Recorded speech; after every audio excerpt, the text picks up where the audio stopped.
เราเฝ้าดูทุกเหตุการณ์จากคนนับล้านจากคู่แข่งนับร้อยนี่คือเหล่านักสู้ที่เก่งกาจที่สุดแห่งมวลมนุษยชาติกลุ่มนักยิงที่สามารถออกไปต่อกรกับผู้แข่งขันที่ยิ่งใหญ่ที่สุดในโลกพวกเขาคือคนที่ถูกคัดเลือกมาจากพลังที่ยังไม่มีใครสามารถทดแทนได้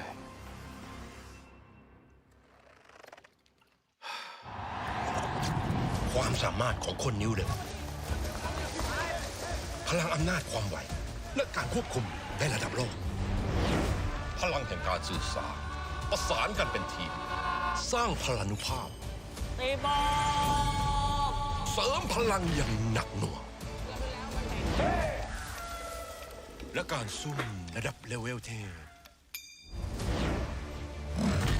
ปกปิดแนบเนียนอยู่ใต้พุ่มไม้เป็นปีกก็ไม่มีใครรู้วันนี้พวกเขารวมตัวกันเพื่อฝึกอย่างหนักและมุ่งมั่นในการเป็นผู้ที่ถูกเลือกนั่นก็เพื่อเป้าหมายเดียวเพื่อเงินอ้าวไม่ใช่เหรอมันเยอะนะมันเยอะที่สุดเท่าที่เคยมีการจัดการแข่งขันมาเลยนะแต่เป้าหมายที่แท้จริงคือการได้เป็นแชมป์แล้ว AIC นี้รู้กัน Time makes heroes Arena of Valor International Championship 2021 วันที่ 26 พฤศจิกายน ถึง 19 ธันวาคมนี้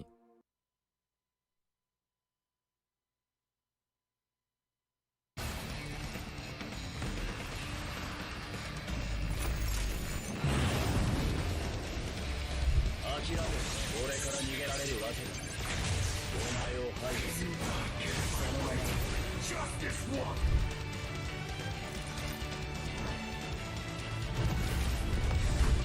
諦め俺から逃げられるわけだ Has been defeated I am you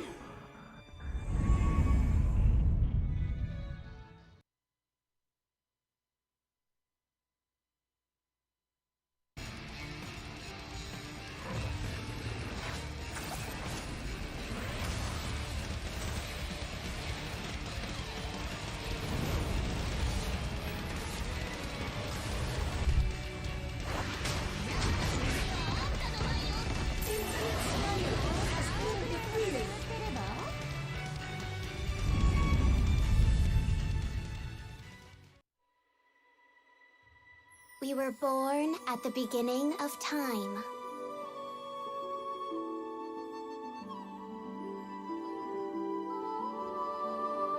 We are intertwined, inseparable. We are bound to protect the world. I live to protect.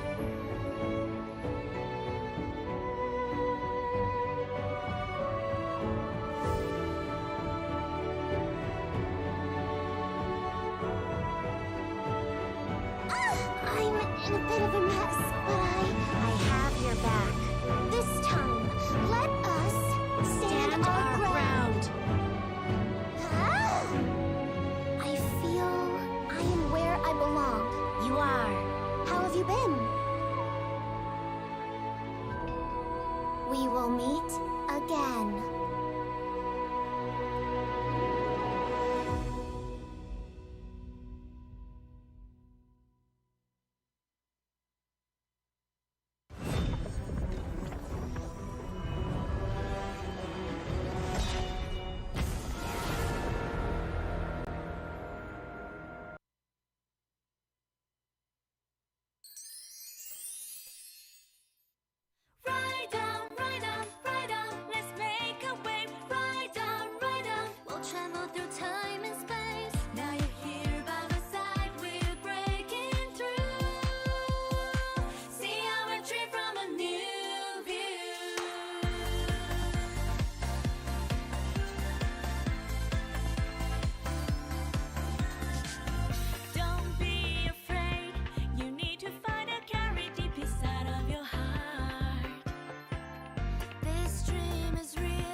to be broken anyway.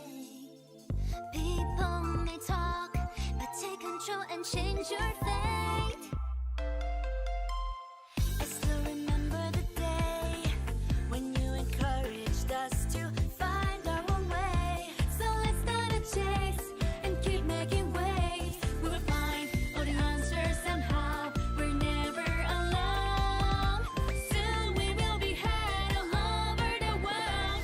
Ride on, ride on, ride on. We're making waves. Ride on, ride on. You never have to be afraid. We'll capture the starlight with you. Flying, turning, deja vu.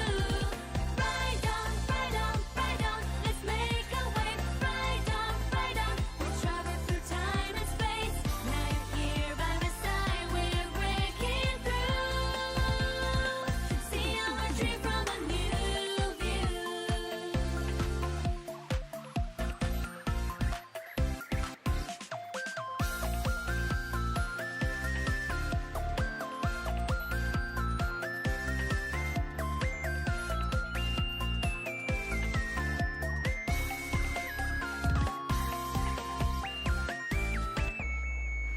Ride on, ride on, ride on. We're making waves. Ride on, ride on. You never have to be afraid.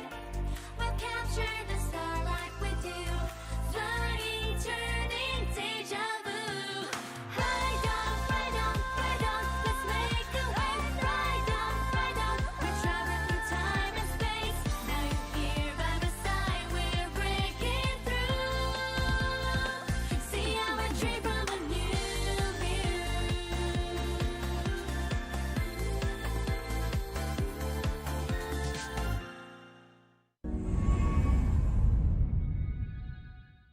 Pee-mee.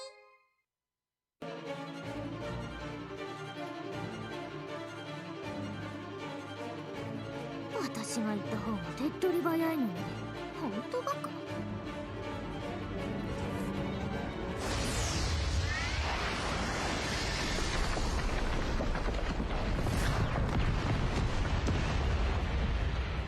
何？私じゃ不満なわけ？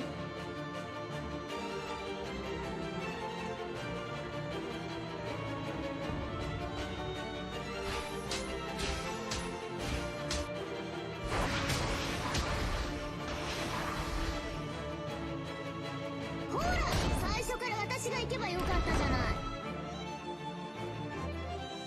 次はあんたの番よ。全部私が片付けるから。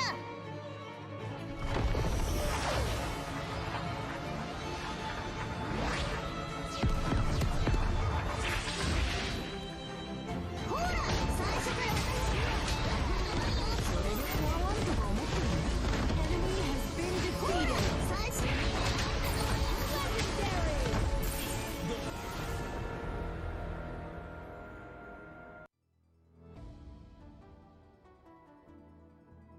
You want to listen to my song?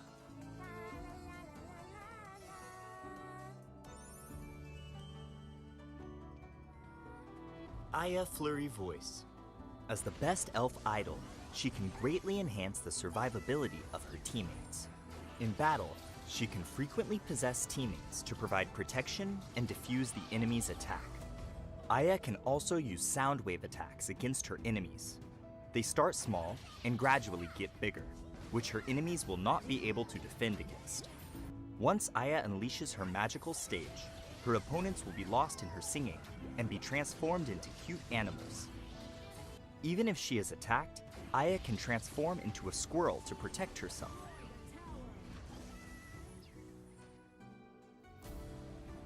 Passive, Spirit of the Squirrel. If Aya is attacked and her HP falls below a threshold, Aya will transform into a squirrel.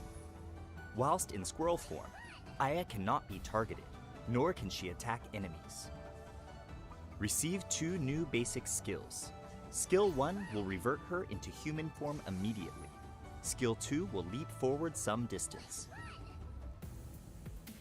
Joyful Melodies. Launch a soundwave bullet that deals damage and gradually increases in size. This soundwave explodes when reaching the target, dealing additional damage and inflicting a slowing effect. Joyful Melodies can detect stealth units upon a successful hit. Idle Protection. Possess a teammate and grant them a shield. Releasing a friendly hero from Idle Protection will significantly reduce skill cooldowns. When a teammate dies, Idle Protection automatically disengages possession, and the skill enters a longer cooldown. When possessing another hero, using abilities is also applied to the possessed hero. Chorus of the Forest. After a short delay, cast Polymorph on surrounding enemies and transform them into small animals. Provides a speed bonus to the possessed target. Unleash Magical Stage and deal continuous damage. Polymorph will be cast on enemies who remain within the stage's location. Aya's core playstyle is all about protecting teammates. Thanks to her passive ability, Spirit of the Squirrel, Aya cannot die from burst damage. Thus, Aya can fool the enemy into wasting their abilities on her before a team fight, and she can possess a teammate to protect them. Aya's skill 1 can severely undermine stealth heroes by limiting their movement patterns and positions.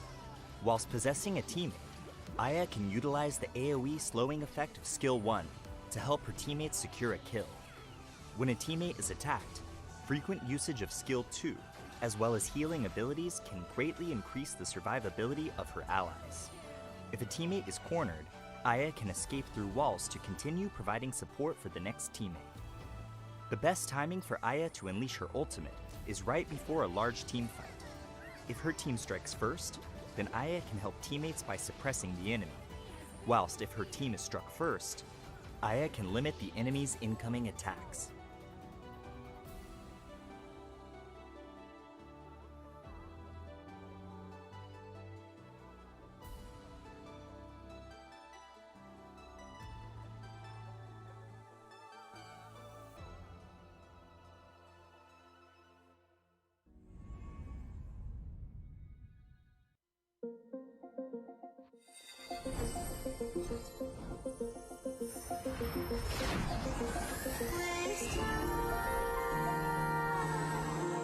Have you ever seen a blood red star?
Get it right.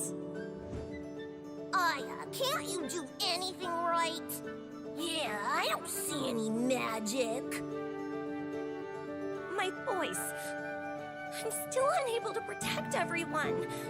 I can't even master the simplest protection spell. Shiny, do you believe in me?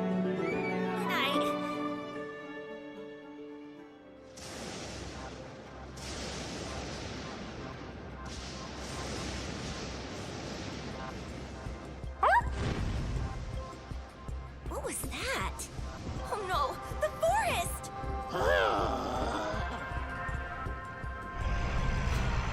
What's this? Shiny, be careful!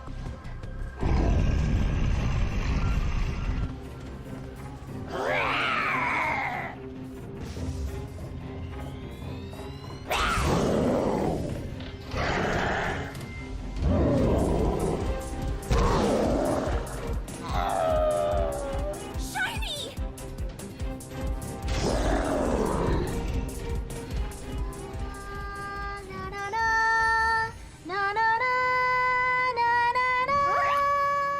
For the forest, for Shiny, I will succeed!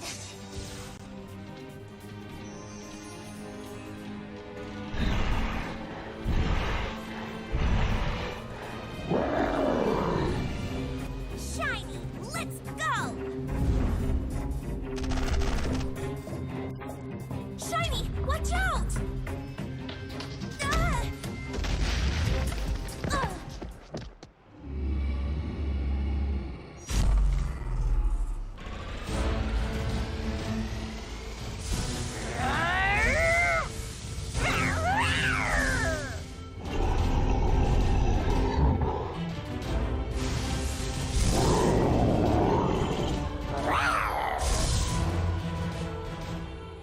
Shiny.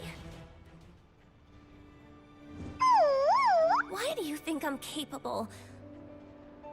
I only want to protect you and our forest. Okay. I also believe I will one day be able to protect everyone. Shiny, when I'm able to protect everyone with my voice, I'd like to organize a concert. You don't want to buy a ticket? That won't do. Don't be a cheapskate. Not even if you become my assistant.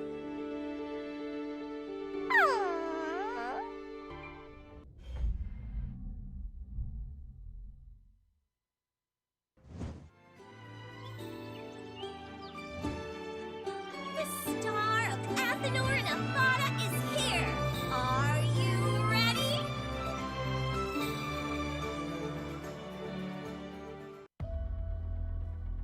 Aw, that's a good boy.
Not going to hurt you much.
An enemy has been defeated.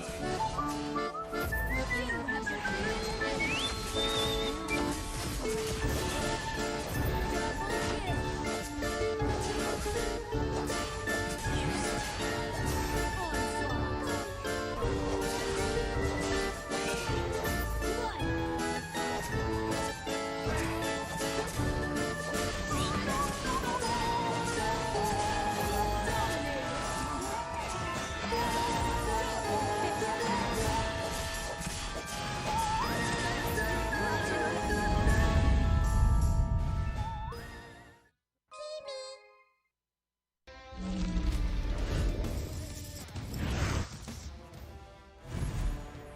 Disaster here for Hong Kong Attitude, but they do take a bit of damage here onto KSSA with that engaged. Dada as well is really confident, trying to get in, and now they commit onto this team fight, but Overfly with a nice flank, zoning the other members away, so that turns into a disaster. That double trouble even connects, no escape for Easy.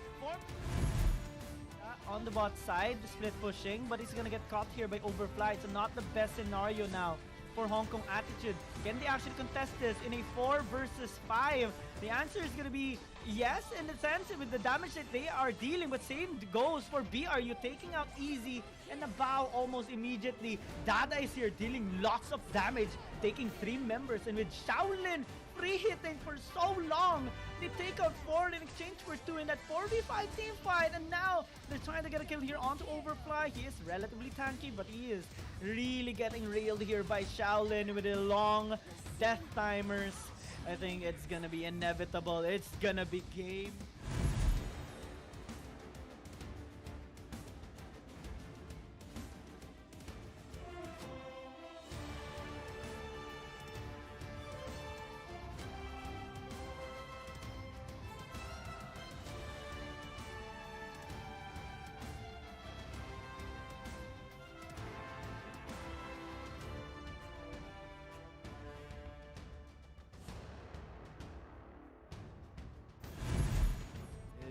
Going in there, just throwing in the gust. Overfly spot him out. He is receiving a lot of damage, and that's gonna be substantial damage as well.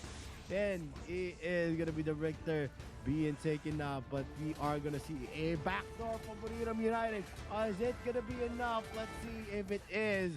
And it is gonna be, might be successful, but with the disrupt on side. What? They are the ones who are going in hot. One can actually get taken down. The Agnes Gift connects, but he is still alive. BRU are living, and they're not getting taken down as of the moment. Can CC actually survive? The answer is no, as another Cataclysm falls down, but it's not actually enough with regard to the damage. Dada.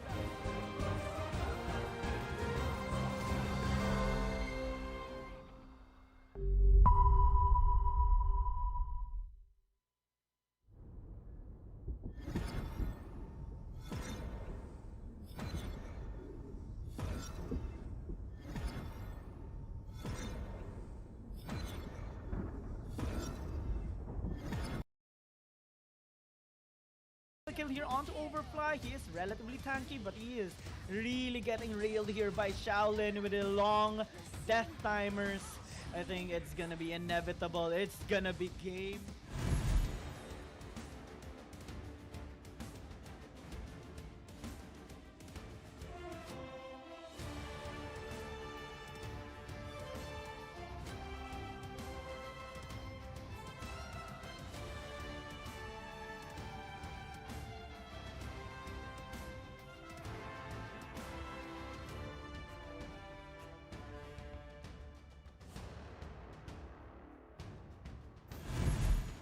Is going in there, just throwing in the Gus. Overfly spot him out. He is receiving a lot of damage, and that's gonna be substantial damage as well. And it is gonna be the Richter being taken out, but we are gonna see a backdoor for Buriram United. Is it gonna be enough? Let's see if it is. And it is gonna be, might be successful, but with the diss trap on side. What? We are the ones who are going in hot. F1 can actually get taken down. The Agnes Grip connects, but he is still alive. BRU are living, and they're not getting taken down as of the moment. Can CC actually survive? The answer is no, as another Cataclysm falls down, but it's not actually enough with regards to the damage. That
everyone, I'm your host Tianyun. Welcome to the grand final of the Arena of Valor International Championship 2021, the 5th anniversary. What a fabulous opening performance. Let's have a very big hand for our music producer Sim V from Space Speakers and singer Yana from Wave. Thank you so much for your wonderful performance and the performance that brought us together to celebrate the spirit of AIC 2021.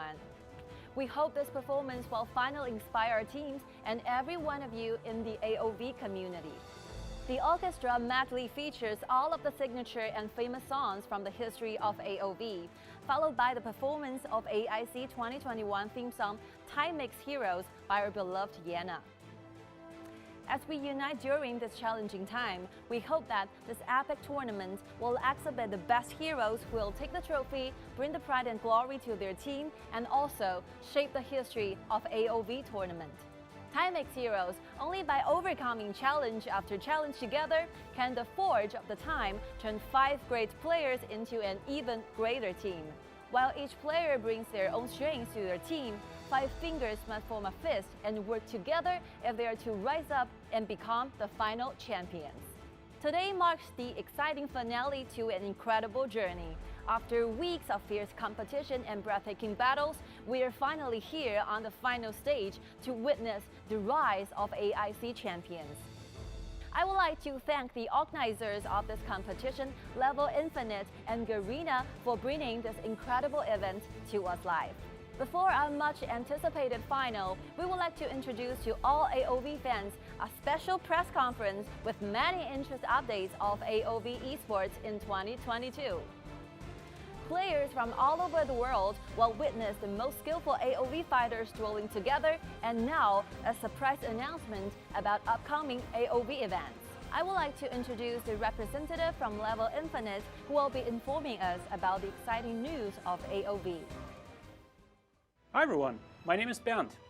I'm lead of Global Esports Center at Tencent Games, and I'm very excited to announce our latest updates for our 2022 Arena of Valor competitive scene. We are pleased to inform you that we plan to expand our esports scope across all layers, which includes adding more regions around the world to this extended ecosystem. Starting with tournaments at the amateur and grassroots level, where you and 4 of your friends can compete for awesome prizes, up to the highest level of competition at the Arena of Valor International Championship and the Arena of Valor World Cup, where the top pro players and teams in the world compete for international glory and massive prize pools. Let's start with a look at the amateur and grassroots level, which will be open to players of all skill levels. In 2022, we plan to add additional opportunities to just grab your friends and compete against other aspiring teams. Established city and campus tournaments will be returning, and we are welcoming these events to all new regions: Europe, North and South America, South Asia, Middle East and North Africa, turning our amateur scene into a truly global affair. We'll be also adding all new content creator tournaments, where you can watch your favorites face off against each other. Make sure to stay tuned for more AOV news. We'll be announcing more details about those new community tournaments in the near future.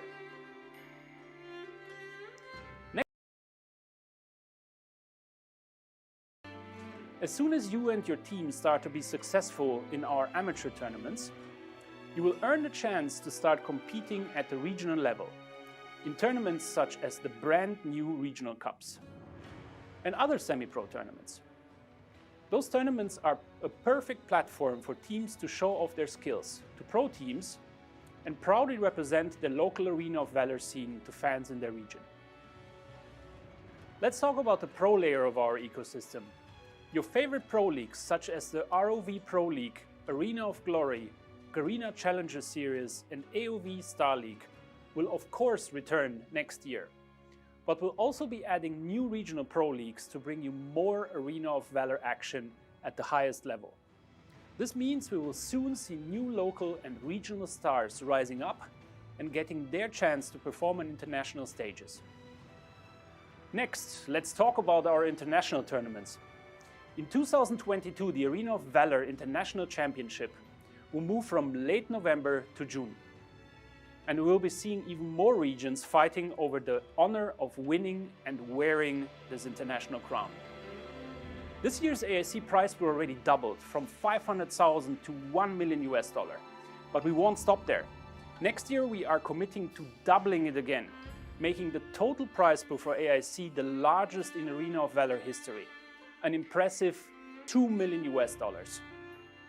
Finally, we come to the most prominent and highly anticipated Arena of Valor event of the year, the Arena of Valor World Cup. AWC is moving from June to October in 2022 and will be the pinnacle of the 2022 ecosystem, with fans across the globe tuning in live to watch the best pro teams compete in the final tournament of the year. If you thought we were making history with the AIC's prize pool, we've got a surprise for you. Next year, in addition to claiming the prestigious AWC trophy and the right to sit on the throne atop the global AOV competitive scene, 16 teams will be competing for their share of a $10 million prize pool, which will propel AWC to the top of prize money rankings globally for a mobile esports event. Each team will be rewarded with at least $250,000, and the champion will walk away with $3.5 million. In addition to prize pool, we will continue to increase our investment in the AOV global esports ecosystem and help teams develop in a healthy way. We can't wait with all of you on this journey through the 2022 competitive season. It promises to be the greatest in all of Arena of Valor history. We hope you are all enjoying AIC as much as we are, and wish, of course, all our pro teams best of luck in the following finals. Good luck, have fun. Now I'd like to welcome Justin Lai from our friends at Garena to share with all of you what they have prepared for AOV fans in Southeast Asia next year. Hi everyone, my name is Justin, the Global Esports Manager at Garena. I'm thrilled to be here to share the exciting plans we have in store for the AOV Pro Leagues in the coming year. Our local leagues have seen great success and growth this year. We have seen some of the strongest teams and best players emerge in 2021, increasing the level of competition for our AOV Pro Leagues and Arena of Valor International Championship, AIC 2021. Our AOV fans and communities have also grown in relation as more local fans and players in these regions gather to cheer on their favorite teams. It has been both exciting and rewarding to see the growing passion, skills, and support over the past year, and we are happy to announce that we will be scaling up our AOV Pro Leagues in 2022. Not only will more teams be invited to join the Pro Leagues, we will also raise the prize pools in selected regions to elevate the stakes and intensify the competition. In 2022, the schedule of our Pro Leagues will be adjusted in accordance with the new schedule of our international tournaments. ROV Pro League RPL will first commence from end January, followed by Arena of Glory AOG, Garena Challengers Series GCS, and AOV Star League ASL in February. Pro Leagues will take place from January to May, and the winners will advance to take part in the AIC 2022. After AIC, the leagues will continue with their second season from July to September to fight for their attendance of the top-tier international tournament, Arena of Valor World Cup, AWC 2022. To top it all off, a newly introduced annual point system will be implemented in several regions to help local teams chart a path towards a spot in AWC 2022. The system will allow local teams to accumulate points across the year to earn their way up to the claimed spot, making it necessary for teams to perform well consistently throughout the year. AOV Pro teams, fans, and players have always been at the forefront of our decisions. We are constantly listening to our local communities to find new ways to provide them with more enjoyable and engaging experiences. We believe that as we increase the bar for our Pro Leagues, this will in turn bring out a more dynamic display of skills, teamwork, and battles for both the participating AOV Pro teams and our players and fans to enjoy. Together with the new year, 2022 will bring a new league of teams and players, and we anticipate seeing all the epic battles to come. We will reveal more details in the coming months, so stay tuned. Thank you for sharing this exciting content with our AOV fans. AOV Esports will continue to explore new ways to enrich everyone's tournament experience. Many exciting changes are waiting for our players ahead. Don't forget to cheer on your favorite player and AOV in 2022. Without further ado, now let's look forward to today's main event, the Grand Final of AIC 2021. We have been through such a thrilling journey. All our players have shown great courage and team effort to make a truly unforgettable competition. And now, we have come to one of the most highly anticipated moments of the Grand Final to see what our finalists will be fighting for, the ultimate symbol of honor, glory, and valor. The Arena Valor International Championship 2021 trophy.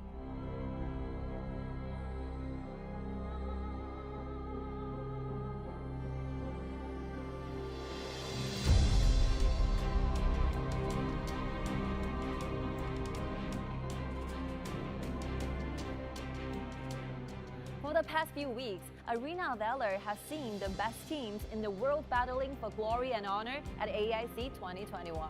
In the quest to be the next world champions, 14 teams from 8 different regions have given us entertaining showdowns, nail-biting matches, and displays of masterful skill.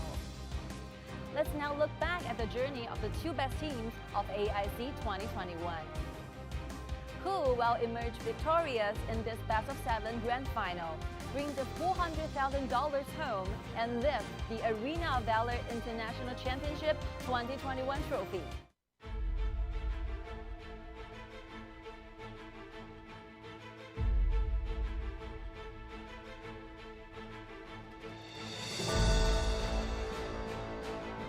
Be in trouble. He is kind of tanky, but the rest of the members aren't, so they need to flee. Darkslayer is now starting to attack their base, and Quanghai will actually lives for so long, but now BRU, they're focusing onto the base. Will they actually get it? One more auto attack. The answer is no. They live. They survive. Is this actually a comeback? The clutches of defeat. They smell blood, they take it away! That's game 1, and B Gaming draw it against BRU. F1 popping that ultimate, trying to trade off against B Gaming, and they're not surviving. They're being taken out of the picture here by B Gaming, but Nunu comes in to have the fearless leader destroying the members of B Gaming. Without any kind of contest, and Wong TD Han is going in on. No, the Dark Lord Slayer has been presented. Then we're gonna see Tony being first down. Where's gonna be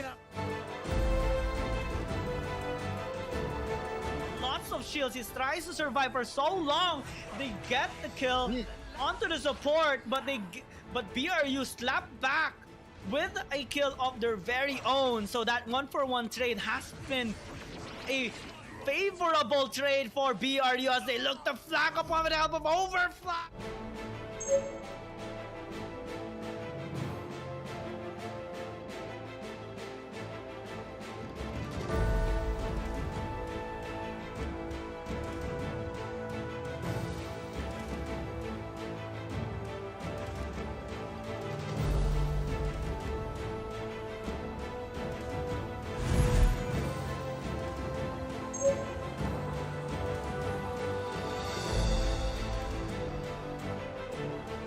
Lindis is in the area. Look at the stuns coming in from Quanghai. Norman might be caught out. That's a cliff breaker being committed here. A lot of damage as well. He is going to be taken out with the Venom. The shock is going to be used for the disengagement, but they're going to be casting out that Nelson with the double coming in from Wong TD. Maris going in for the kill. Continuing the wins and the dominance. V Gaming, the moment they have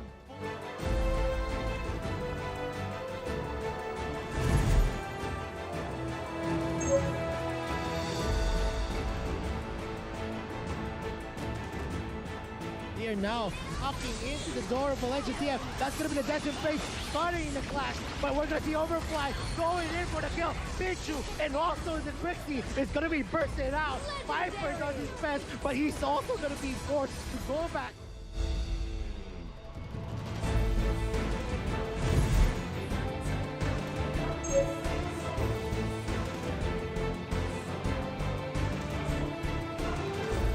Wong TD fights in Koa is dangerously low, and as well as Kai is going to be taken down. That's a lot of those engagements happening with Bird LP using W, getting a damage reduction, and Red is also going to be falling down. And the Nexus has been locked by V Gaming.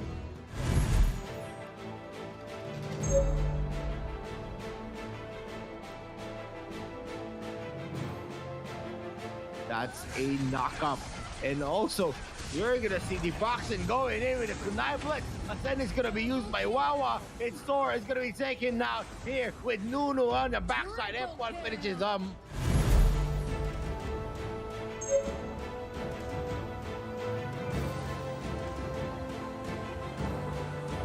Timers are kind of high as of the moment. There is a zip roll coming in, but not really hitting some of the members here of D-Tac Talent. Might actually get punished. F1 is relatively low. Can they actually get the kill? The answer is yes. Now, multiple orbs being used here, and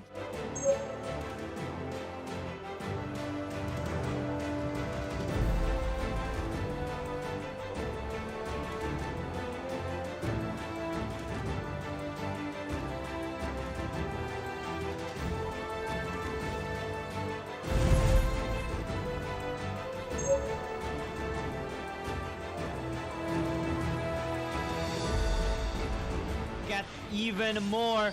Hong Kong Attitude, they're gonna get speed bullet upon here by the Superman. Bertleby with a nice engage, and now will flicker in by Wang TD to secure that kill. Only Dab that remains alive. The Kunai Blitz as a Hail Mary, but those prayers are not gonna get answered right now as V Gaming will just secure their victory in this series and move on to the Grand Finals.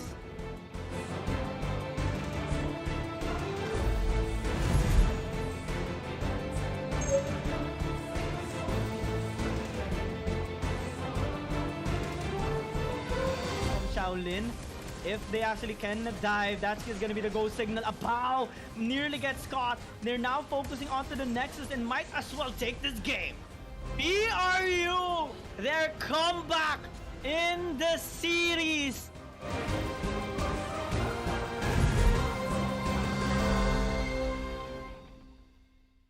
Wow, such incredible moments from our amazing players who are gonna be the next heroes of AOV. It's time to find out the champions of AIC 2021. Cheer on your favorite player. Let the battle begin.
Hello and welcome to the Arena Valor International Championships 2021, and this is already the Grand Finals. We're gonna be seeing V Gaming facing off against Buriram United, and there is gonna be a lot of the narrative here. We saw Buriram United getting knocked out into the lower bracket at the first day of the playoffs, and now they've clawed their way to the championships against V Gaming, who so far only suffered one loss here in the AIC 2021. That is a very big daunting task, and how big of a domination it is for V Gaming.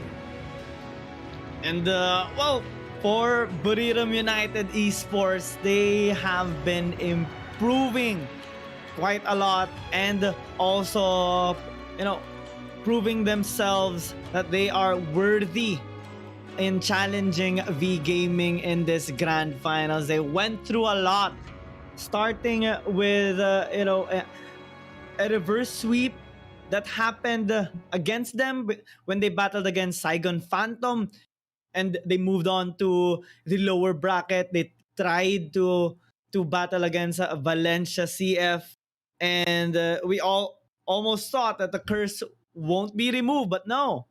They continued to improve on their weaknesses, and they continued to make sure they won't lose their momentum. And they had so many struggles to face, taking on DTAC Talon, Hong Kong Attitude, even in a long series.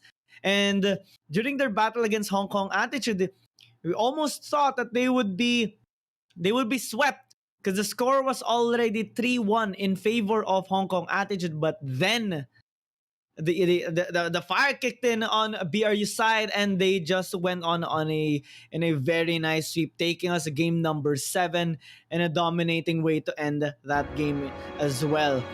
Against V Gaming, I don't think it's gonna be that much different. I mean, V Gaming is a solid team. They have already proven themselves. They are one of the best teams here in the AIC 2021, with an almost undefeated scoreline, only having Hong Kong Attitude defeat them in one game during the upper bracket finals the other day. And also, right now, they're still keeping on improving themselves. And also, they show with the stats. They always back their potential with actual results. So it's gonna be a challenge for BRU to actually take them down. But I'm already excited to see what is gonna be happening later on as the game starts.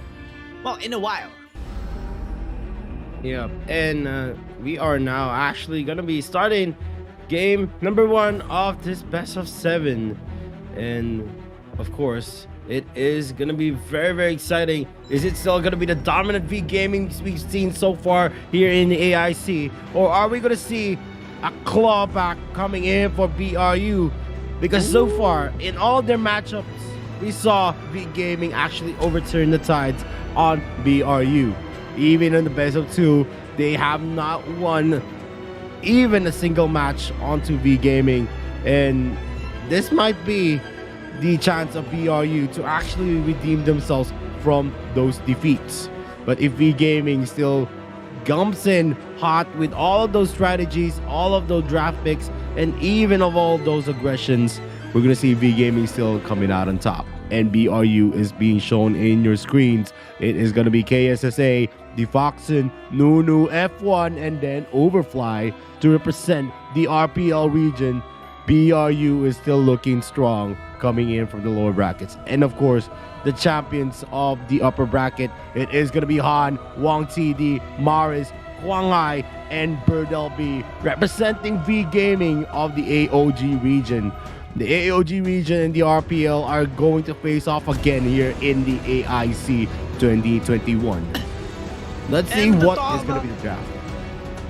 Yeah, like are they going to be showing to us in this game number 1? I mean, it is a best of 7, and we have seen V Gaming having a lot of strategies in their games. Before that, let's talk about the key player matchup. Looking at the F1 and Huang Hai, it is the jungler role, but we're seeing a lot more stats on the side of Huang Hai, given that, well, V Gaming normally does just dominate all the teams that they come to face on. And if we compare it to F1, well, there can be a bit of struggle or disparity onto him, but we have seen him carry out his games as well for Buriram United Esports. And if we talk about the strats here of both teams, V Gaming, they like going aggressive, they can go on scaling as well. Buriram United Esports started off the knockout stages, the playoffs, having a really aggressive approach on their games, going for a sprint. But yesterday, during their match against Hong Kong Attitude, they showed that they can go on the long series as well with late game scaling heroes. So that can be something that they would be trying to do as well against V Gaming. As they head down here in the pick and bans, Lavelle and Lorian, pretty new kind of bands here on the side of Buriram United Esports. Normally they they kind of take out stuff like the Superman and also the Lubu. But now many heroes are available to take. Elsu, the Tullen is available, so BRU are gonna be taking it as their first pick. I wonder if V Gaming are gonna be showing up the Superman quite early, because they can go with a combo of Superman and the Raz, and we have seen them try it out on some of their games, but we also see them kind of getting the other heroes initially, having a priority on heroes like the Lubu, the Joker, Crixie, especially in their game against Hong Kong Attitude. Yes, and of course, with the Tullen pick up by BODM United, we're gonna see F1, of course, mostly using that hero in the jungle. And usually they pair it up with the Wonder Woman, but with the Wonder Woman being banned by V Gaming, I'm actually curious to see what they're gonna be fielding in the mid lane. But V Gaming's answer on to one of the best close range mage heroes, the Tullen, it is gonna be a Elsu and also a Raz, who can definitely burst down the members of Buriram United, especially the Tullen, who's going to be having a hard time to actually use his utility to get the damage into that close range fights. And most of the time when this is going to happen, the Tullen is not going to have the best of times unless he has someone to tank all of the damage and also receive all of the shots coming in from the Elsu, the power surges from the Raz, and that's not even sure enough that it is going to be effective in that kind of scenario. Having picking up the Raz, it's not impossible for V Gaming to actually pick up the Superman as well. They're hovering the Richter as of the moment, which is a solid front line. BRU already investing on the marksman department, picking up the Violet. And it comes to show that they might actually go up in for the late game scaling with lots of damage coming in, not only from Daifoxen but also from Overfly later on, along with F1 on this Tullen. But V Gaming now, since the Omen is available, it has a relatively high sustain, and it's not so bad that they're going to be picking it up. Yep, and looking at the first three picks of Buriram United, that's a lot of damage on the late game with the Violet and also the Irie being picked up. So we're seeing that BRU wants to scale the game with the Tullen and then finish off the game with their two damage composition carries with the Violet and also the Irie. But on V Gaming, it is all about that mid-game damage spikes. They have the Elsu and they have the Raz, and they have sustainability on one of the biggest tanks here in AIC, Omen, to actually sustain the damage coming in from that Tullen. It is relatively tanky. They have a lot. They have invested a lot on front lines, and I'm not gonna be surprised if they're gonna be picking up another front line on the side of V Gaming. However, if they opt to do that, they have to kind of invest as well on the damage department, as the damage might not actually be enough to take down most of the members of BRU, since they have invested quite a lot on the damage department here on the blue side, as they do take out Zil. Superman, yes, it should be respected, because V Gaming has used the combination of the Raz and the Superman during their 5th game against Hong Kong Attitude, and it was a really strong combo, and Hong Kong Attitude kind of struggled to go against it. V Gaming respecting the Malok of Buriram United Esports, and also the hostage strategy here with the Roxy. Now, as they show up the Lubu, the 3-man frontline composition is coming into play, and taking into consideration that the Raz is also going in, it will provide a lot of feel and also poking potential on the side of V Gaming, since they have a solid front line. So Quang Hai is not going to be having that much of a pressure during team fights, unless we're going to be seeing Nunu go in with the help of KSSA and have a good backline access along with it. Yep, and Buriram United is actually overing onto the Zip, which is one of their focal plays, usually in the composition. They're gonna use that Zip to actually save Violet in most of those sticky situations. Plus, they can actually save Tulin when he goes and commits for a dive. But we're seeing a double marksman composition from Buriram United. Are they gonna be using that Violet on the middle lane, as we've seen in their last games of BRU? Not here in the AIC, but we've seen this kind of composition for BRU way back in the AWC. And V Gaming is actually overing right now, but BRU did go for a double marksman composition. Are we gonna see a game? I'm actually curious if they're gonna be using the Tulin in the jungle, or is it gonna be a Violet jungle? That is one thing that we want to see before the game starts. But V Gaming is now going to be adding Alice to the mix, giving them that boost in terms of the rotations, the speed ups, the shields, the stuns, and of course the silence and slow. This might be able to deter BRU in the coming clashes, because they are fielding a very squishy composition with the Violet in the middle lane. Bot lane for the Abyssal Dragon, it is gonna be that Joker, and then we're gonna add Irie and also the Tulin to the mix. This is a very glass cannon composition for BRU, which will rely heavily onto KSSA's Zip. While on V Gaming, they have two sustainable heroes there. They have the Lubu, they have the Omen, and they're adding them to the mix the Alice, who is gonna be one of the biggest utility supports here in AIC 2021. Such a big pressure here onto KSSA to be able to protect the squishier members of Buriram United Esports, because the V Gaming, they have backed up their composition with a lot of front lines, and even picking up the Alice for that extra gap close potential, as well as the protection on the front line, or maybe even the backline members here of V Gaming.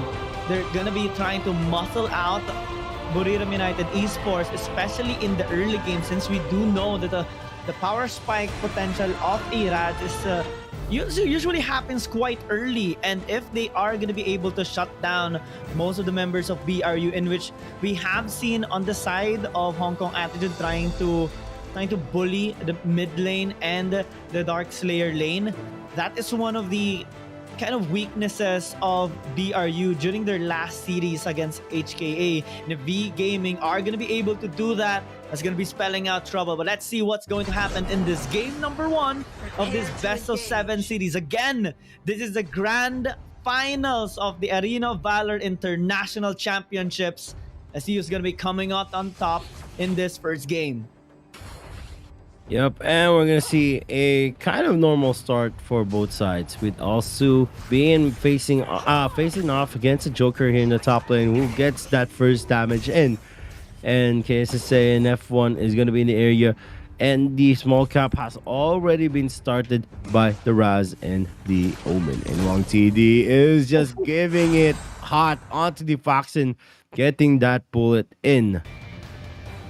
And we have seen, Nunu getting the Violet into the mid lane and having that kind of range advantage against Maris, since we do know that the Raz can have a little bit of a high poking potential that can kind of prevent the usual early laning phase of the mid laners.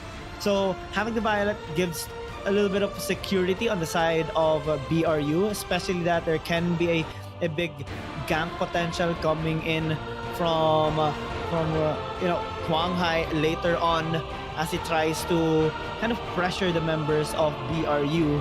And well, since they have the Tulin, relatively high wave clear is present on the side of BRU, and it's gonna be a kind of like a safe start overall on the side of the blue team. V Gaming will be a little bit pressured to try and go in onto them, since that's kind of their strategy right now. They have to squeeze out these small wins. They have to find choke points here on BRU, because if BRU is going to be able to scale up, it's going to be a problem in the mid to late game. But so far, as we have seen on the Dark Slayer lane, well, we're seeing Huang TD having a relatively high damage towards Difoxen, so that might be a good sign for V Gaming in this early game.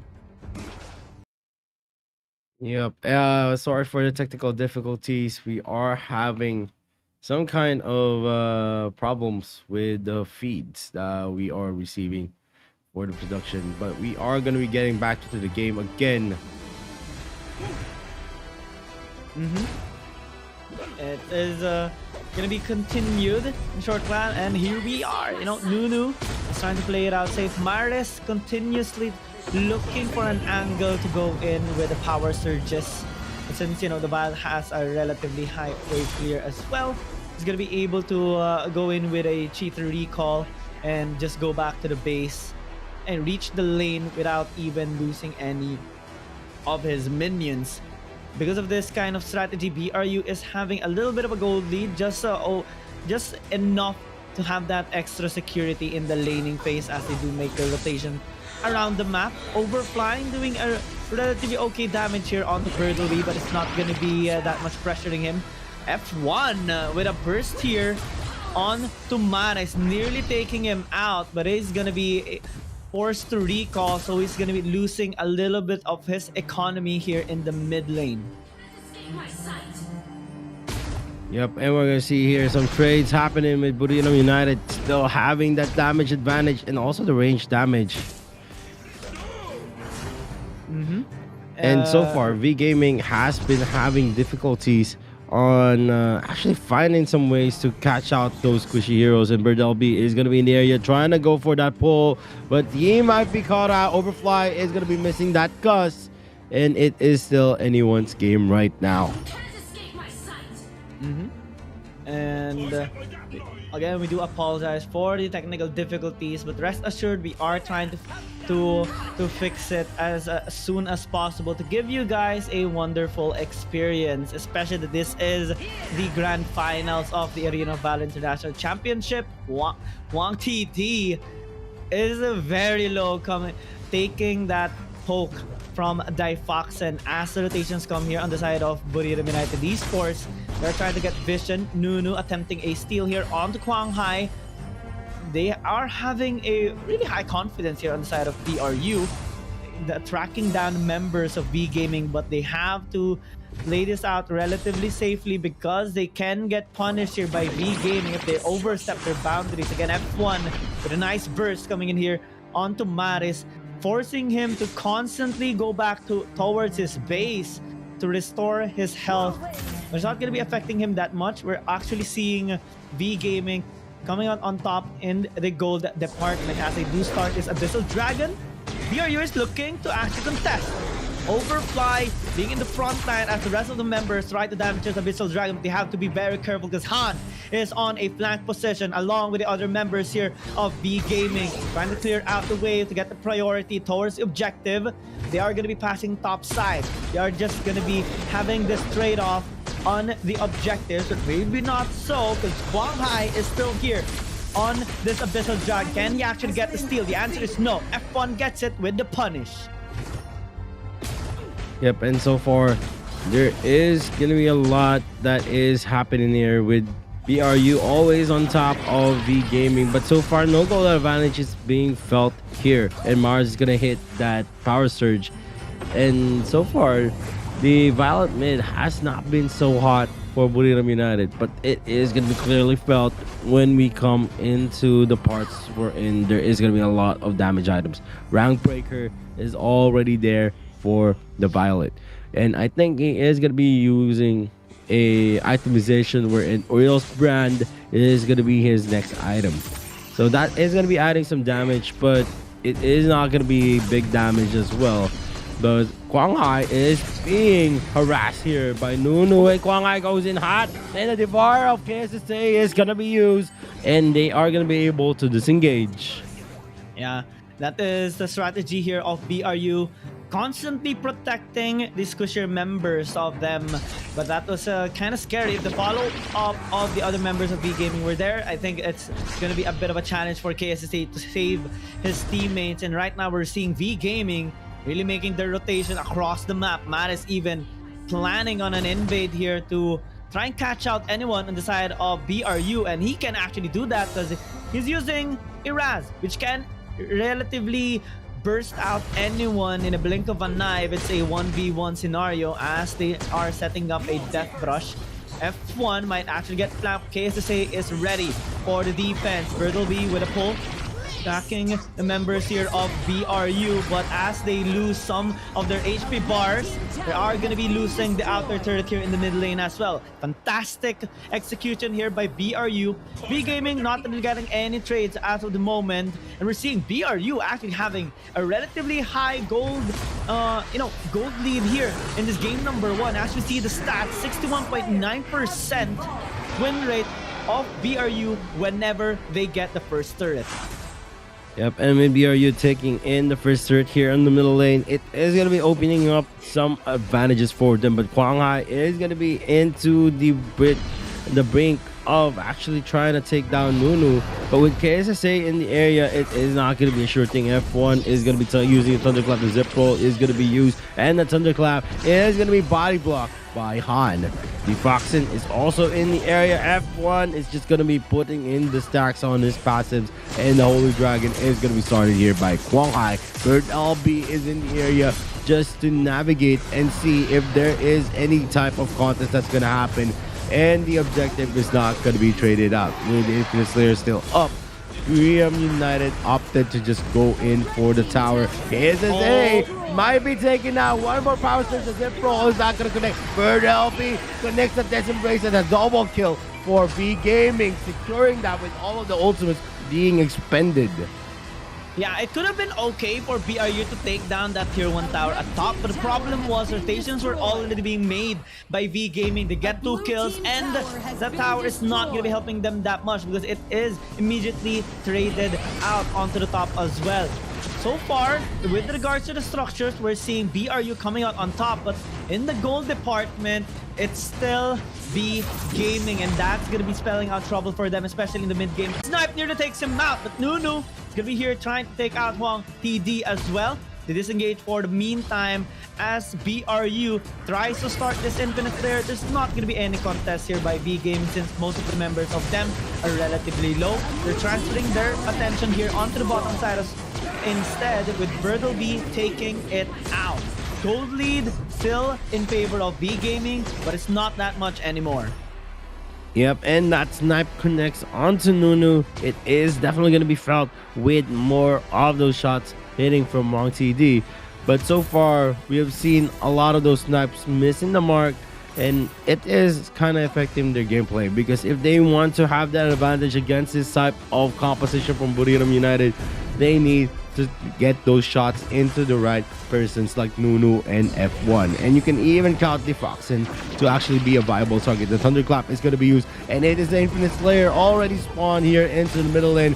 Is there going to be an advantage? Nunu is going to be stunned, but with the cleanse on time, they're going to be able to use the Zip Roll to get away safely.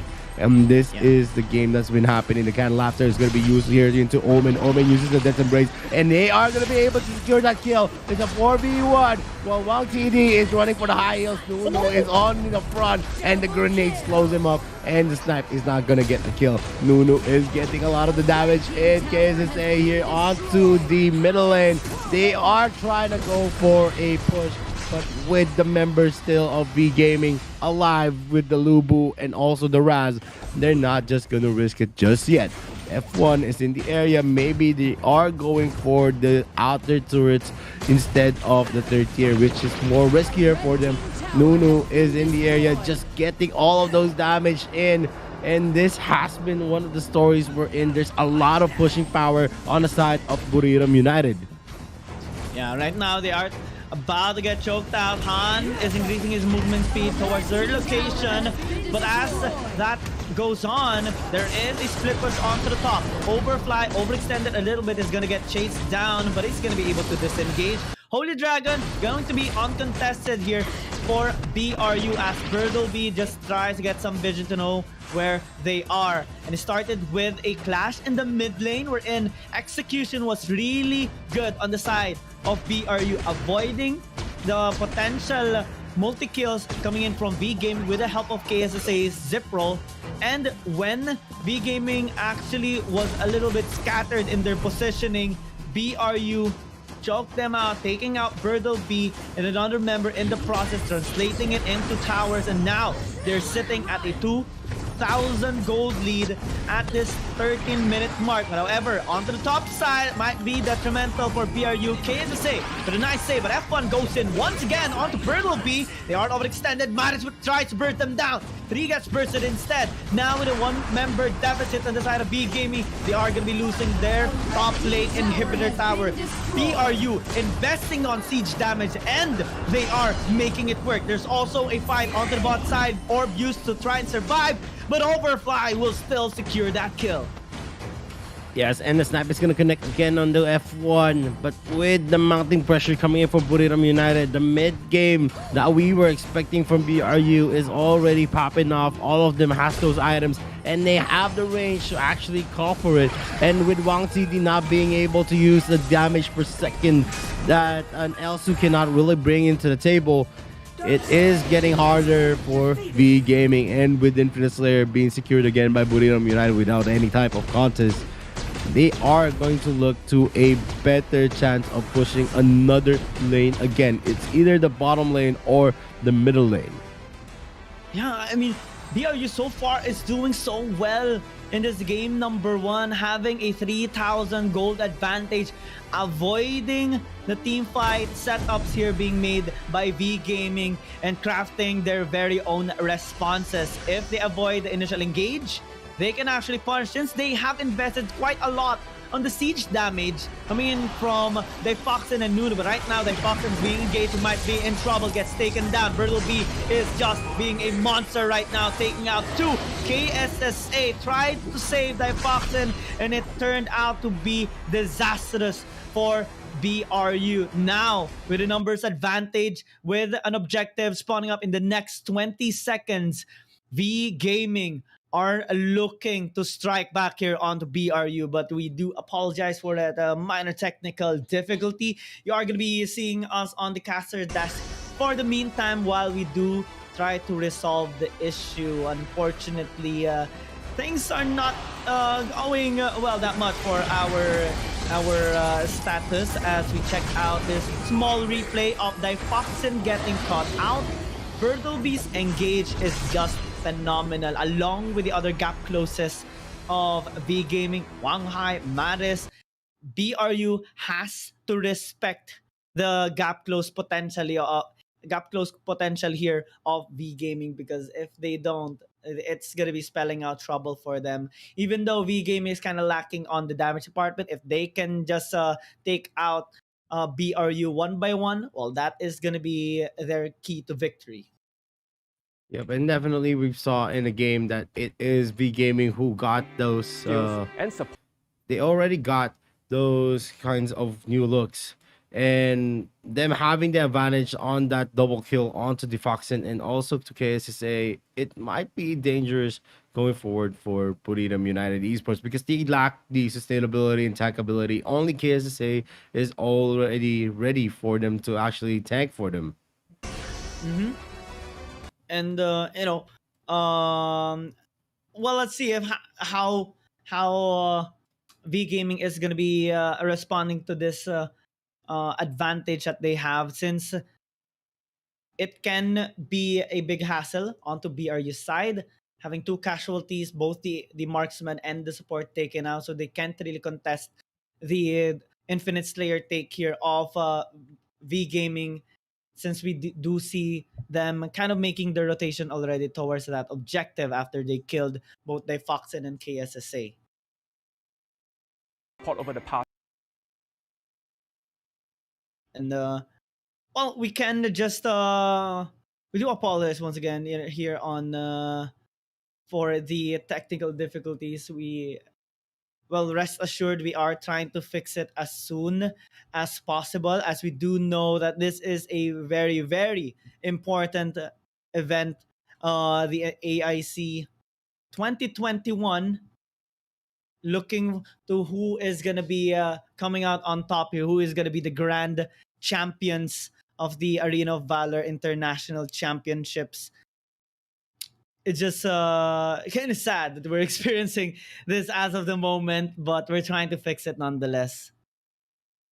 Yep. It has been a lot of technical issues so far since the storms have been brewing up, but we are trying to do our best. The problem is just that it's very very hard to actually know what is happening right now due to the technical issues that is happening.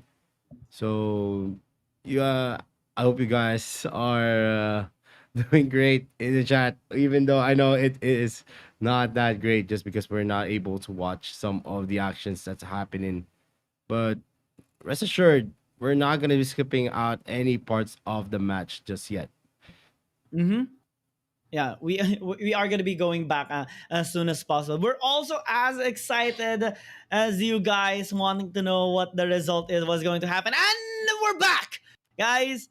You can now tell your friends to come back here in the stream because we are gonna be continuing. And as we do, check out what happened. We are now at the 14-minute mark. BRU just got the Infinite there, so it's not V Game that got it. They kind of went on a defensive strategy for the meantime, so BRU still has the upper hand here in the gold department, and actually in all the categories, even in the kills. And V Gaming still are kind of struggling in this mid game. Yep, and definitely, this is a recap of what happened on BRU before we're gonna see that the Foxen and also the Zip is gonna be caught out yet again here on the bot lane. And with the 5-man member, we're gonna see the Foxen using that. We're gonna see the Foxen being caught out with the Death Embrace, and all of the combinations from V Gaming are just connecting one after another. This is gonna be disastrous for Buriram United Esports. Yeah, and this is the part where we told you guys that okay, V Gaming got Difoxin and KSSA, so they have the numbers advantage and the priority to actually take out this Infinite Slayer, which is about to spawn.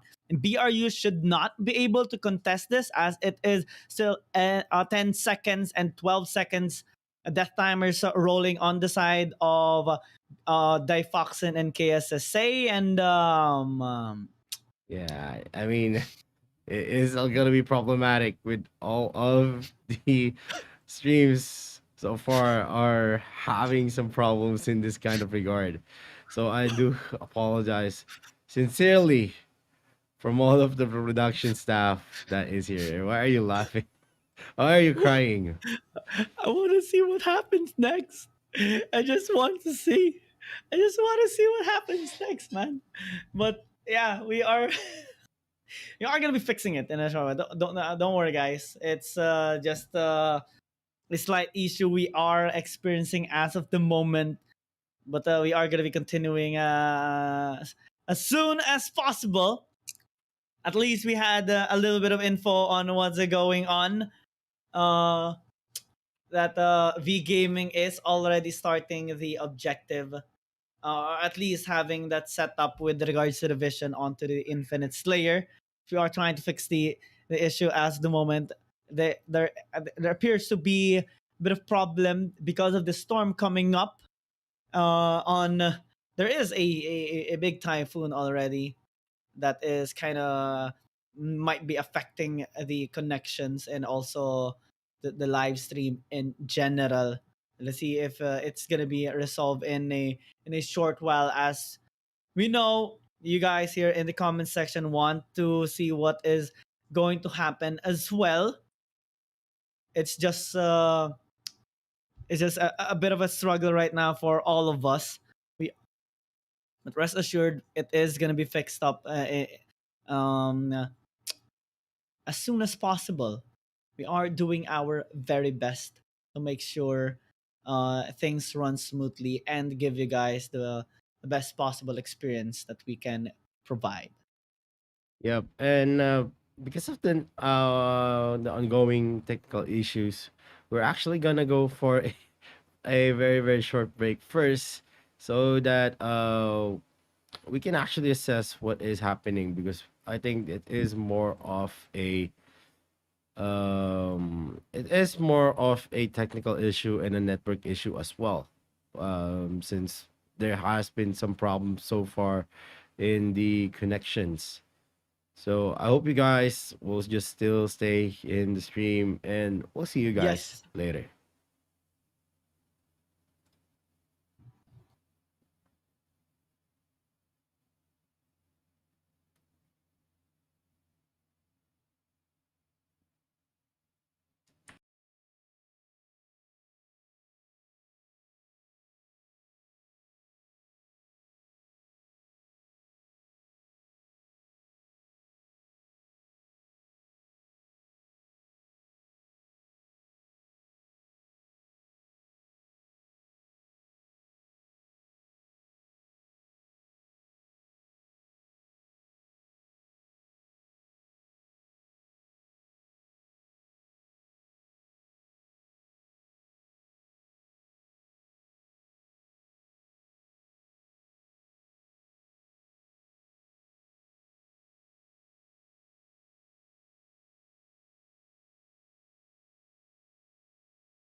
change your fate. I still remember the day when you encouraged us to find our own way. So let's start a chase and keep making waves. We will find all the answers somehow. We're never alone. Soon we will be heard all over the world. Ride on, ride on, ride on. We're making waves. Ride on, ride on. You never have to be afraid. We'll capture the starlight with you. Flying, turning, deja vu.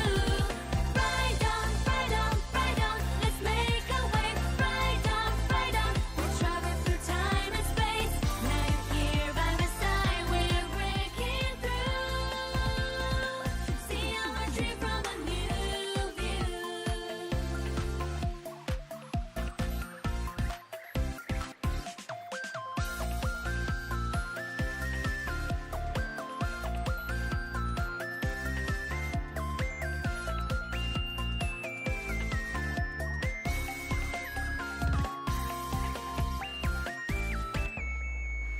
Ride on, ride on, ride on. We're making waves. Ride on, ride on. You never have to be afraid. We'll capture the starlight with you. Flying, turning, deja vu. Ride on, ride on, ride on. Let's make a wave. Ride on, ride on. We're traveling through time and space. Now you're here by my side. We're breaking through. See our dream from a new view.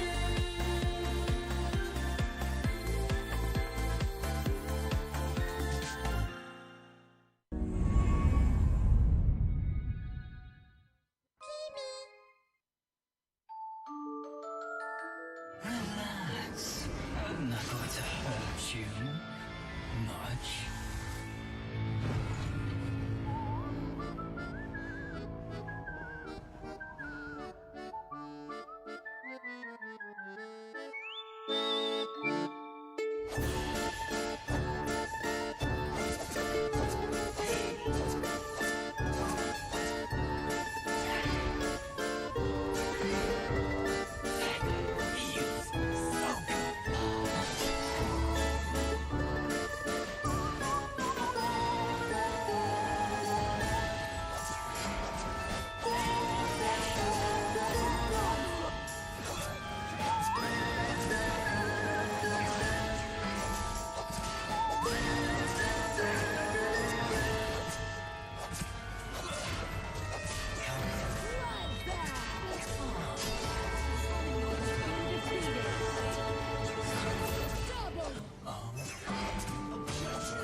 An enemy has been defeated. You have defeated an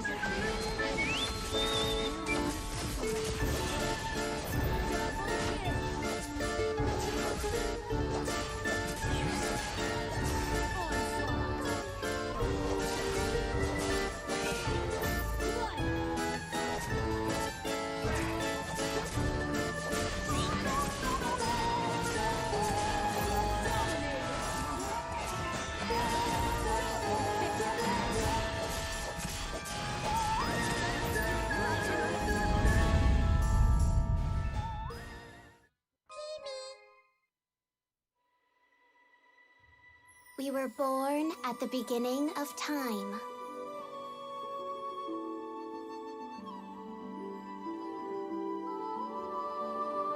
We are intertwined, inseparable. We are bound to protect the world. I live to protect.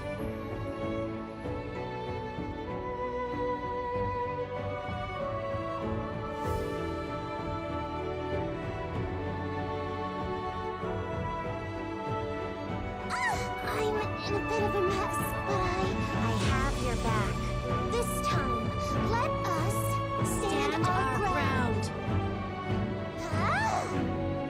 I feel I am where I belong. You are. How have you been?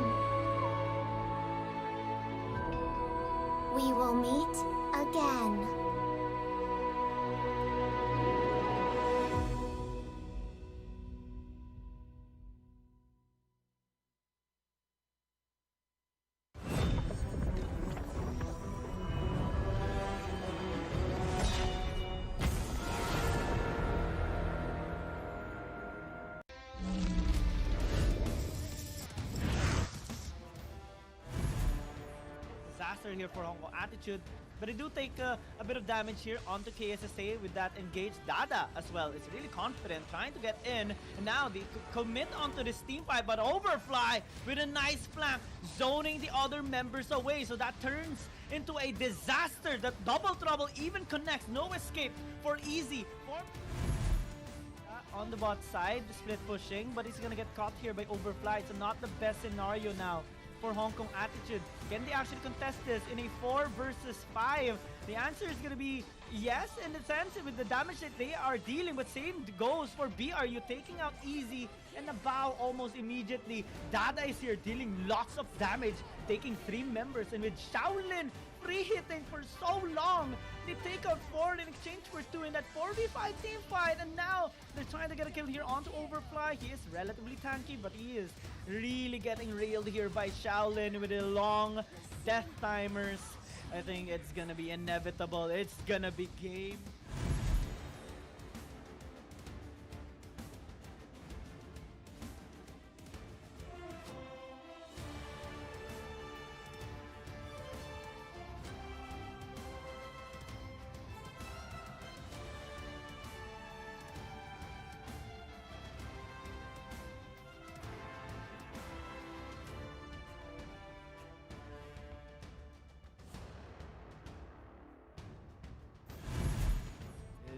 Going in there, just throwing in the gust. Overfly spot him out. He is receiving a lot of damage, and that's going to be substantial damage as well.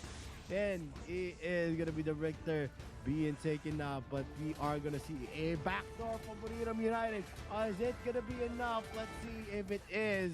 And it is going to be, might be successful, but with the disrupt on side. What? They are the ones who are going in hot. One can actually get taken down. Agnes Grip connects, but he is still alive. BRU are living and they're not getting taken down as of the moment. Can CC actually survive? The answer is no, as another Cataclysm falls down, but it's not actually enough with regard to the damage. Dada.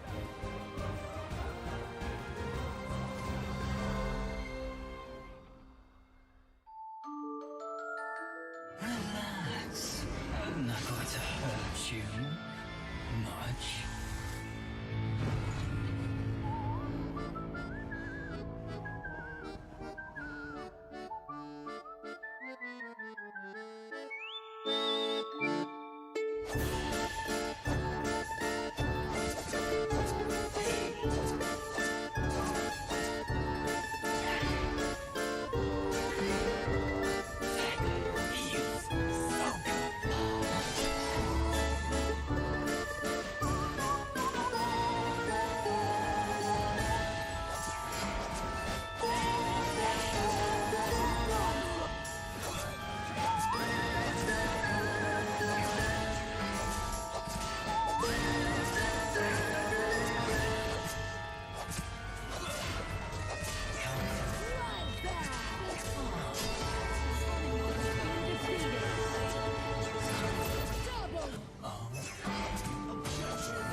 Here for Hong Kong Attitude, but they do take a bit of damage here onto KSSA with that engaged Dada as well. It's really confident, trying to get in, and now they commit onto this team fight, but Overfly with a nice flank, zoning the other members away. So that turns into a disaster. That Double Trouble even connects. No escape for Easy. on the bot side, split pushing, but he's gonna get caught here by Overfly. It's not the best scenario now for Hong Kong Attitude. Can they actually contest this in a 4 versus 5? The answer is gonna be yes, in the sense with the damage that they are dealing, but same goes for BRU, taking out Easy and a bow almost immediately. Dada is here dealing lots of damage, taking 3 members, and with Shaolin free hitting for so long, they take out 4 in exchange for 2 in that 4v5 team fight, and now they're trying to get a kill here onto Overfly. He is relatively tanky, but he is really getting railed here by Shaolin with the long death timers. I think it's gonna be inevitable. It's gonna be game.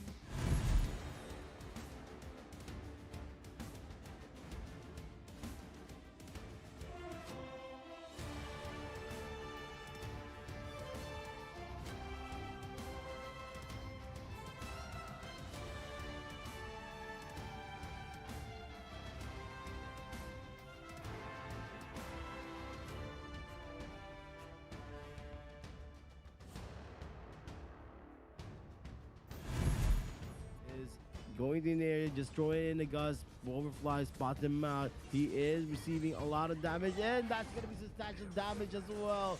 And it is going to be the Richter being taken out, but we are going to see a backdoor for Buriram United.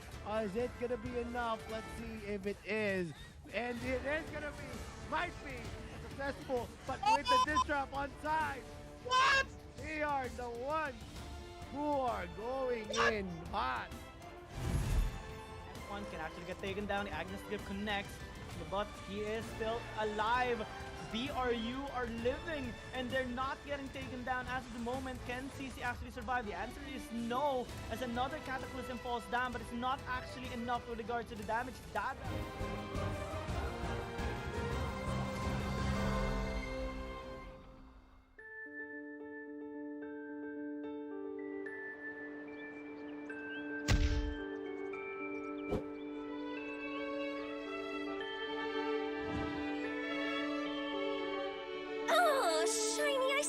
can't get it right. Aya, can't you do anything right? Yeah, I don't see any magic. My voice. I'm still unable to protect everyone. I can't even master the simplest protection spell. Oh. Shiny, do you believe in me?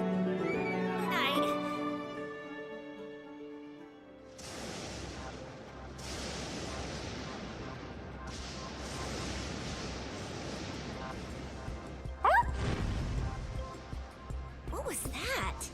Oh no, the forest!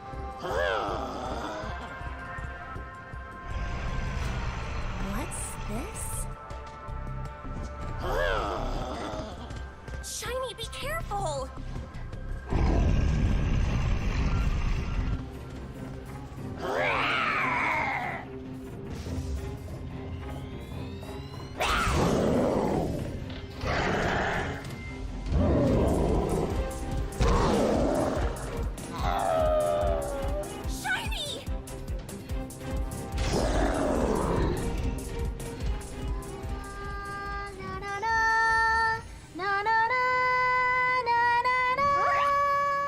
For the forest, for Shiny, I will succeed!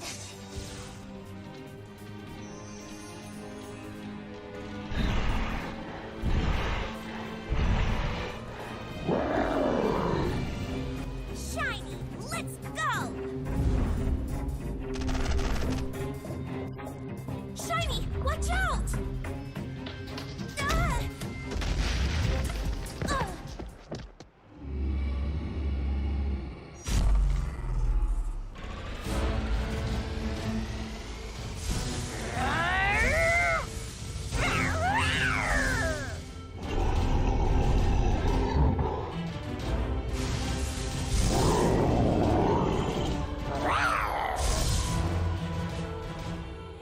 Shiny.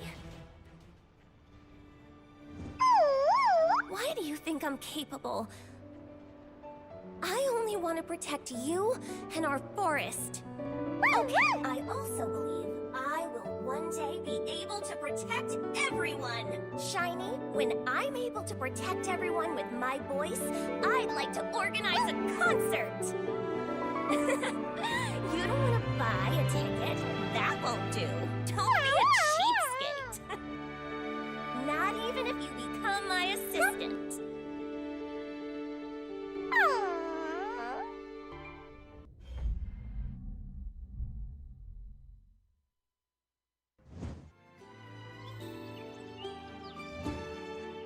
The star of Athenor and Avada is here. Are you ready?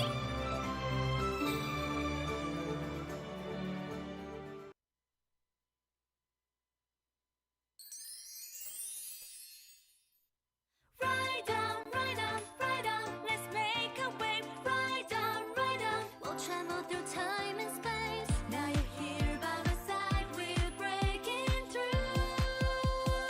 See our dream from a new view.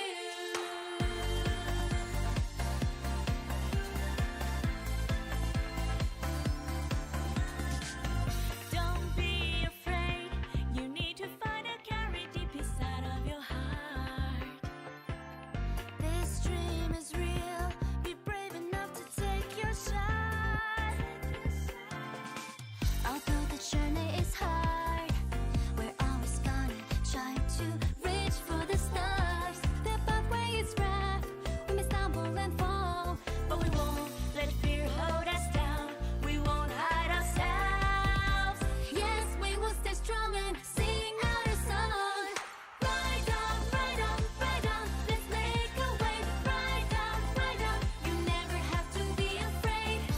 We'll capture the starlight with you, flying, turning deja vu. Ride on, let's make a wave. Ride on, we'll travel through time and space. Now you're here by my side, we're breaking through. See our dream from a new view.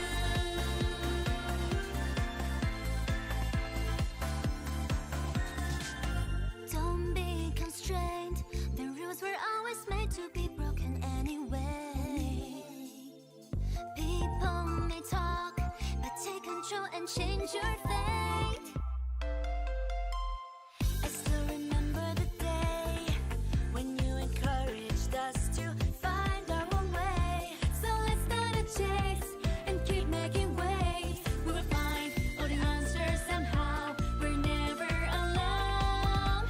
Soon we will be heard all over the world.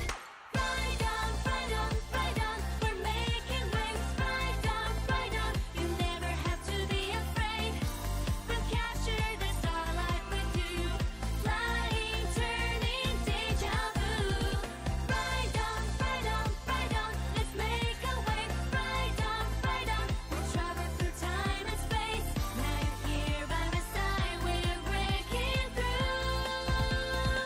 See our dream from a new view.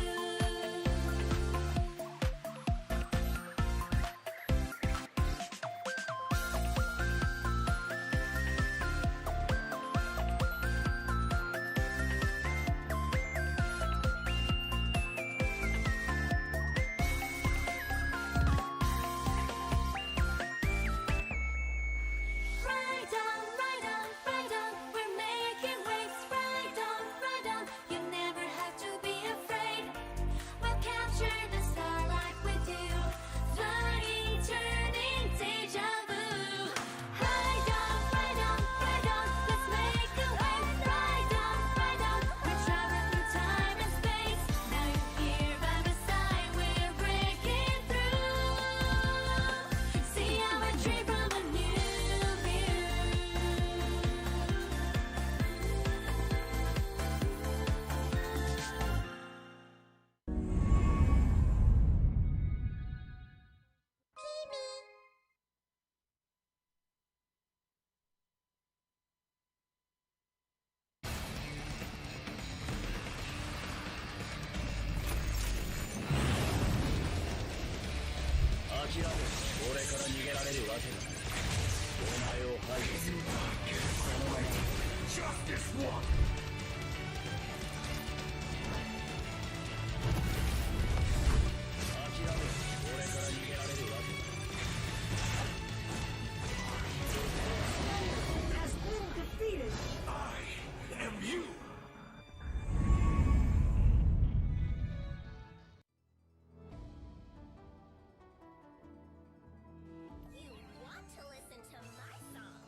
Aya Fleury Voice. As the best elf idol, she can greatly enhance the survivability of her teammates. In battle, she can frequently possess teammates to provide protection and defuse the enemy's attack. Aya can also use sound wave attacks against her enemies. They start small and gradually get bigger, which her enemies will not be able to defend against. Once Aya unleashes her magical stage, her opponents will be lost in her singing and be transformed into cute animals. Even if she is attacked, Aya can transform into a squirrel to protect herself.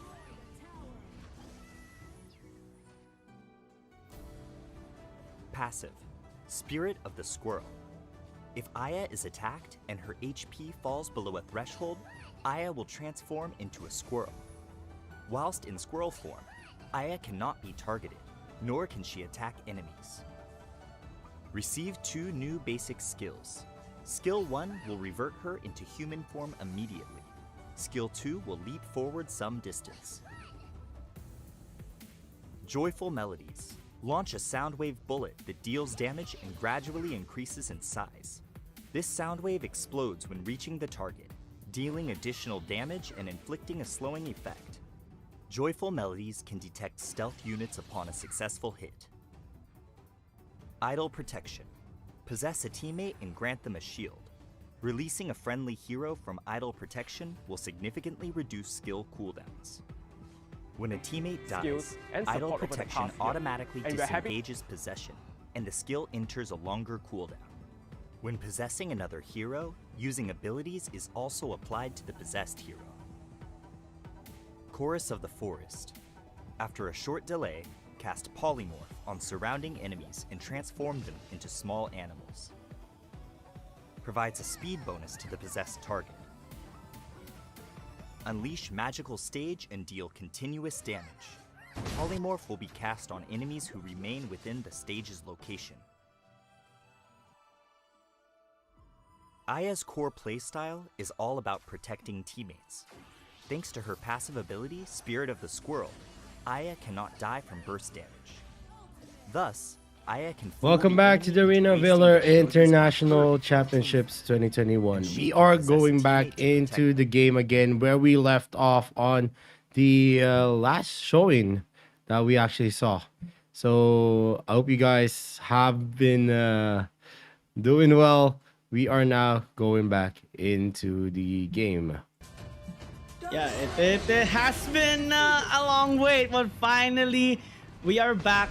Sorry for, we do apologize so much for the delay, and let's see where we left off. This was the moment before Difoxin and KSSA got killed into the bot side before the 20-second death timer, 20-second respawn timer of the the Infinite Slayer.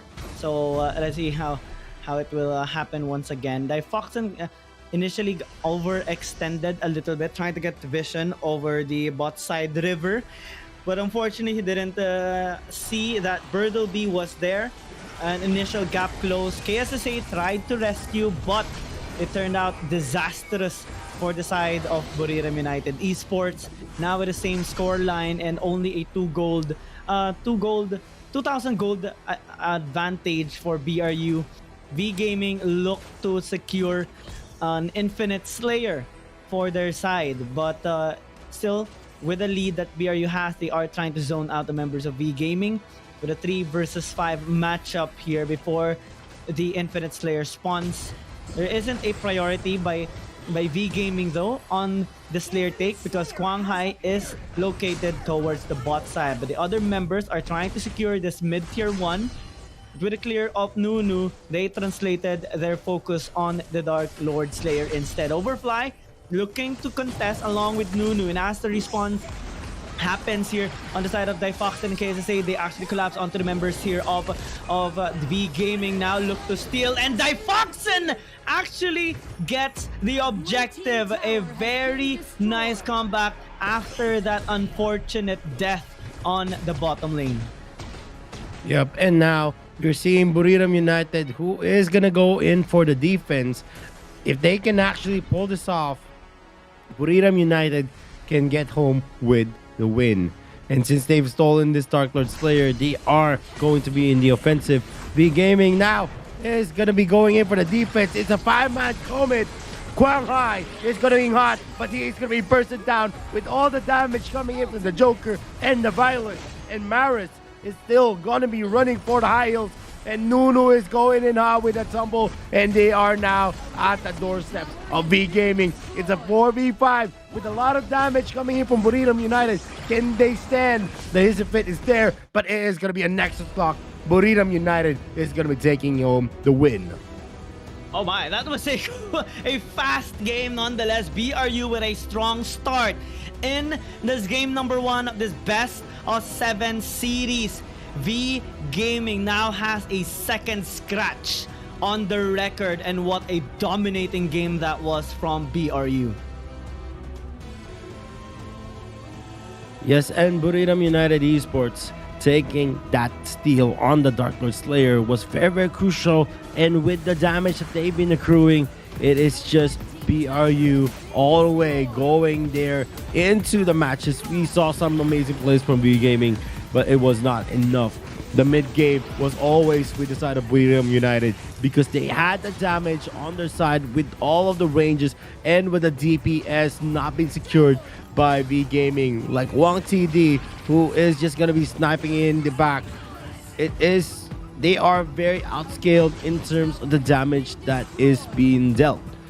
And in those kind of trades, the tanks were not gonna be able to sustain Wang TD because the only damage that you're going to be expecting from an Elsu is just the snipe. Not like what you're going to see from Buriram United. You have the Tulin, you have the Joker, you have the Violet, and then of course you have Overfly who can just commit onto the Elsu and also to the Raz.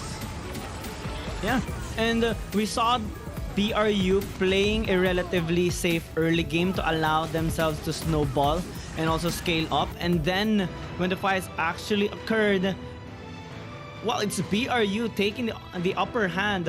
At most, it was just the first blood a while ago onto the top side on the KSSA when they tried to rescue a member, and also onto the bot side river when Difoxen and KSSA got caught out. But because of the Dark Lord Slayer take, the steal of Difoxen, it allowed them to actually recuperate from the misfortune that happened in the bot side river and close this game out pretty quickly. A fantastic game here by BRU, and to even think about that, well, they have invested on a lot of meta heroes and also strong picks, but so does V Gaming.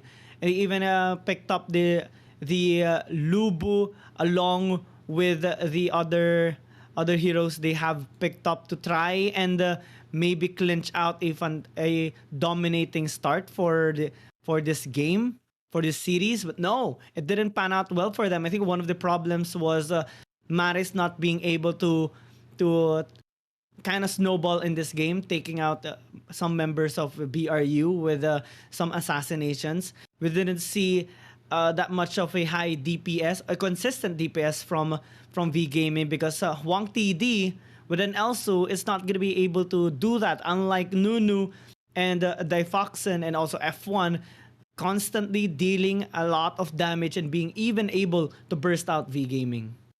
Yep. And so far with the gameplay that we saw for Buriram United, they were able to actually counter the big tanks coming in from V Gaming. They were not expecting this kind of damage that was being felt all throughout the game, coming in from Nunu, coming in from Difoxen, and of course they're not able to actually just close out because of the zip. Because if they do close out, they can just disengage, use a zip roll, get some stuns in, and the damage is already too substantial for the Lubu and even the Omen. That's 4 damage dealers on the side of Buriram United. So them actually going in for premature plays, like taking in that Dark Lord Slayer, going in for clashes in the middle game, was detrimental to their chances to actually take the win. One of the reasons there is that if you're actually packing some tanks in your lineup and you're seeing a lot of damage dealers, the best possible option there is to actually push a late game kind of scenario wherein you're gonna have the advantage because you are gonna have all of your defensive items ready for the clashes. And at that point, I felt like the Omen was just too squishy for all the damage dealers, and also of course Lubu as well is not gonna be able to last with all of the damage being thrown at him. They just didn't have any kind of lifeline to actually scale them. They did have a Raz and they did have an Elsu who is gonna be dealing some sort of damage. We saw when the snipe connects that the Violet is actually reeling from the pain, but it doesn't matter because he is in the back lane wherein he's just gonna be using those free looks to his advantage. Especially a Violet has that insane range whenever he goes for a tumble. Yeah, and also there was a bit of hesitation on the side of V Gaming to start Dark Lord Slayer. If they are going to commit on that objective take, it would have been better if Quang Hai wasn't located towards bot. He tried to push a bot lane instead of trying to go in on the Dark Lord Slayer camp, and it kind of delayed their taking on the objective, and BRU just bought enough time for the other members like Fox and KSSA to actually come back up and respond to that take. And if V Gaming actually took that objective initially and not hesitated at all, maybe Foxen wouldn't have able to steal that Dark Lord Slayer, because he was really efficient in his snipes and pokes trying to get that Dark Lord Slayer, and when he did, it just turned into a disaster for V Gaming. I think V Gaming is a little bit scattered in this game number 1, which is kind of surprising. They don't normally show this kind of behavior or play style in most, if not all, of their games. Normally we see them really dominant, really composed, collected, and also just overall trying to dominate all their games. And this is definitely a shock for us and maybe most of the people that have watched their previous games. BRU now has a solid start in the series, and we do normally see them having a strong performance whenever they take a game number 1. Yep. And now game number 2 is going to be starting with Buriram United getting that first win. They are definitely looking to close this first 2 games to their advantage. But V Gaming, we all know, is one of the most dominant teams. They did suffer a lose in the opening round of this best of 7 series, but it doesn't matter. They are still the team that has the highest win rate here in the AIC 2021. And let's see if that high win rate will result to this window on the Grand Finals, as BRU already has that first point. V Gaming looking to come back in the series so far and answer with a tie on the score, as they are situated on the blue side. BRU on the red side this time, so first pick priority here for V Gaming as they do ban out the Lubu, one of the heroes that they have already picked up during the game number 1 that didn't really kind of had the best of a performance, I must say, when it got piloted or used by Quang Hai. Normally we don't see it happening. So here, Aya taken away along with the Tulin. It's kind of like the first initial bans here, as V Gaming also took out the Roxy. So now the Aoi is being hovered and immediately picked up here for V Gaming. So a lot of rotation priority on the side of V Gaming and a good backline access as well. Yep, and we're gonna see a Richter being over there by Buriram United. Maybe they are going in for a composition wherein the initiation of that Richter is gonna be one of the key. And if you want to counter an avoid pick, the actual thing that you need to do is to actually put someone that can actually tank the damage of that away, because after he uses the Dragon Slash and Dragon's Claw, the damage that he can deal is actually mitigated once the passive that he has accumulated has been already reduced. So if you are in a composition, most of the most of the counters for the away pick last AWC was the Kilgra. But now we're not seeing the Kilgra pick being too hot going here in the AIC. They're opting more for more of those tankier fighters like the Key and also the other fighters in the current meta. And BRU finish it off with the Florentino to make that 1v1 duel possible for them. But looking at V Gaming, they're going hot with the damage that they are going to be fielding with the Kafeni and also the Crixie. Yeah, a lot of damage here on the side of V Gaming. Let's see if BRU is going to be stepping it up a notch with the Telana's pick. No, they actually hover in the Raz. And since Superman is still available, I'm not so sure though if it's going to be allowed here by V Gaming, as BRU is stepping it up a notch with a lot of damage and engage in their composition to try and close a distance here on to Huang TD later on with the Kafeni, as they do take out the Airi. Kira being respected here by V Gaming. Let's see if V Gaming is going to be taking out the Superman away, since it can be a hassle sometimes, but due to the fact that BRU already picked up the Richter, I'm not so sure if they are still going to be picking up the Superman later on, since they haven't picked up their marksman yet. So there can be a prioritization on V Gaming to remove some of the late game heroes or some of the possible good matchups here onto their Kafeni pick.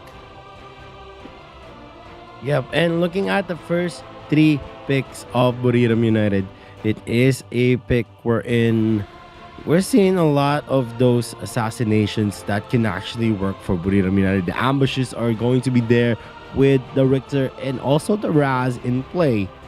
So they definitely have the advantage on getting the ambushes and maybe bursting out those key heroes on V Gaming, who's going to be very, very squishy. The Aoi can be bursted out, the Kafeni can be bursted out, and also the Crixie is definitely someone that you can burst out as well. But that goes the same with the Raz pick.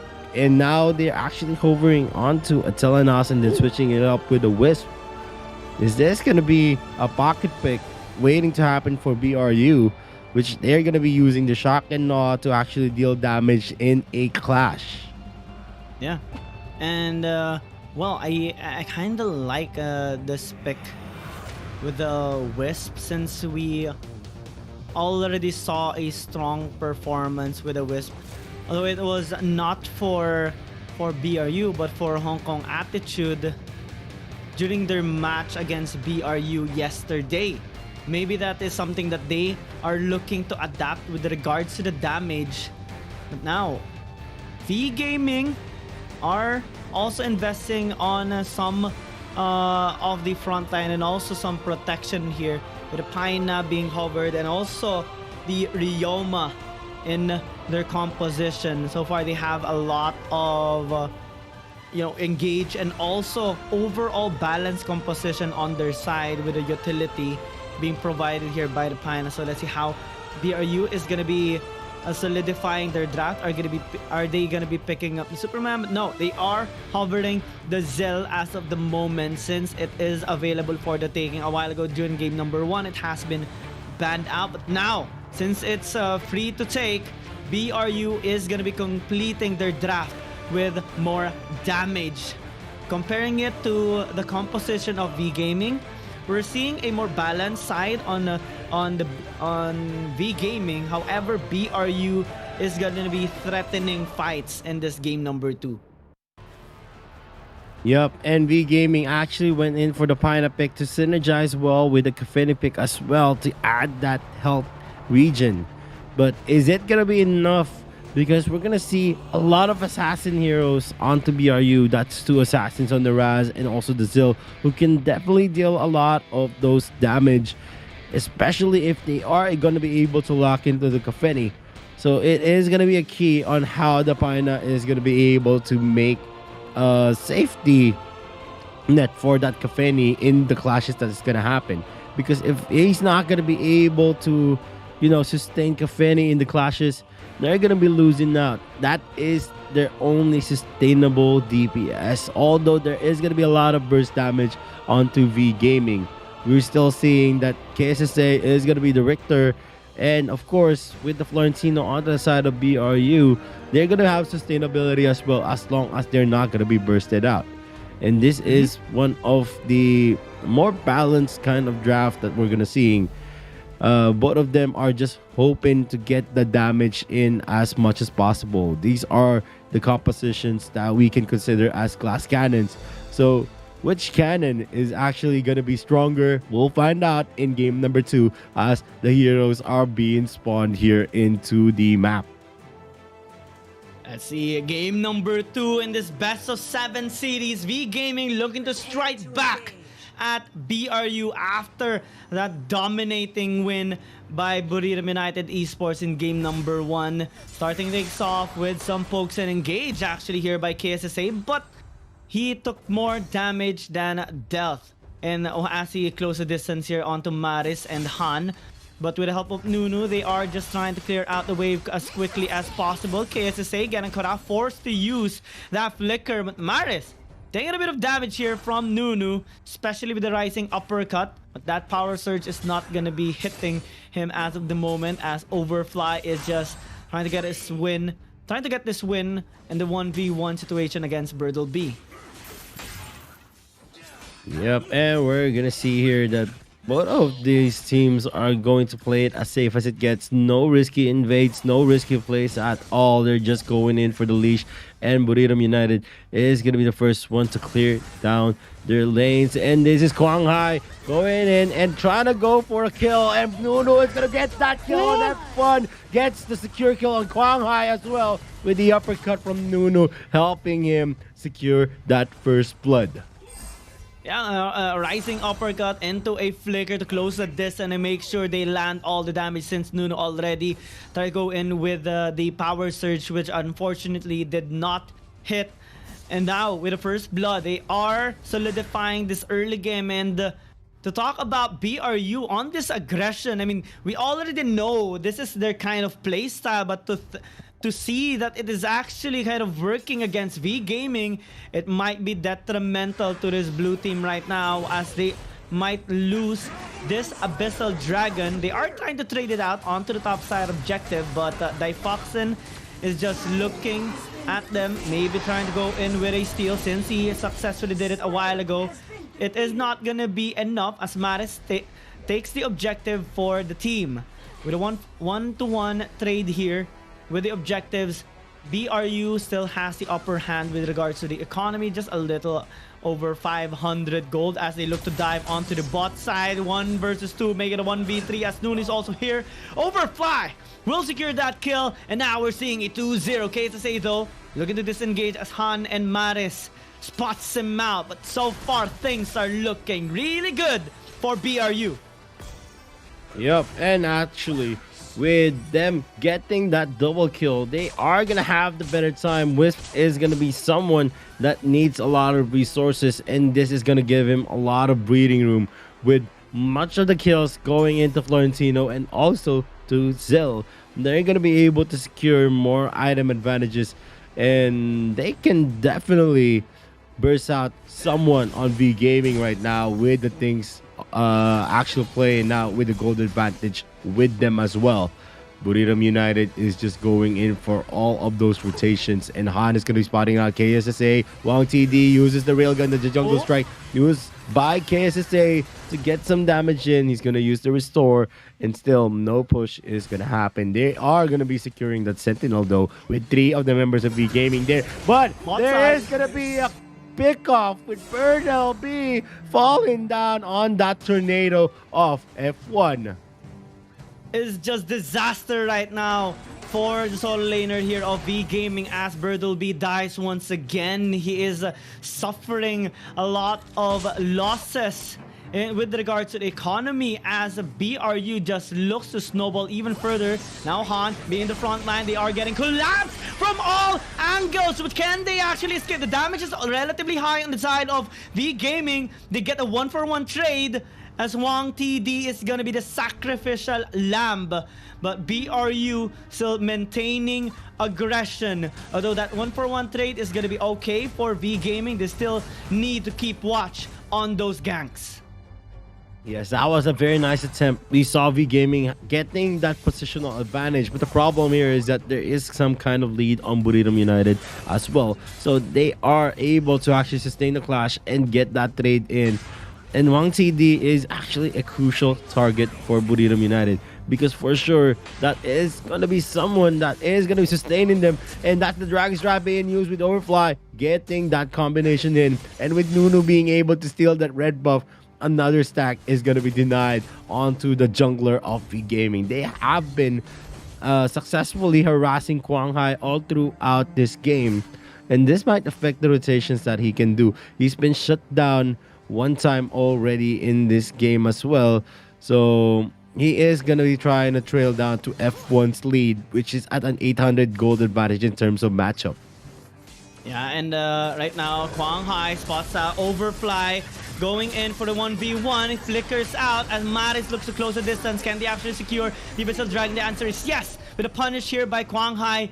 So BRU losing that objective. They are going to be translating their focus here into the mid lane, but a gap close once again here by Quang Hai, looking to prevent them from securing this objective. But Nunu with an engage will not get that kill onto Quang Hai. They are going to be disengaging successfully, as F1 is just securing that that camp for the meantime while he clears out this wave. Maybe they can take out the Dark Slayer after this, but they're looking to steal out some of the camps here of Quang Hai. In the process, they take out the tower atop to increase their gold lead a little bit, as they do like to collapse here onto Birdleby and Quang Hai.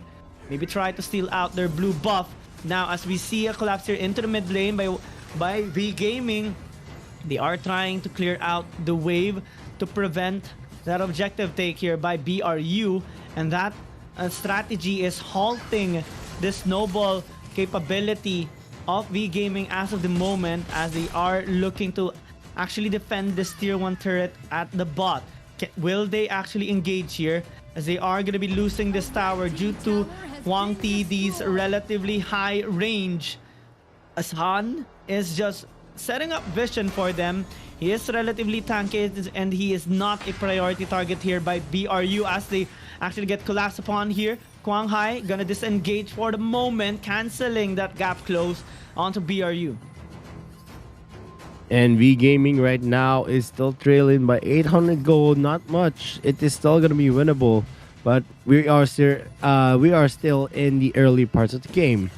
And with F1 being spotted out here, there is going to be some information on the rotations that's going to happen for BRU, with Maris and Wang TD and the others going in, trying to go for a sandwich play. Nunu's going to be spotting them out. Devoxin is going to be in danger as well.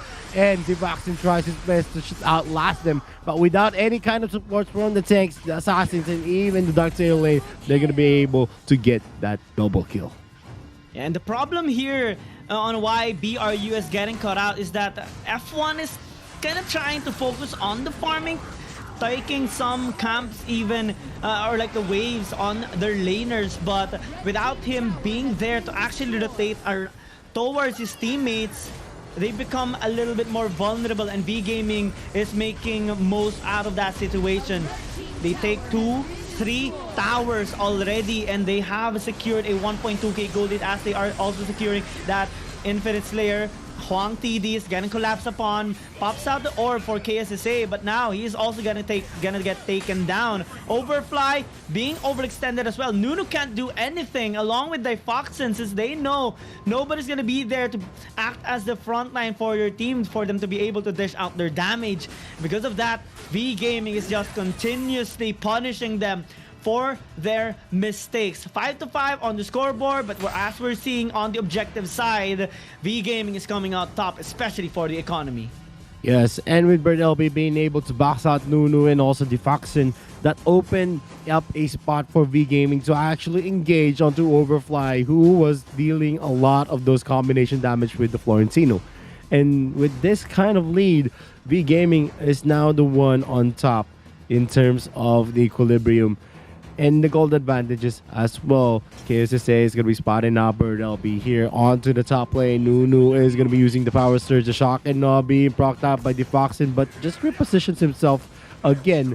And this has been one of the games where the protection is not going to be there from KSSA, who's just trying to give F1 all of the advantages right now. He is the one getting the resources for his team. So they are trying to funnel the gold onto that hero. But how about Defoxin? How about Nunu? And Overfly cannot sustain them as well. And that's going to be the Dragon's Rod being procced out. The Holy Dragon might be taken in with the knockup coming in from Maris. It is just going to be too much. It is going to be an explosive KO used by Nunu. He is not going to be able to get that kill. And the shock and is also going to be cancelled. Not going to be able to take any damage at all. That's the Gentleman's Duel being used here with KSSA. Might be in danger. The Dragon's Stride is going to be finishing him off. And that is already a successful take for the side of V Gaming, as they're going to be barreling down into this third tier turret without any tanks on BRU. They're not going to be able to contest easily. Han is going to use that heal, and that heal also adds some armor as well and attack speed. And if he uses the Nature's Rally, he is going to be able to use some stuns as well. The Dragon Strike is going to be used. Overfly is going to be almost taken out. Nunu is already fallen. And F1 as well. The Tornado is not going to be able to get that kill. They're trying to go for that backdoor, but without any creep waves, they need to disengage or they are going to be punished for it. And with the wave crashing into the mid lane again, Overfly, KSSA, and Defoxin, are they going to be enough? And that's going to be the knockup again. Overfly is going to fall down without any sustainability. KSSA with the Mark of the Hunter, and Defoxin going to be taken out with Quang Hai using the Dragon Strike. It is the Nexus Clock already, and V Gaming takes game number 2. A better performance right now by V Gaming, making sure they tie up the score. This is a more standard V Gaming performance that we know.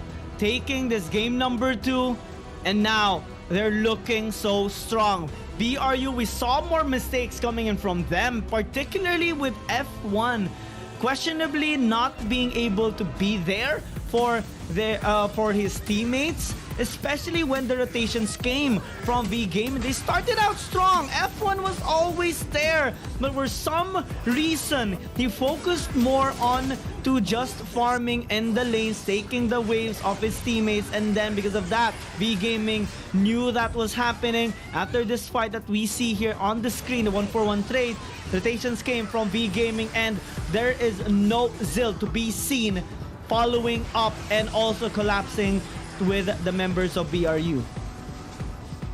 Yep, and as we saw, BRU was the one with the rotational advantages, and this actually has been overturned because of F1 always showing himself up in the map. So there is already no unpredictability on the rotations that BRU has.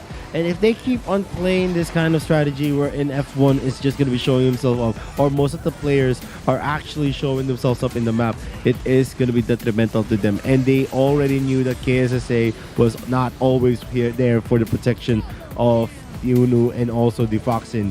He was protecting F1 all day long, and this resulted to a lot of aggressive plays from V Gaming because they knew who's going to be tanking for these two damage dealers? Nobody. So we're just going to be getting those free kills for ourselves. That is the line of thinking that BRU had going into game number 2, and it was a disaster for them. A disaster indeed. We don't see the collected mindset here of BRU, and they're just gonna get punished here by V Gaming since they are more of a standard team. We talked about the draft kind of being more balanced in the side of V Gaming during the pick and bans, but we kind of like the start of BRU. Unfortunately, they kind of lost their momentum for some reason, and maybe some miscommunications happened, but I kind of am pinning point more onto F1's performance. I think that has been a crucial factor resulting to the loss here of BRU, and that should be something that they should be patching up. If they are going on an aggressive lineup, they should be aggressive, not going for unnecessary farms, especially when V Gaming are stepping on the gas pedal already. If they aren't gonna be letting their teammates die in these big ganks that V Gaming are making, there's nothing that they are gonna be able to get. We saw them not focusing on objectives as well, leaving out the Abyssal Dragon and the Dark Slayer a while ago. So at that point, we already saw the momentum falling off of BRU, and slowly but surely is just a V Gaming taking the wheel and also taking on BRU, not letting them come back anymore. Yeah, I mean, yeah, gold is definitely something that is important, but if it's gonna be detrimental to your rotations, better not just go for the farms, because if you keep on farming in those certain situations wherein you're just gonna be left off out in the open and you're gonna be read by your opponents, then better just have it maybe hide onto the bushes and let others actually show themselves up, because I feel like that is the better way to actually go if you want to farm. But in those situations wherein you're just gonna leave the Foxen and Nunu for themselves without KSSA in tow, that's just a disaster waiting to always to happen. And this has been one of the problems of BRU in game number 2. I hope in game number 3 they're gonna be able to solve this, but this is what we're gonna see in the scoreboard. The graph is leaning on BRU all throughout the early game. But once we started where they got that 2-man pick off onto the Foxen and to Nunu, it was just all about V Gaming getting the advantages. They have the dive comp, they have the burst damage as well. So this is something that they were able to capitalize on. And in terms of objectives, it was all V Gaming with 2 dragons and 2 slayers, while BRU only was able to secure 1 dragon. In terms of tower skills and gold, it was V Gaming who was able to capitalize as well. And game number 2's MVP is gonna be Maris on that Crixie, a 91.7% KP, 308 KDA, 63k damage dealt. Roll goal difference is 2,474, and MVP points is 11.9, and this is his 4th MVP of the AIC. And this is going to be something that is a spectacular performance, since this is already the championships. We're going to be seeing much more of a performance on Maris in these best of 7 series, but for now we're ending it at a 1-4-1 score. And we're going to go for a very short break before we continue to game number 3. So this is the Arena Valor International Championships 2021. My name is Victoria. This is Kiyang. Don't touch the browser. We'll be right back.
And we're back into the Arena Valor International Championships 2021. My name is Vittorio. This is Kiang. We are now in the midst of entering game number 3. But so far, with a 1-for-1, with no team at an advantage at all, but the momentum is going to be leaning onto V Gaming.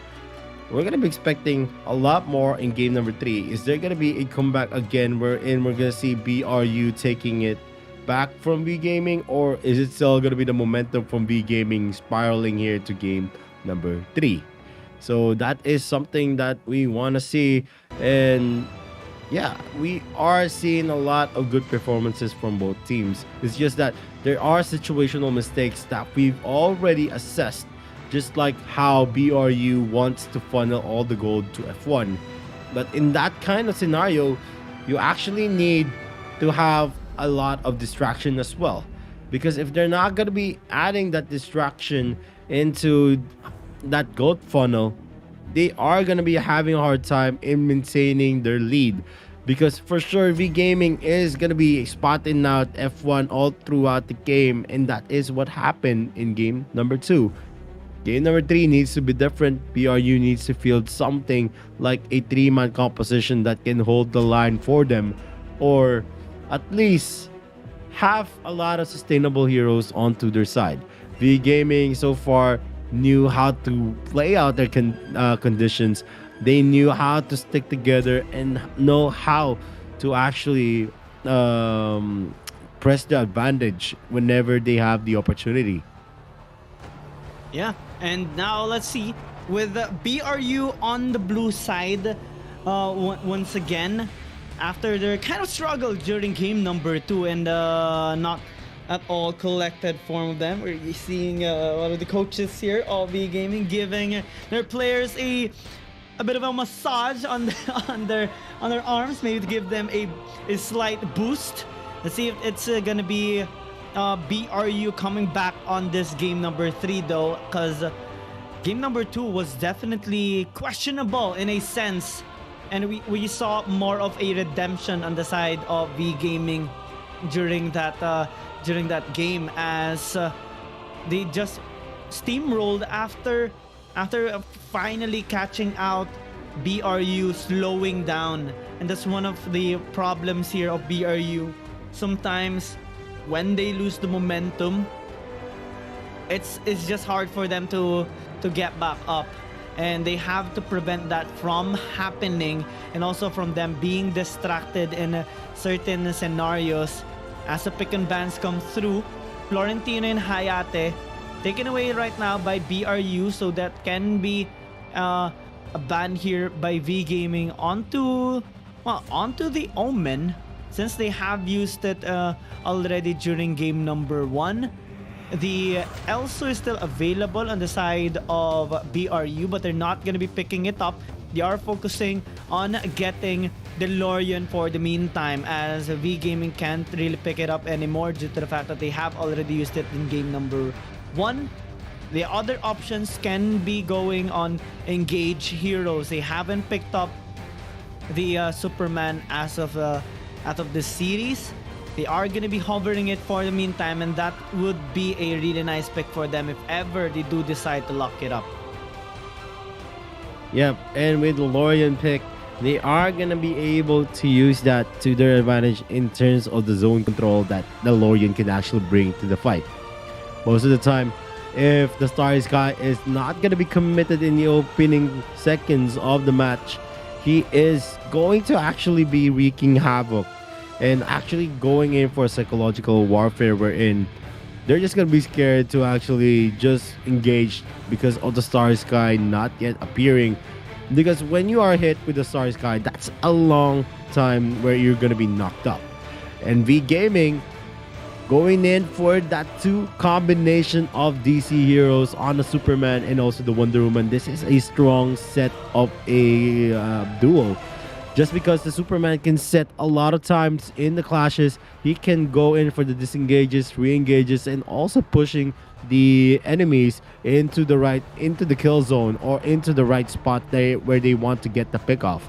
Wonder Woman is one of the strongest counter initiators in this game.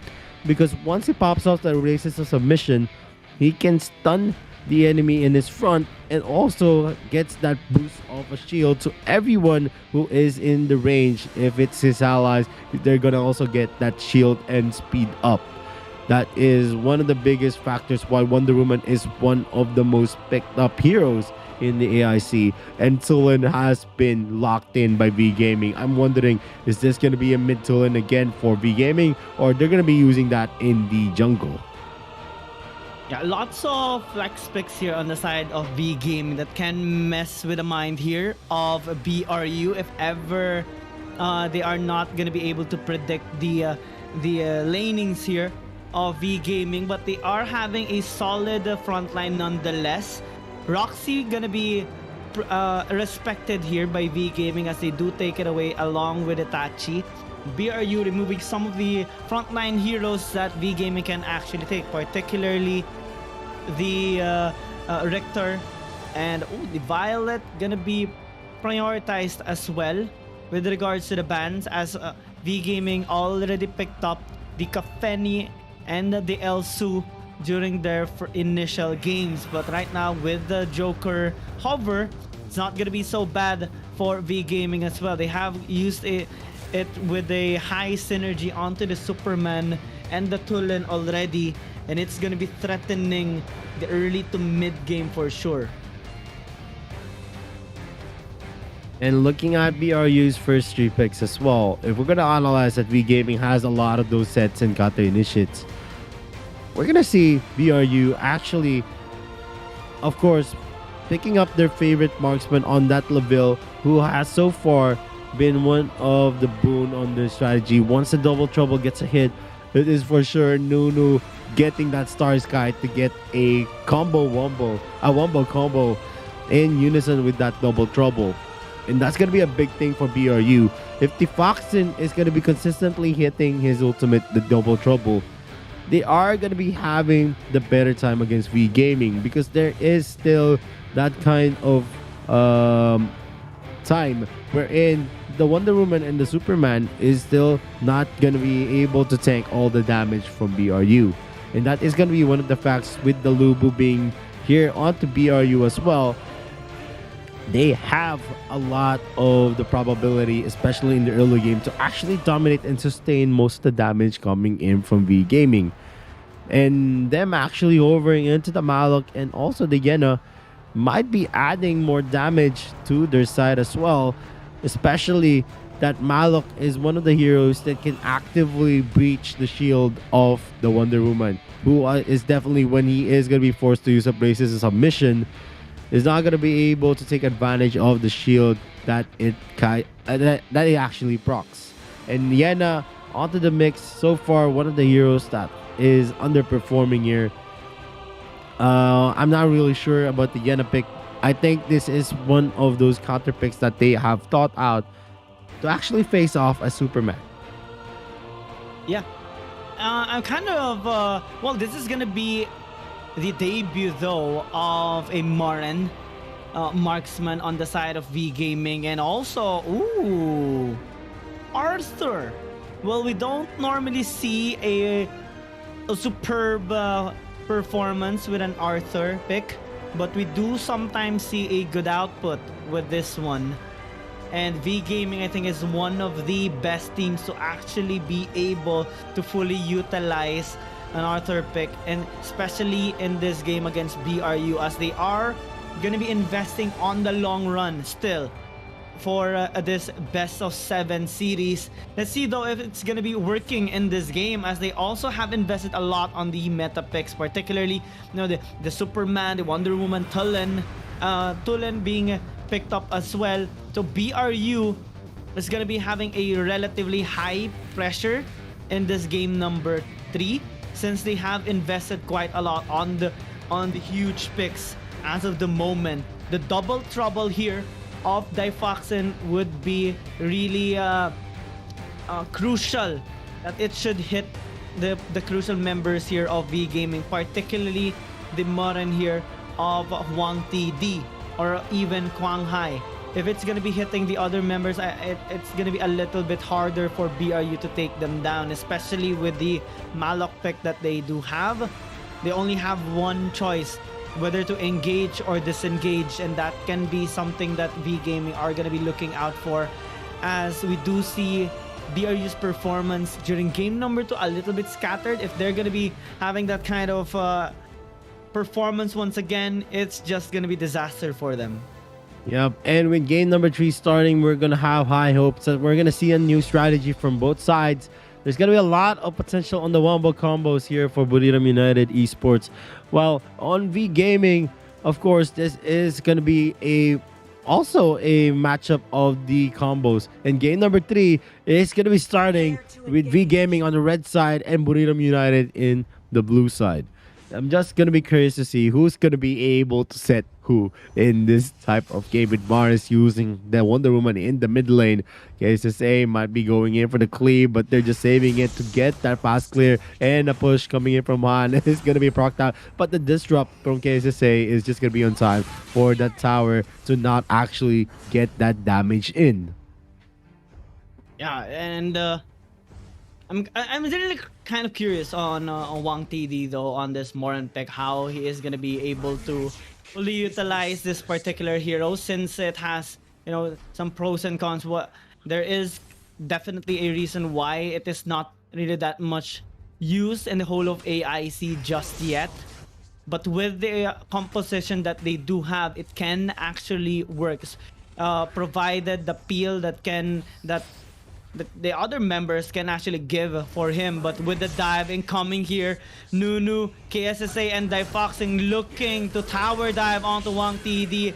I don't think he's gonna be surviving this, as the first blood comes through. It's Difoxing that gets the kill, and Maris Han, they're just a little too late to respond to that location, as we also see, you know, an aggressive approach here by Bertleby, just cutting the wave for Overfly, as he is going to be having that priority with regards to the rotation, since the wave is just going to be crashing onto the tower here of Bertleby, of Overfly, as Bertleby looks to set up vision over this bot side river. But BRU is going to be catching up. They are going to be starting this Abyssal Dragon for the taking, while V Gaming is gonna trade it out with the Dark Slayer. So relatively okay trading here by both teams. BRU focusing on scaling here with the take on the Dragon. They are actually attempting on stealing this, but they're not gonna be successful in doing so. Han is getting CC chained though, so he might not be able to escape, as he is just relatively low.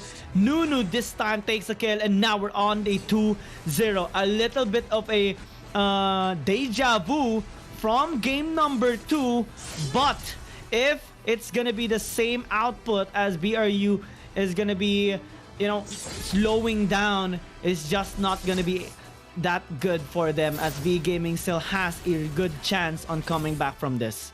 Yep, if they do lose this, they're going to be losing a lot of those flex picks for BRU. I know all of the picks right now is one of their specialties, like Nunu's Lorian, the Foxen's Laville, and of course the Lubu for F1. Han is going to be spotting out Nunu here into the brush. He is not going to be forcing in that kind of push into the brush as well, because he knows he doesn't have the tank ability just yet. With the Foxen and Nunu in there, that's going to be the double trouble, almost getting a hit, and the shock is going to be deterring Wang TD for that run. But with the double trouble not getting a hit, it is going to be a nice attempt for BRU to pressure the lanes there, while F1 is going to be spotting out that small cap take from Guanghai and also Maris. Maris is so far not having the best time with their rotations, but maybe this is their chance, as Wang TD now picks up a kill, a revenge kill onto Difoxen, as they are making their way with the rotations towards the top lane. KSSA is gonna be in trouble if he doesn't have any backup, because Han is here for the pressure, as we do see a dive onto the bot side Birdleby getting damaged, but he's relatively tanky, so is gonna be able to disengage successfully as BRU cast out that double trouble, not hitting Maris. So a relatively okay dodge right there, avoiding a potential casualty on the side of V Gaming, and BRU are just gonna be consistently looking out for picks. And whenever the double trouble doesn't connect, it's gonna be a chance for V Game to actually strike back as they take out KSSA without even a single chance to escape, as you're just gonna be constantly knocked back towards the tower. Yep, and with BRU actually losing some of the gold advantage that they have, this is most likely the form that we've seen from game number 2. But so far, it is still anyone's game. Every wheel always gets their turn. And for now, BRU just needs to endure. They have the better late game potential because of the hyper carry on that Laville. Not like what we're going to see from V Gaming, who's going to be falling off in the late game with Wong TD's hero. Actually, not that late game certified, just because we're going to see Morin not really dealing a lot of damage, even with the crit items as well. That's just how he's built. He's going to be tanky though. And Han is going to be getting in the brunt of that double trouble. He's going to be able to use the Man of Steel to just safely disengage from that engagement. KSSA did not use his shock. So maybe they're waiting for that double trouble to actually hit someone that is not going to be protected. As long as Han is going to be there, he's just going to be using the speeding bullet to actually re-engage and disengage. There's going to be a spot out here. Wong TD is losing that range battle, and it is the Man of Steel. Speeding bullet is going to be used. Is he going to be taken out? Defoxin might be in danger, and that's a Star Sky connecting, and maybe almost gets that kill, and Wong TD is in the area. Nunu is going to be using the teleportation to actually get out. Double trouble is going to be used as well. Not going to get a hit on anyone. Morrison, Wong TD is there. Overfly is going to be entering the fray, but he almost gets bursted down by Wong TD. He is dealing a lot of damage at 7 minutes into the game. That is kind of scary, since Overfly is not really that much tanky enough to actually soak all of that DPS coming in from Wong TD. Now we're starting to see, the exact situation of BRU during game number 2, as they are kind of losing out in this early to mid game. After their strong start, they kind of failed to keep up the pace onto V Gaming, as they are constantly getting chunked out and also zoned away, losing some of the choices and resources here.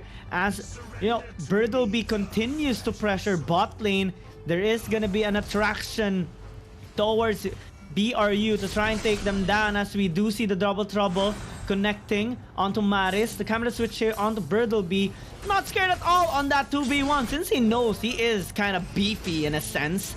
Wong TD though isn't, so he has to respect the damage coming in here. Pops out the orb to survive. Same goes here for Defoxin, but he is gonna fall down. A 1-for-1 trade as of the moment, as Han is trying to push KSSA towards the tower, but KSSA knows better. He knows how to dodge that kind of strategy. He's going to be able to disengage successfully. Meanwhile, a fight breaks out here on the top side river with Birdleby and Overfly just, throwing some jabs onto each other, but we all know Birdleby is almost immortal, so he is not gonna be scared at all to face anyone as of the moment. Gold lead is currently in favor still of V Gaming, and BRU, if they want to come back from this, they have to start and take objectives. Holy Dragon's a good start for them, but if they are going to be contested, it's going to be a little bit difficult for them to actually secure it. Double trouble now connecting, but no follow-up. Finally, Nunu goes in, but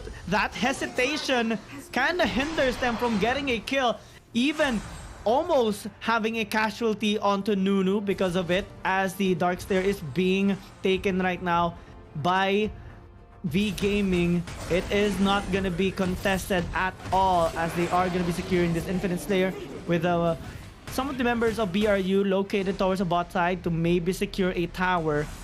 a tier 1 tower, the first tower here for BRU, while a contest onto the top lane is happening. Luckily, Nunu is there for the defense, and they do prevent that take. But V Gaming overall still has a better economy, and if BRU are not going to be able to catch up, it's going to be spelling out trouble for them. Speaking of trouble, double trouble connecting, but not onto Maris. So they collapse with a speeding bullet right now by Han. The CC chain is just too much, and F1 falls down. KSSA is just going to be another victim as the Infinite Slayer pushes here in the mid. And this has been the characteristic of V Gaming. They are going in for those clashes, and they go in it with a big stake. Just because you're not gonna see a half commit for V Gaming.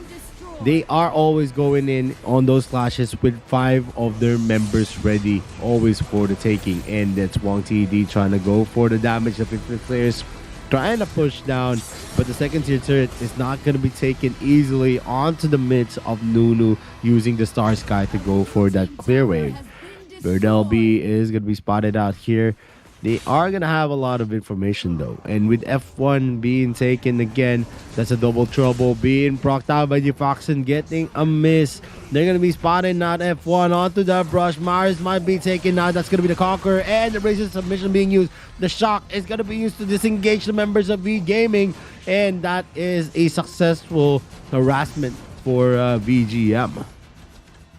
Yeah, V Gaming is just slowly but surely upping their lead and preventing the comeback here for BRU. We're seeing a more systematically approach here by V Gaming against BRU, taking most of the resources and also preventing any response from them. Han and Birdleby has been popping off with their frontline picks as a double trouble connects here onto Wong TD. They are collapsing onto them right now. A bit of a separated approach by BRU, but they're trying to make most out of the situation. Nunu didn't get that good engage, but the follow-up is amazing. Wong TD will finally get catched out, but Nunu is taking a bit of damage. Can he actually dodge its skill shots? The answer is yes, but they're losing structures onto the other side of the map as Birdleby takes out their tier 2 tower.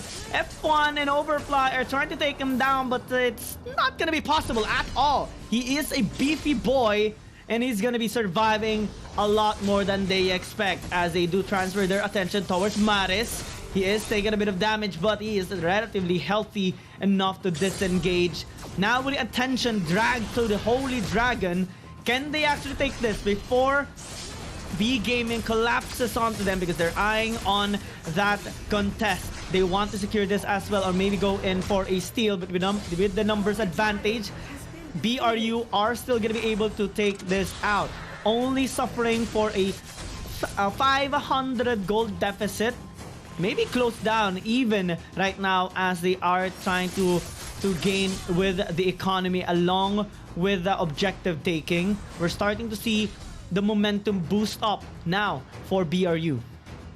Yep, looking at the lead, no one is really having the goal advantage right now. It is still going to be a 5-for-6 in the scoreboard. Birdell B is going to be spotted now. No, the deep impact is going to be used.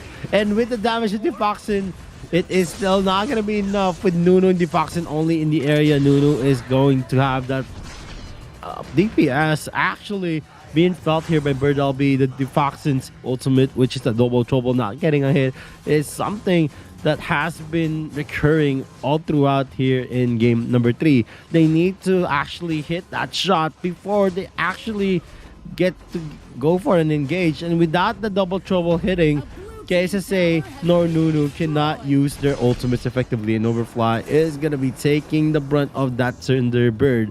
And with his magic resist, he is going to be able to actually outlast some of the damage, and the Infinite Slayer is going to be started here with 5 of the people of Buriram United in the area. They're going to be spotting out most of the members of V Gaming as well. Birdell B is going to be entering into the back. F1 Defoxen is going to be caught out by Birdell B using that deep impact. He's not going to be able to run, and with that, Buriram United does not have the damage for a second ready for them. Wong TD is just going in trying to get that kill on KSSA. He does not get that kill, but he is going to be giving some space to the members of V Gaming as well. Although Kwang Hai was taken out into that engagement, it doesn't matter because Defoxen is repeatedly shut down by the members of V Gaming. And once we're not going to see Defoxen ready to carry BRU, V Gaming is just going to be on top on every type of engagement in every type of clash.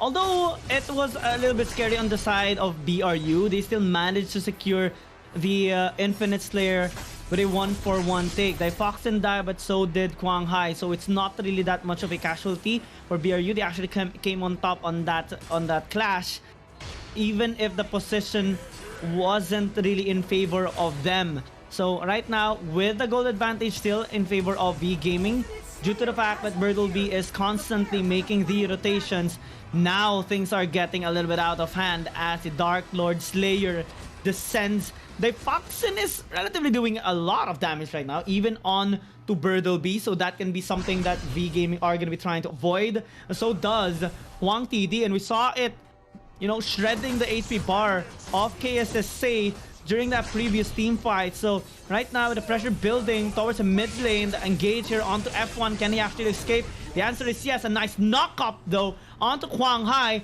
forces them to disengage for the moment, but another fight onto the top. Maris wins that 1v1, and that will spell out trouble for BRU in a 4v5 setup. They can't actually contest this Dark Lord Slayer because, you know, Bertleby is also going here. Damage though by Difoxen is relatively high. Maris soaking up most of it though as Kwang Hai goes in for the burst.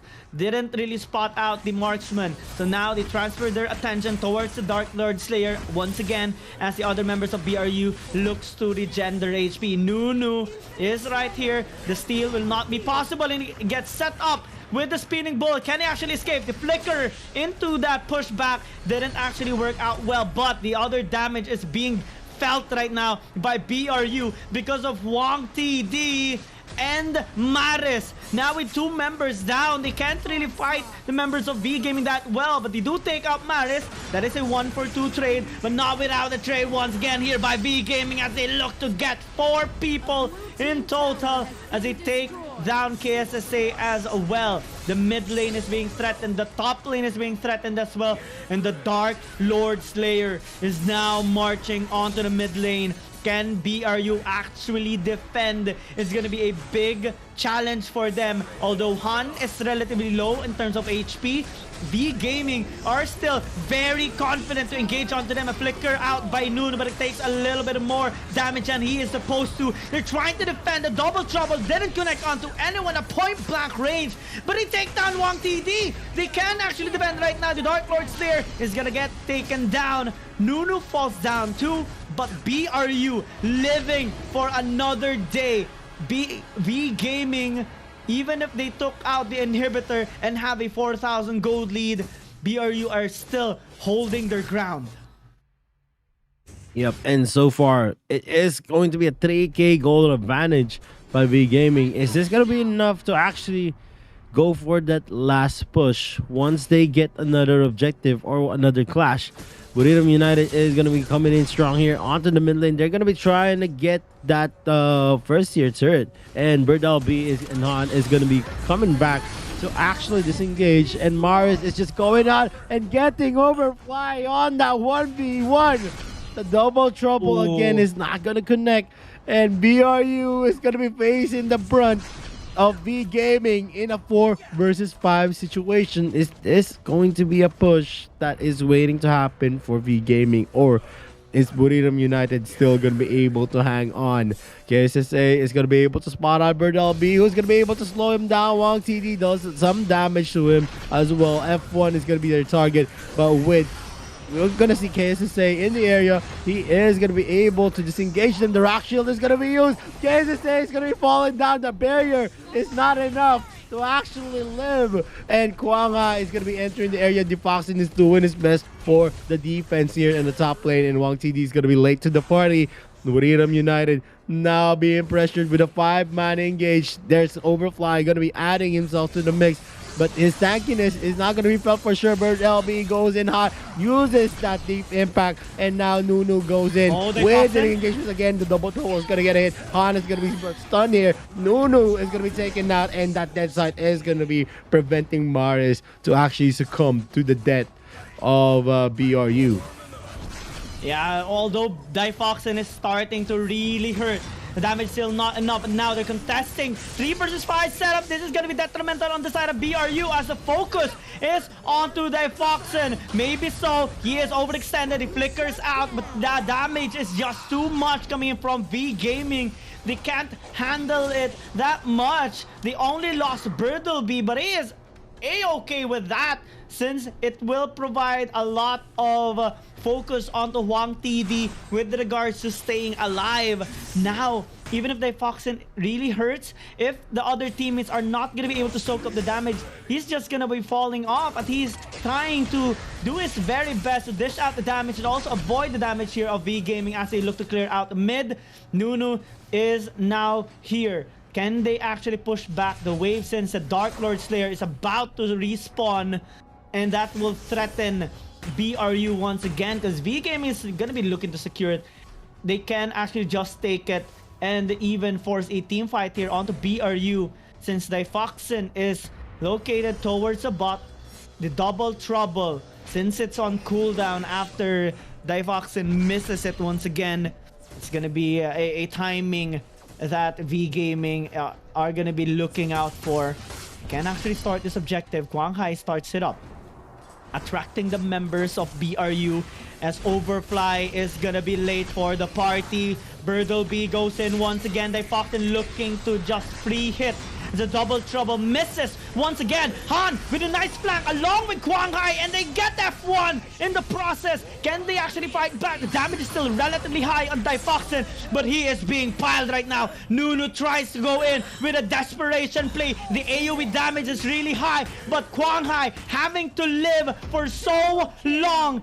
Nunu, the only member left, being challenged right now by Han. Can they actually go in with a 3 versus 1? The answer might just be no, because Quang Hai is really going on the aggressive run, dealing a lot of damage, popping that second life onto 2 members of V Gaming. But now, since they're focusing onto the mid lane, can they actually defend? The answer is no. 12 seconds on F1, but it's not gonna be enough to save this game, as this point is going to V Gaming. V Gaming getting that strong initiation, and this is a game and series wherein we're gonna see a more dominant V Gaming so far.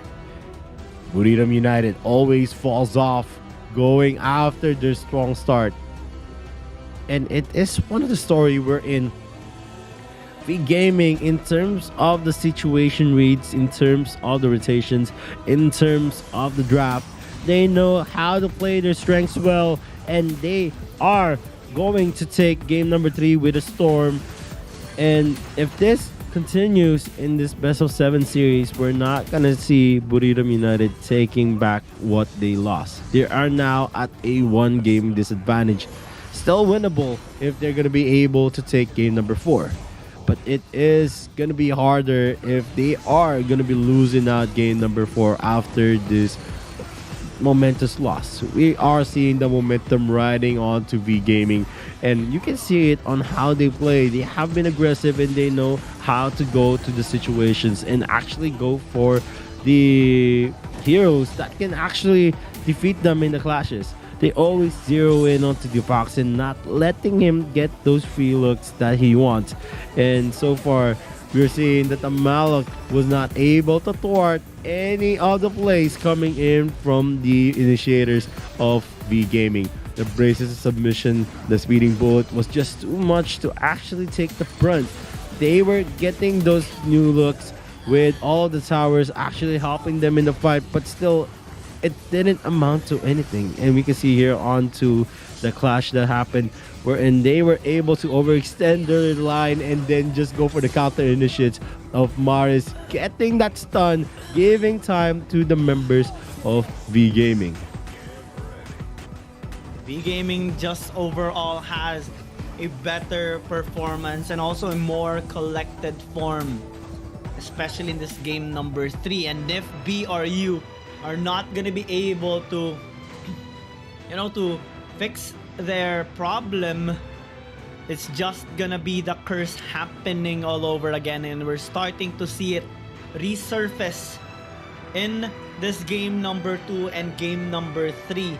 Although we did see them kind of performing a little bit bad on this game number 2 and 3, there is a pattern building, a similar one towards their previous series, wherein when they battled against Hong Kong Attitude, they kind of had a good start on the game number 1, but suffered a lot of games on their losing end. But then they came back on the later games with a strong finish, and it can be possible still here against V Gaming, since they already put another scratch onto V Gaming.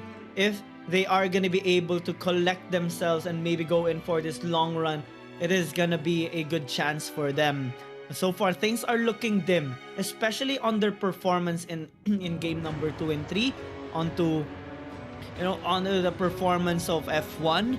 And now we started to see a bit of weakness on the side of Overfly, losing thrice on the 1v1 against Maris. And if you are gonna be losing on a 1v1, you should avoid those kinds of scenarios on the next time you are gonna be facing it up, because it's just gonna be allowing your teammate to punish your team with a numbers advantage. And we saw a lot of negative results because Overfly kept on dying, and most of the resources were taken after that.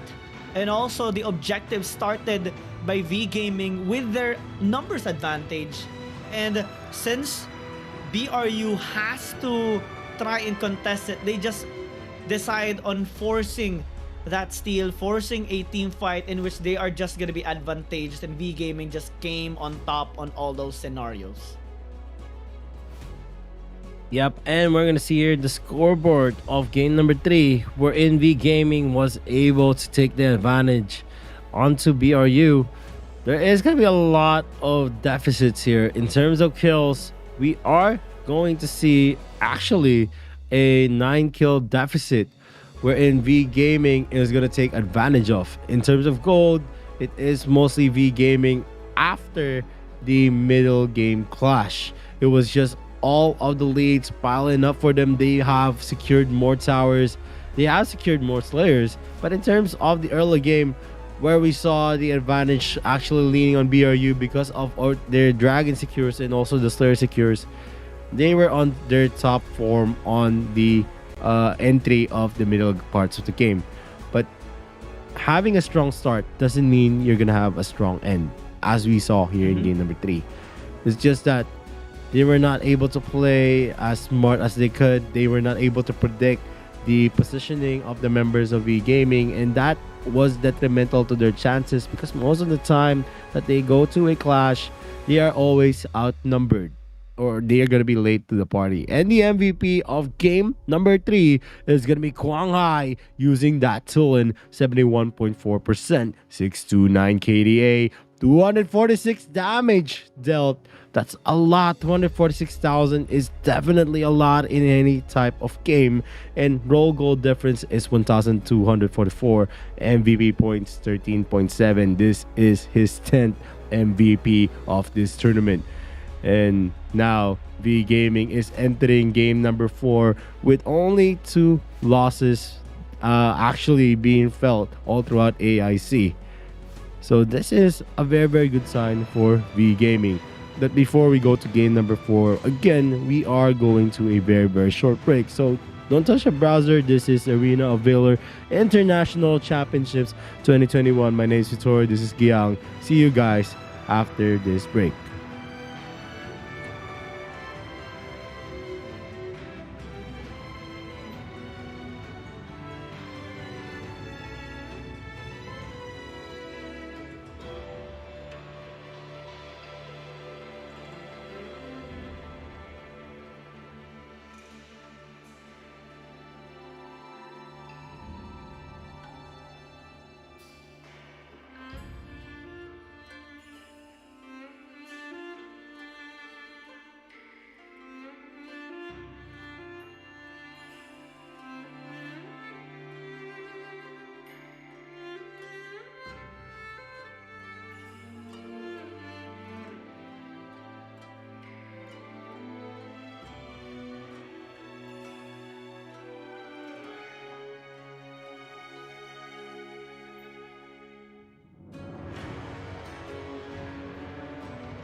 hurt you much?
An enemy has been defeated.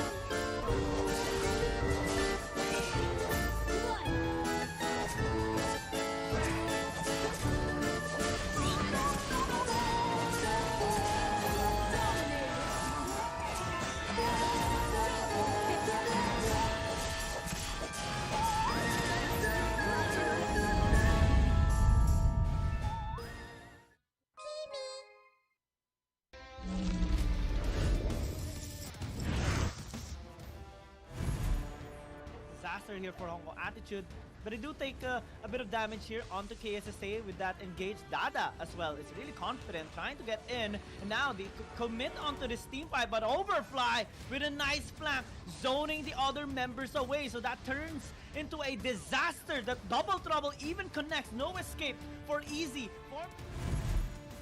On the bot side, split pushing, but he's gonna get caught here by Overfly. It's not the best scenario now for Hong Kong Attitude. Can they actually contest this in a 4 versus 5? The answer is gonna be yes, in the sense with the damage that they are dealing, but same goes for BRU, taking out Easy and a bow almost immediately. Dada is here dealing lots of damage, taking 3 members, and with Shaolin free hitting for so long, they take out 4 in exchange for 2 in that 4v5 team fight, and now they're trying to get a kill here onto Overfly. He is relatively tanky, but he is really getting railed here by Shaolin with the long death timers.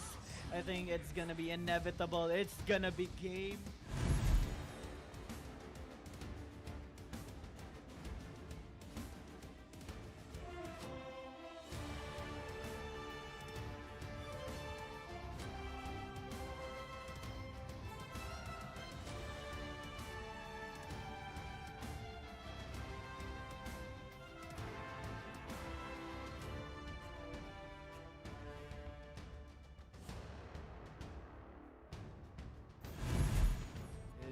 Going in there, just throwing it in the guts. Overfly spot him out. He is receiving a lot of damage, and that's going to be substantial damage as well.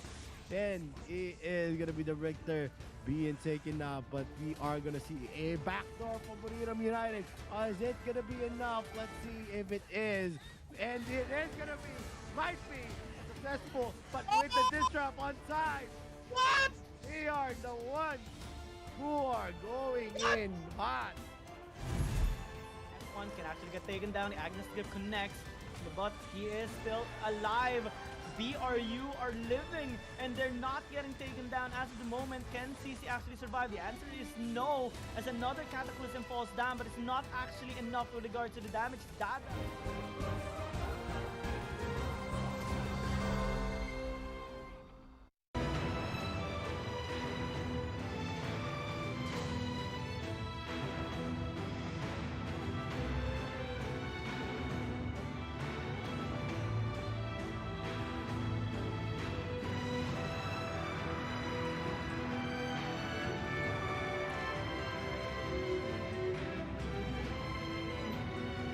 Welcome back to the Arena Valor International Championships 2021.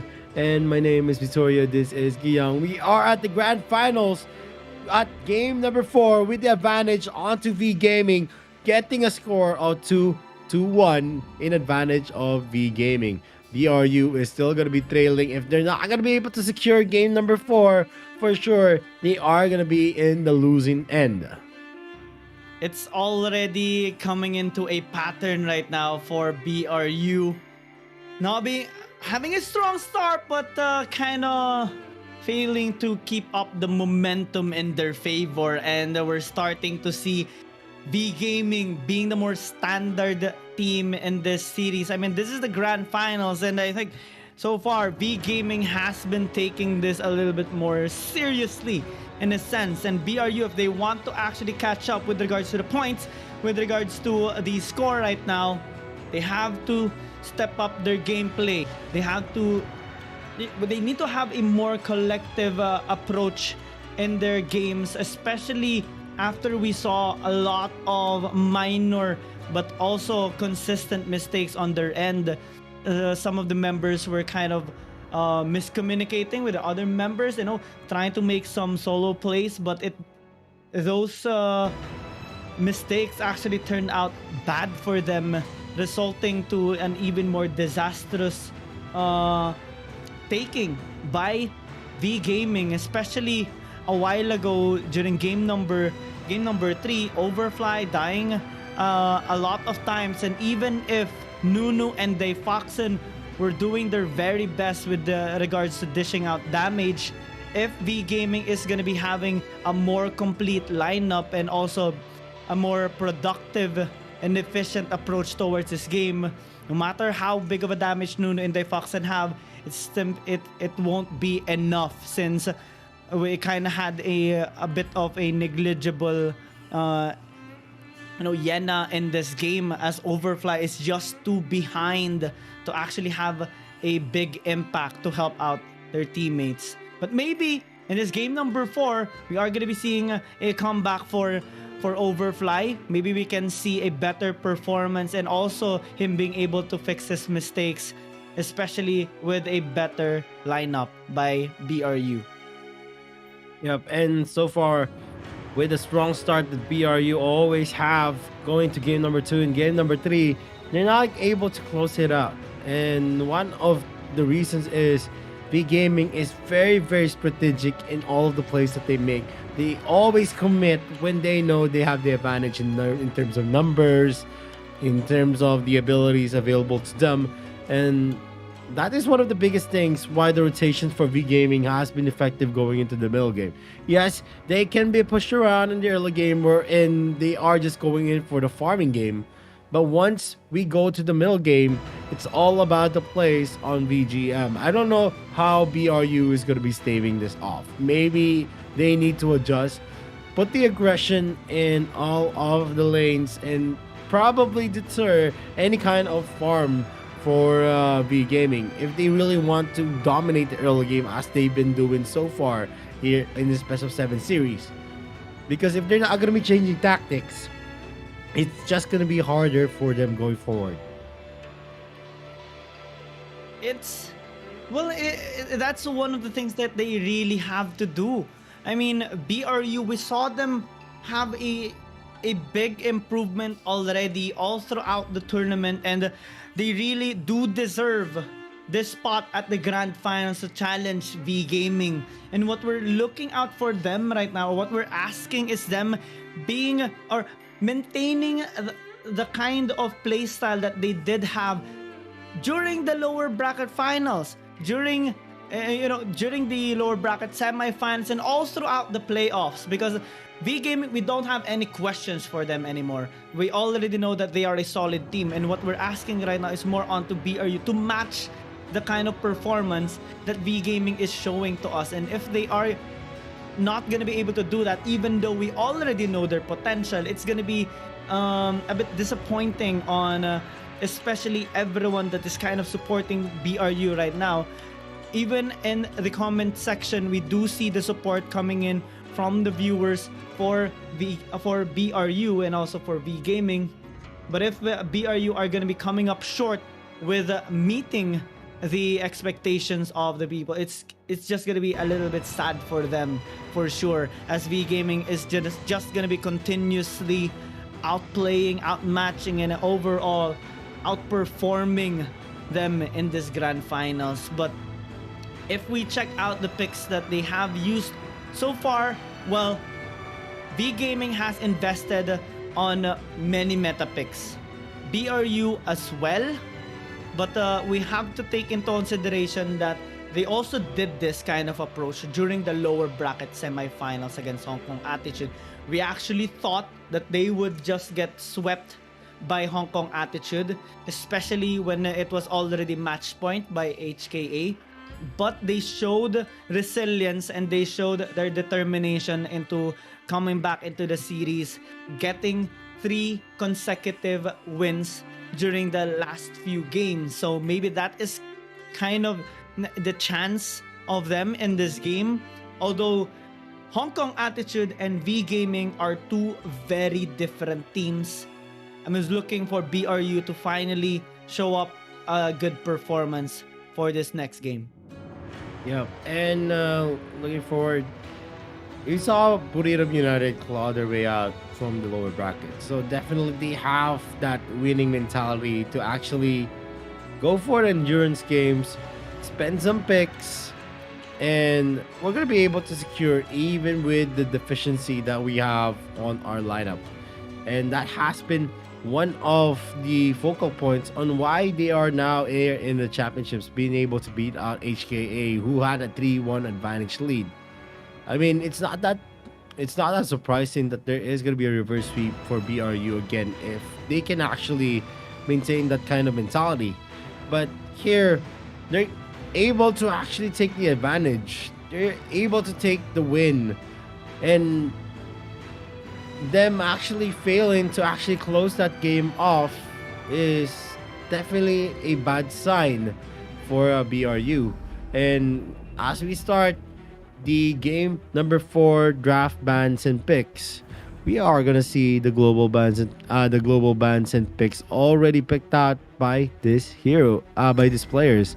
V Gaming and BRU still have a lot to field, and going forward, even into game number 6, we can definitely see and expect that there is gonna be some pocket picks that are gonna be picked up here by each of the team. And looking at BRU, they expended the Lubu, Lorian, and the Laville last time, although the Yena pick and the Malak pick was very negligible. And so far, the Yena has been one of the heroes that's been underperforming, not being able to do anything, even to assassinate. And one of the reasons there is the current meta is acclimated into getting a lot of burst damage heroes onto your team and then adding some sustainable tanks that can actually soak up the damage. Yena does not fit any of that criteria. So that is one of the reasons why Yena right now has been falling off here in the AIC. Well, we also saw some success by BRU on the high damage late game heroes when they battled against Hong Kong Attitude. We also saw it, BRU having a strong performance during game number 1 against V Gaming when they drafted a double marksman composition. So maybe they can come back on that kind of strategy and approach as this 4th game of this best of 7 series happens, having a priority this time on the El Su after the Crixie has been banned away by V Gaming. Naturally, V Gaming are going to be looking to have a lot of backline access with the heroes that they are going to be taking up. They have used already the Aoi, but the Laville is still up for the taking. So that the hostage taking strategy is available for V Gaming with the Roxy available as well. And that is not going to be so bad if they lock it in immediately. Yep. And so far with the first pick on the Elsu, I'm not actually very optimistic for BRU because so far Defoxin on that Elsu has been underperforming. He's mostly not connecting his shots, and that's one of the biggest factors if you're going to be playing at an Elsu. You need to connect your shots to the right targets. And in terms of Defoxin, he has a knack of getting the misses even in the situations where it is going to be a clear shot. And V Gaming getting that Lavelle and Roxy pick, this is going to be a deadly duo. Once the double trouble hits, you're going to expect the Agnes grip. And if you add Lorian to the mix, it is going to be added with that Starry Sky combination with an AoE damage as well. So V Gaming has a lot to actually work around on. The pick-up potential for their team actually skyrockets with this combination that we're seeing on their first 3 picks. While on Buriram United, there's going to be a lot of protection afforded into that Elsu with a Superman and also a Mina who can hold down heroes in certain situations.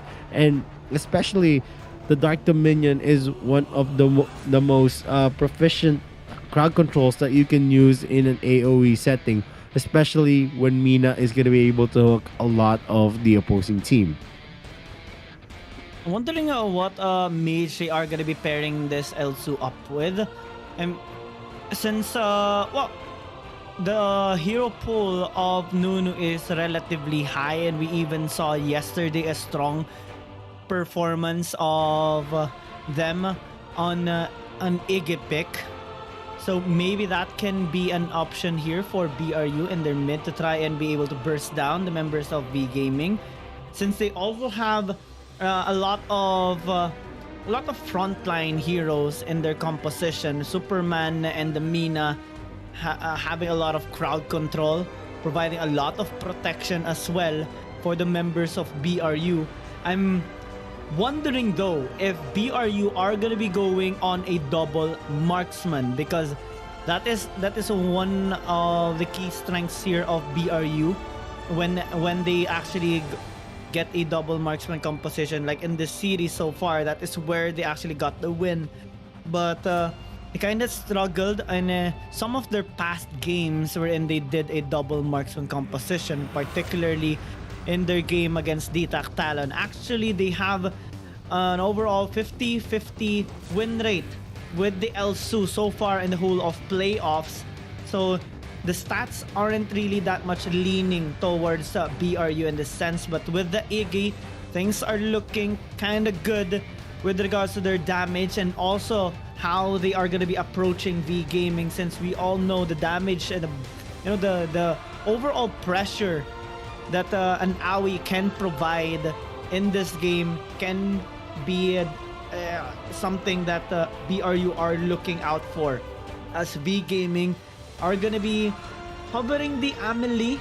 Lots of frontline on the side of V Gaming to try and have access onto the backline, onto Elsu and maybe the Iggy. But they have to go through Overfly and the KSSA if they actually want to reach Difoxin and Nunu, because a lot of crowd control is with them, and the Dark Dominion and the hook is definitely a big hassle whenever the setup is perfectly made here by KSSA. Yep, and with the 5-man composition now we're seeing from BRU, that's going to be a lot of sets and a lot of disruption and, of course, long-range damage on the Elsu and Iggy. While on V Gaming, we're going to see that initiation going to start with the Lavelle using the double trouble, the Agnes grip, and then the Star Sky, and then you're gonna have a disruptor on their side as well with the Irie and also a sustainable tank to actually aid Roxy in most of these sticky situations, with the Amelie being picked up. Guanghai on the jungle might be slow though on that Amelie pick, which Buriram United could actually take advantage of with the long range damage that they can deal. As long as they're gonna be suppressing the members of V Gaming, they are going to be able to take the advantage of each clash that's going to happen. But game number 4 is still going to be up for the grabs for anyone who is going to be able to execute their strategy well. Is it going to be the pick-up strategy and the wombo combos of V Gaming, or is it going to be the sets of BRU with the long-range damage that they can deal even before the clashes start? We'll know as soon as game number 4 starts, but we are going to see a lot more for sure on who is going to be on top here on game number 4. If BRU takes game number 4, they are going to be sitting comfortably even if they lose game number 5. But if V Gaming is able to take game number 4, they can possibly close this out in game number 5. As we saw that whenever they had the momentum, they're not letting it off. Yeah. Well, I hope to see the momentum going, or if BRU are gonna be getting the momentum going for them, they should not allow it to fall off as the game progresses, because V Gaming, we all know what they can do, we all know how strong they are, and as we go into this 4th game in this best of 7 series, let's see who is gonna be coming on top, as V Gaming already has a solid composition to try and dismantle BRU in this game number 4. BRU looking to come back and tie up the score though, as they have a solid composition as well, a relatively good amount of damage, burst, and also poke with the Iggy, Elsu, and the Aoi into the mix. And we're all even seeing them being really aggressive, invading onto the red side jungle of V Gaming. That is kind of like unexpected by V Gaming for sure, as Quang Hai is just starting off on his blue side jungle, and with the protection being provided here by Nunu, as he does have a relatively fast clear, gaining that priority will let them have that security on the red side jungle for F1. Yep, and we're gonna see here that BRU is gonna be spotting out Bird LB, and F1 and KSSA is gonna be in the area as well. It's gonna be dangerous, so he needs to back off. With KSSA in the area, just looking into what kind of play is gonna happen with 4 members of V Gaming here in the top lane. Are they gonna be able to maybe secure some damage? Defoxen and Nunu is gonna have the range against these members of V Gaming, so definitely with the Sentinel being secured by V Gaming though, they are gonna have some boost on their gold somewhat. While TD gets sniped out, and this is maybe looking to a nice Elsu game for Defoxen. Yeah, the Fox, we saw, you know, we had our kind of second doubts so far with the Fox and Elsu. We talked about the stats early, but so far in this game, he is kind of having a good performance. But F1 going in! Can they actually secure the first blood? Hand falls down along with Wang TD. But a trade happened in this short scenario with Quang Hai getting that kill onto KSSA. But in the mid lane, Overfly is looking to actually engage here onto Birdle B. He's going to be able to disengage for the moment. A fantastic dive on the top. Not really the cleanest, but it is allowing them to secure this Abyssal Dragon. Yep, that is going to be a objective take without any trades from V Gaming, as Quang Hai doesn't have his mana pool actually refreshed just yet. And this is the difference of having the Amelie into the jungle and then you actually face it off with an Aoi who doesn't have and need a lot of utility to actually burst down the jungle camps. Quang Hai is going to be very, very slow on the uptake. With that, a 500 gold lead is actually mounting here for BRU. They're going to be spotting now Bird LB and Quang Hai as well. That's the dash and the passive being procced out here by Bird LB. They're going to be taking that small cap as well. The double trouble might get a hit, and we're going to see Nunu actually taking that front, and Marvis closing up here with Han getting that active grip as well. The Ryu is going to be used by Bird LB. The Foxen tries to go in for the snipe, but he is not going to be able to dish out that damage per second fast enough to actually burst down any member of V Gaming. V Gaming right now, again, now catching up. This is the deja vu once again. What is happening here for BRU? Suddenly, they kind of lose their momentum, and V Game is just like, oh, okay, we'll take the wheel. We'll take the wheel for you. We are just gonna be coming back in this for free. And if BRU are not gonna be able to pick up more of these kills, as F1 goes in, ulti as well by Nunu, well, it's just V Gaming winning slowly but surely. But Difoxin landing those snipes, threatening, you know, Wang TD in the process. And if he's gonna be hitting that snipe once again, no. He is able to disengage successfully, but Han might actually be in trouble as he gets pulled by KSSA. And in the mid lane, oh, F1 getting caught out.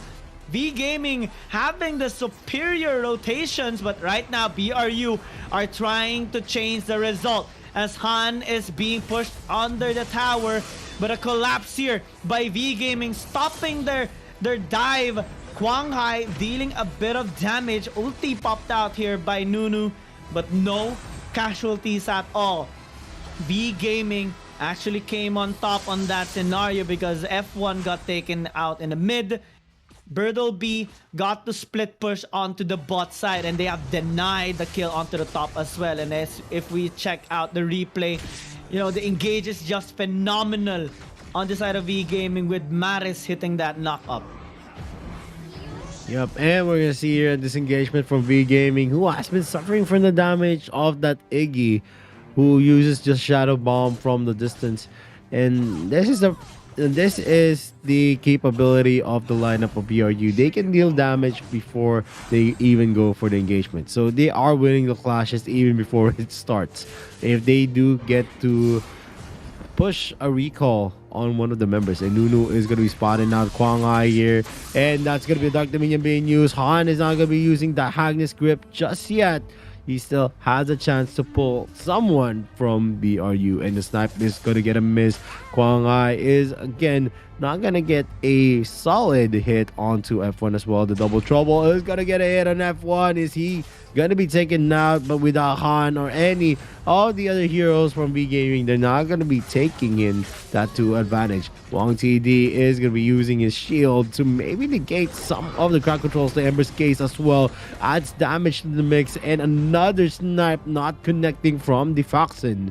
This is much of the story right now. He's not getting it real hot in most of the situations. Another miss again, but a nice try. And Quang Hai and Birdleby are in the mid lane, while three of the members of V Gaming are actually here onto the top lane. Yeah, well, this slow or like passive approach by BRU is kind of hindering them, or like having a negative effect on them as the game goes on, because the gold lead is rising more and more on the side of V Gaming. Although the pokes of Difoxin are hurting the members of V Gaming, if they can't translate it onto objectives, it's gonna be detrimental for them. As Overfly with a questionable engage. I mean, you try to go in with a speeding bullet onto a Roxy mid-tower. That is definitely not gonna go out well for BRU as they continue to lose these team fights. Nearly getting caught out there by Maris as KSSA looks to disengage. And now with V Gaming on the upper hand, they even took out a tower in the bot side, clearing out all the outer turrets. And now as they translate in the mid lane, they catch out Difoxin, trying to go in a snipe, and it's just disaster right now for BRU. Yep, and with V Gaming going in for a rotate here on the ball, and they just keep on getting all those resources for themselves, and it is piling up the gold advantage that they have. They're already at an almost 3k gold lead. And Nunu is going to be spotting out Birdleby, who's going to be using that gust to actually escape, and he dashes away from that Ember's case. Nunu's not going to be able to secure that kill. BRU is still looking for a play and maybe a shutdown to take some gold for themselves. But so far, nothing is working out for them. Han is going to be hit with the Shadow Bomb and also the snipe coming in from Difoxin, but it is not going to be clearly felt here.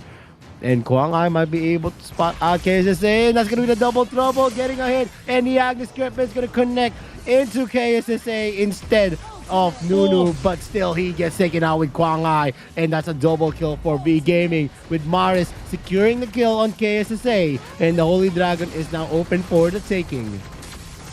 Yeah, and V Gaming just outmatching BRU right now, taking everything away from them.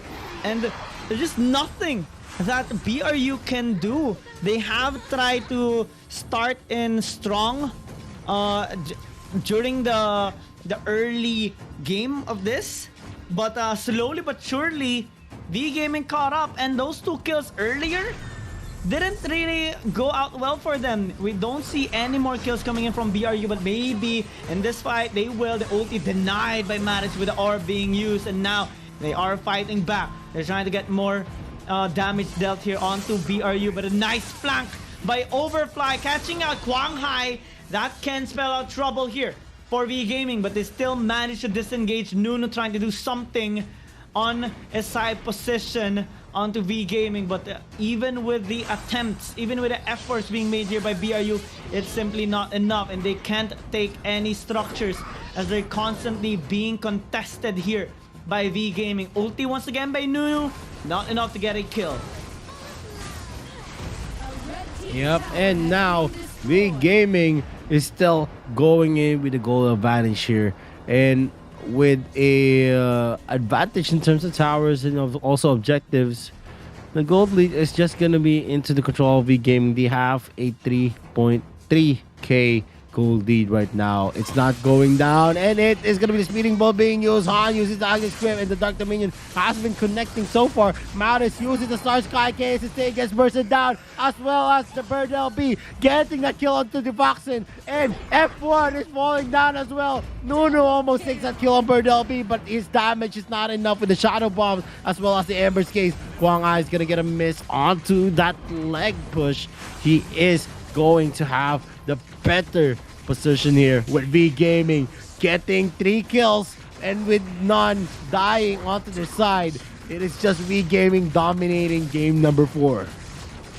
I like that term, utmost dominance here by V Gaming, and there's nothing that BRU can do now with Infinite Slayer take.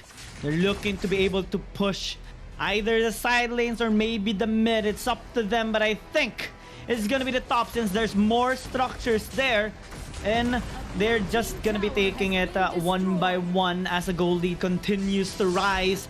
6,000 and a double trouble connecting onto the Foxen. It's kind of like a warning shot here by Wang TD, a demonstration of his pressure right now. Quang Hai goes in, but it catches out Nuno in case it stays. Not scared at all, even as he does know that he has his teammates to back him up. KSSA looks to survive. Ulti expended here by Nuno, in a flank once again by Overfly. Can they actually commit onto this? The answer is no. V Gaming disengages for the meantime. They do know that the Infinite Slayer can just be spawned here, and they can transfer their attention towards the Holy Dragon. Since Bridle B is already there, they can start or set up a slow push on all 3 lanes.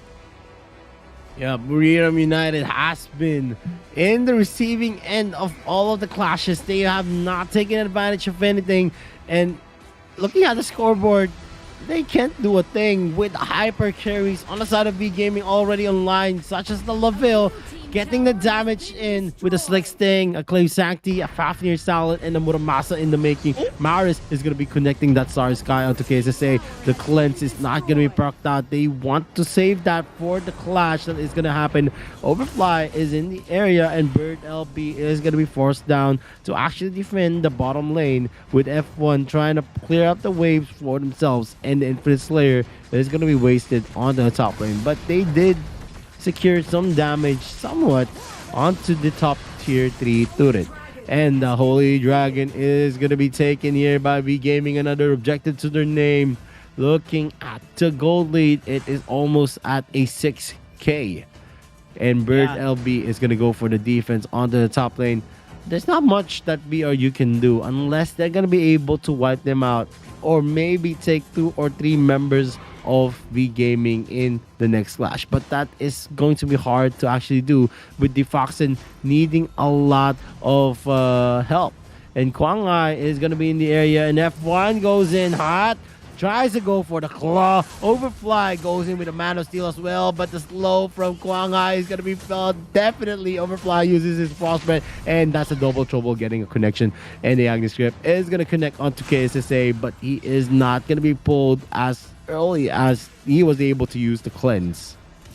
Yeah, well, BRU overall, well, although they are being pressured right now, I think the positioning here right now with their outer turrets destroyed and them just having the option to defend will allow them to scale up a little bit, since they don't need to overextend or go out on their base. It's much so pressure on the side of V Gaming to close this out and to break the inhibitor towers of BRU, because the waves are just going to be continuously crashing onto the towers of BRU. So they are just going to be clearing it out one at a time. And if they are going to be able to catch up with regards to the economy, maybe in a proper team fight setup, they would be able to take down V Gaming. What that snipe point blank of Daifoxin not hitting Han is a bad sign, as they do try to take down Quang Hai. They will be able to get that kill, but not without a trade. F1 falls down as well. KSSA disengages, and we're seeing a 1v1 between Bertleby and Overfly, as we do see the Superman falling back for the meantime. Both junglers dead, but we're seeing V Gaming still pathing towards this Dark Lord Slayer, as Maris almost gets blown upon there by the combo of Nunu and Daifoxin. We're starting to see the potential combo that they are doing right now. If they can actually burst down one in that short scenario, that can spell out disaster for V Gaming, and they're still a little bit behind in terms of gold, but taking into consideration that damage, if they are going to be able to lock in more items for Daifoxin and Nunu, it's just going to be a high pressure situation for V Gaming, as the snipes are starting to connect by Daifoxin, looking to just poke out the members of V Gaming and maybe delay their rotation across the map, but they have to be really careful. Nunu is just being with Daifoxin all throughout, readying his ulti, but the double trouble though will connect. Can they actually get collapsed? The answer is yes. F1 looking to go in with a flat, but the Star Sky will actually do a lot of damage towards their backline members. Daifoxin is dead, so does Nunu, falling down, and with 3, maybe 4 members dead, suddenly everything is gone, and V Gaming is just going to finish up this game. Match point already by V Gaming. V Gaming getting game number 4 with a dominant streak, already getting 3 wins in a row. The momentum is definitely hard to turn. Buriram United might be drowning right now from the pressure that V Gaming is exuding. And in this game, we saw that they have not given a chance to BRU to go to the fights wherein they are going to have the advantage of. And this is what I'm telling you. Daifoxin on Elsu.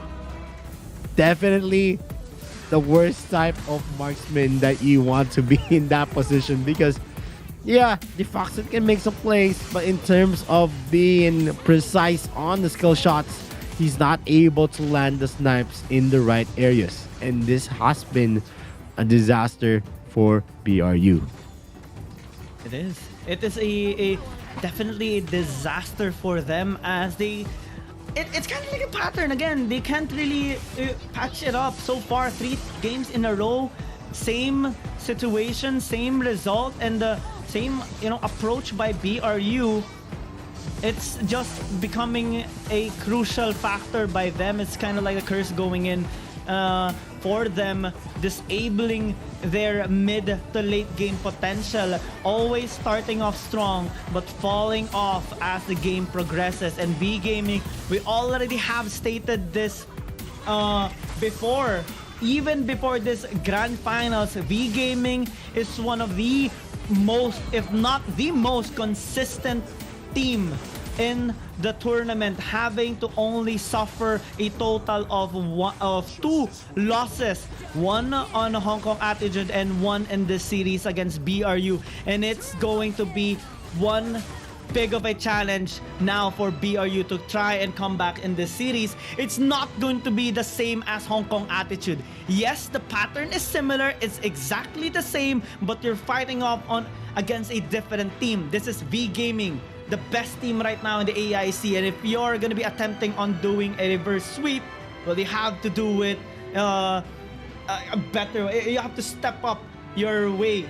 You have to step up your performance even higher than how you did it against Hong Kong Attitude.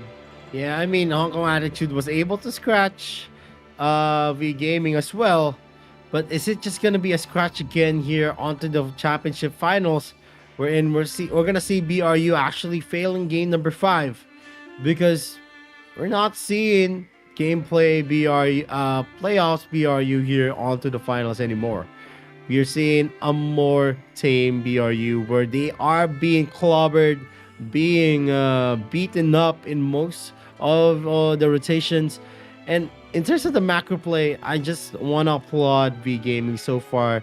They have the better composition. They know when to go for fights. They know when to actually try to go for a tactical retreat and then go for a fight again when the lines of BRU gets overextended. This is how V Gaming always plays out their strategy. They are always putting the enemies in certain situations wherein they're gonna have the advantage of. They're always the one picking up where the fights are gonna happen, where the positioning of their heroes are actually very, very vital. Who's gonna be closer in most of those engagements? It's always V Gaming who always tries to control those wave clears. And we're gonna see here onto the scoreboard of BRU versus V Gaming here in game number 4, where V Gaming takes the win again.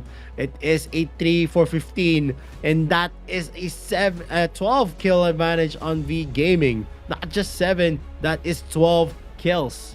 This is game number 4, and with the gold lead that V Gaming has been able to build all throughout as the game progresses, it was just accruing to themselves. And if you can account that, that is already an 8k gold advantage as well.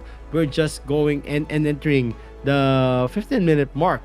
And in terms of towers, dragons, and slayers, V Gaming took it all, and BRU was left with nothing. But of course, tears for their dead comrades all throughout.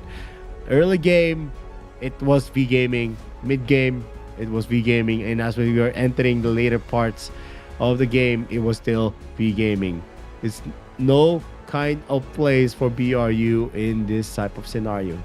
And I'm not going to be blaming the Foxen all throughout, just because I don't think that he is going to be one of the best LSU players. I just feel like another marksman pick could have been better for the Foxen instead of forcing out that LSU pick. But we're going to see the MVP of game number 4. It's going to be Kwang Hai on that Amelie.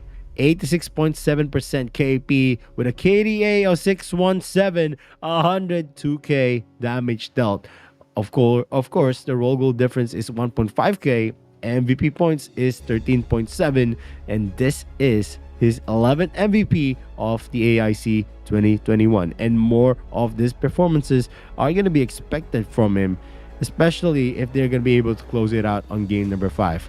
But that is still a what if. Buriram United can still jump into this kind of disadvantage. They've been clawing their way back from the lower bracket, and they surpass all of the expectations on them. Well, huge expectations definitely on V Gaming, especially that they have secured so many wins already. Total of 26 wins, and just including the series, and only suffering 2 losses. That's how big of a win rate V Gaming has, and it would take such a huge amount of effort for BRU to actually take them down, considering the strong start and but the bad finish by BRU in all 3 games. Even in the 4th game, we saw them taking 2 kills, but then V Gaming consistently gotten more better trades, uncontested trades with regards to the kills 10 times before BRU even landed their next kill. That's how safe and methodical V Gaming has been approaching most, if not all, their games, and the setups were definitely big and substantial on the side of V Gaming. I'm talking about the double trouble of Wang TD landing at the best possible times on the game number 4. We're in that was kind of like the decisive moment for them. The double trouble connecting onto Nunu or Difoxen, and then them just piling on the damage. A proper timing for that team fight setup led V Gaming to secure their win. And now at match point, things are really looking good for them, because not only do they have a good standing, good win rate already, but also with regards to the picks, they have a lot of choices. And even if they don't have that much choices anymore with regards to meta picks, they do invest sometimes on the other non-meta, particularly in game number 3 when they got the Moran and also the Arthur, but they made it work so well. So even with pocket picks, I think the probability of V Gaming is still gonna be very high. So if BRU wants to strike back, well, they have to go in. They have to really go all in on this, like every single game. I mean, it's already one game away, and even if they win game number 5, they win game number 6, they have to keep pushing and pushing for them to have a chance to win against V Gaming.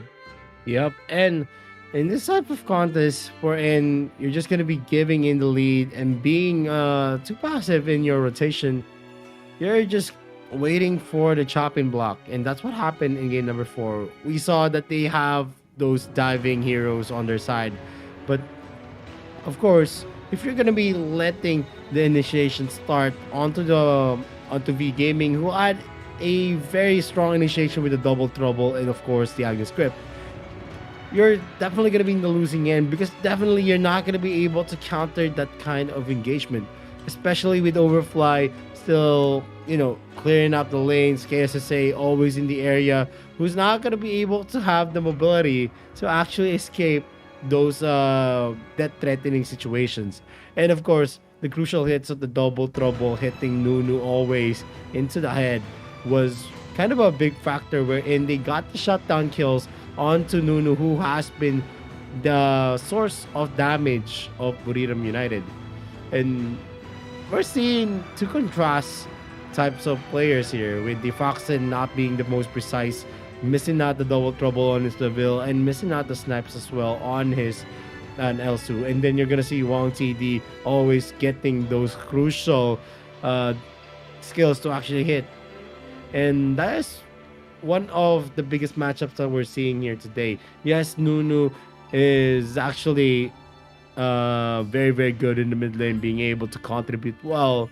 And Maris is not actually not being daunted by Nunu's capability, because he knows that in terms of the synergy that they have in V Gaming, it is always going to equalize any kind of mechanical play. Because even if you have these mechanical skills, you have those sharp reflexes, it's not enough. Because in every situation, there is always going to be what we call the advantage in numbers. Wherein you're just going to be body blocked, you're just going to be stunned, wherein you land, you miss, you were able to dodge one, and then you're not going to be able to dodge the second. Yeah, the amount of disrupt on the side of V Gaming, and also them just overall having a better execution. That's just it in general. A more efficient way in approaching the game. Not only with the early game. I think their only weakness maybe is the start of BRU, because BRU always comes up strong starting the games. But the problem is just them following it up with more.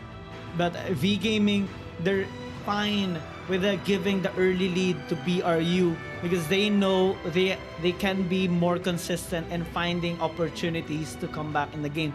with regards to the economy, not solely relying on kills. They have a better rotation always than BRU. I think the only problem that they had in their games was in game number 1 when the match started with an invade of BRU. And we saw that kind of confidence happening, and it was a good sign by BRU. But so far, the rest of the games, you don't see it anymore. We're starting to see them kind of fall off. But let's see here in this well, close to a match point already. Well, this is match point already even for V Gaming. But in this 5th game, let's see if BRU are gonna be extending the series towards their favor, or will V Gaming finally be able to close out and win this AOV International Championships and prove to everyone that they are the best team right now in the AIC. Yes, it is still going to be uncontested as V Gaming only has lost 2 games so far in the AIC, 1 to HKA and 1 earlier to Buriram United. So we had high hopes on BRU, but let's not count them out of the count yet. They still have the potential to go for the reverse sweep. Well, reverse sweep is possible. BRU has done that already, even multiple times. So let's see if this is going to be possible against V Gaming, as they are on the blue side, BRU is on the red.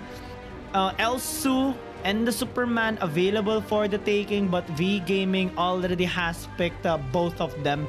So it's not going to be affecting, it's not going to be a priority by both teams anymore, as the Liliana is going to be the first pick here by V Gaming, focusing on the damage department as of now.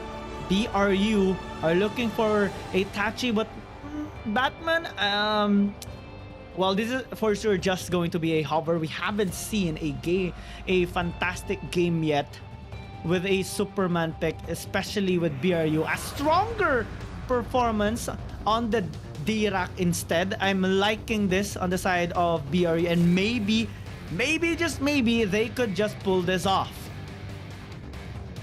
Yep, and definitely V Gaming goes in hot with their first pick onto the Liliana. A lot of pokes and a lot of maneuverability onto their side. And that is going to be one of the focal points they're going to have here, because we've seen Mars being aggressive in the ganks using that Liliana, while on BRU they actually opted onto a D-Rack. And so far, if you guys don't know, D-Rack has a 100% win rate as long as he's been picked way back into the group stages and now into the playoffs and into these championships. He is still the perennial mid laner with 100% win rate. Well, let's see here right now as the pick and bans continue. Hayate, Richter, Liliana on the side of V Gaming, Kafeni, D-Rack, and Tachi on the side of BRU. And so far, they are going to be removing the Wonder Woman, Kira. Kriknak also going to be respected here by BRU. I'm wondering what the V Gaming are going to be removing for their last pick, as front lines are going to be a focus here for BRU for sure. And V Gaming looking to limit the options of this red side team as they are deciding which hero they are going to ban out. I really like what you said a while ago, Vittorio, as you said that so far D-Rack has a 100% win rate in the whole of AIC. Saigon Phantom has used it, Buriram United has used it, and even one team used this particular hero already, and all games have been a really fantastic one due to the fact that the impact of this particular hero is really high. But let's see if it's gonna be enough to face the menace of V Gaming with a huge amount of engage on their side, with the Hayate and the Richter even picked up along with the Liliana. BRU hovering the key for the meantime, as it can be a solid pick by them. I'm not going to be surprised if they are going to be locking this in. as they do have a stable composition, going in hard or strong, an okay performance in the early game, but a stronger performance for sure in the mid to late game. As V Gaming now hovering the Errol and the Volcath. This is gonna be a little bit surprising, as V Gaming really likes to have in these pocket picks work. Yep, and now we're gonna see the composition here of V Gaming. They're hovering into those heroes that can actually go in for the dive, which is one of the weaknesses of a Dirac. But a Dirac has a lot of knockups as well. They're gonna be, knockbacks as well. So if they're gonna be able to use that into their advantage going to the fight, it is gonna be favorable for them. And we're gonna see a signature hero from F1 who really likes to use that knockrot to their advantage. They're gonna be using that to maybe go for split pushes as well. And looking at the composition of BRU with a Dirac and a Kafeni, they are gonna have that crazy late game potential. Just because if you have the Dirac, you can actually scale well in the late game for the defense and also for the offense with the Genesis barrier in place. The problem here is that how are they gonna be scaling that into the late game? It is gonna be relying heavily into F1, Overfly, and KSSA to actually help that two heroes to actually get the items that they need to deal damage. On V Gaming, they have natural assassins just like the Volcat initiations onto the Richter, and of course someone that can dive in the back using that demonic arm from Errol. And then of course pokes and the AoE skills, the connive blitz, is gonna be the key to actually execute BRU, since they are gonna be closing up and grouping up together in certain situations. I really like this Nakrot pick though, especially by BRU. So far, they have 100% win rate on this Nakrot pick. Picked it up actually twice. And even if we saw a not so good performance with the Nakrot in general during the group stages, a 50% win rate, actually not really having the best performance in the 5 games we saw it happen during the group stages, but in the playoffs, it has a relatively high win rate. The only team that suffered a loss with a Nakrot pick was actually DTAC Talon.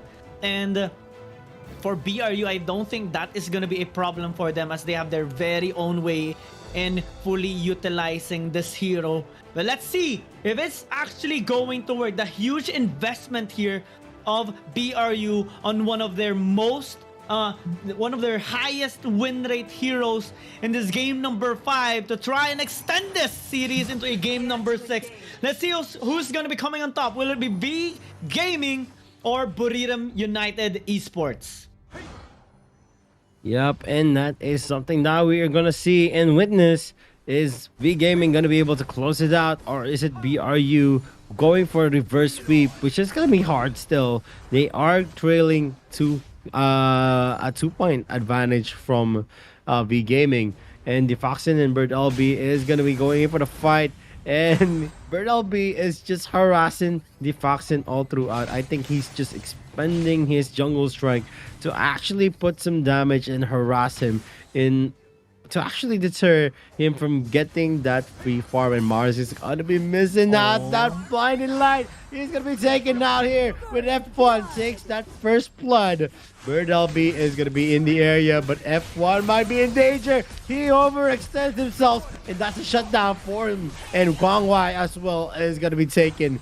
Both of the junglers out and down of the count. Sage Golem might be started here by KSSA, but he is going to be backing out. Nunu is spotting out Bird LB, who is just going to use the jungle strike to actually add damage to the mix. Yeah, BRU with a strong start once again. 2-1 on the scoreboard, but I like the gold funneling here. F1 and Nunu both has gotten a kill respectively. So this is going to up their early game, especially for F1, that we do see having a strong performance on this particular hero with the Nakrot. And if we look at who got the kill a while ago, it being onto Birdleby isn't really the best possible gold funneling for them, but it will be enough for them to actually start up this Abyssal Dragon. I mean, BRU securing this right now, but V Gaming will trade it out with the Dark Slayer with the help of Quang Hai. Not really the best start right now for V Gaming, but you do see the pattern of them in the previous series that they are actually able to catch up. As now, BRU looking to maybe have a more consistent approach in this early to mid game as Birdleby disengages onto Overfly after he took a bit of damage. Now, BRU stepping it up a notch with establishing vision control over the red side jungle of V Gaming, but they are not going to be able to steal out these camps from Quang Hai as he is doing a relatively good job in last hitting those camps. Yes, and at this point, it is all going to be into the advantage. Han is going to be pushed back with that Dragon's Bane, and Han is going to be locking into F1, getting that secure kill, running for his health, and that is another trade for themselves. Mars has been taken out as a 1-for-1 trade, and no one's still coming out on top. But the gold lead is actually saying that Buriram United has been winning those engagements. Yeah, it could have been a 2-for-1 in favor of BRU, but Han actually survived. So now they're diving onto the bot side. Wang TD pops out that Kunai Blitz, but unfortunately the damage is still not enough since he hasn't, power spike just yet. So that is going to be BRU picking up that kill without any trade, establishing this 1,000 gold lead as F1 goes in here into the mid lane. Quang Hai looking to balance the damage onto Nunu as they are going to be disengaging for the meantime. A 1v1 again here into the top lane, Overfly and Birdleby. But it is Overfly winning the trades. So far, they are having a solid early game as of the moment. But Maris is looking to actually flank here onto KSSA. With the help of Han, they are still going to be trying to secure this objective, but maybe not so, as it is so far affecting the rotations here of BRU, while V Gaming is playing this out as safe as they can be. Early game established by BRU, but we're starting to see them, playing this out a little passively. If they actually want to pressure the lanes here of V Gaming, they have to play this aggressively and maybe force out team fights, as they have kind of like a superior damage with the amount of engage that they do have, as 16 seconds remain for the Abyssal Dragon to actually spawn up. Kind of similar timer for the Dark Slayer, so maybe BRU should take this Abyssal Dragon as they have most of their members actually located towards bot, as Han takes a bit of damage there from Difoxin. He is gonna be dealing nooks of damage later on, especially with a Fussalad. AoE damage relatively available for BRU. As now they're starting the Abyssal Dragon contest here by Birdleby. Nunu might actually get caught as a flank position established here by Maris, but they are going to be trying to survive in the process. They already lost Birdleby.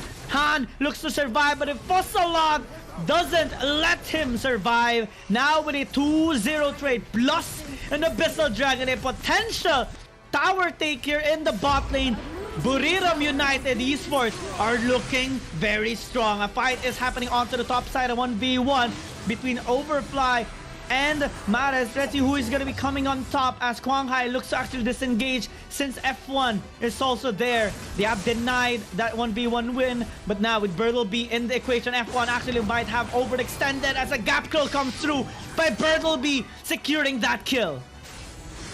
Yep, and we're gonna see Overfly again being stumped there by Birdleby, getting a double kill for himself.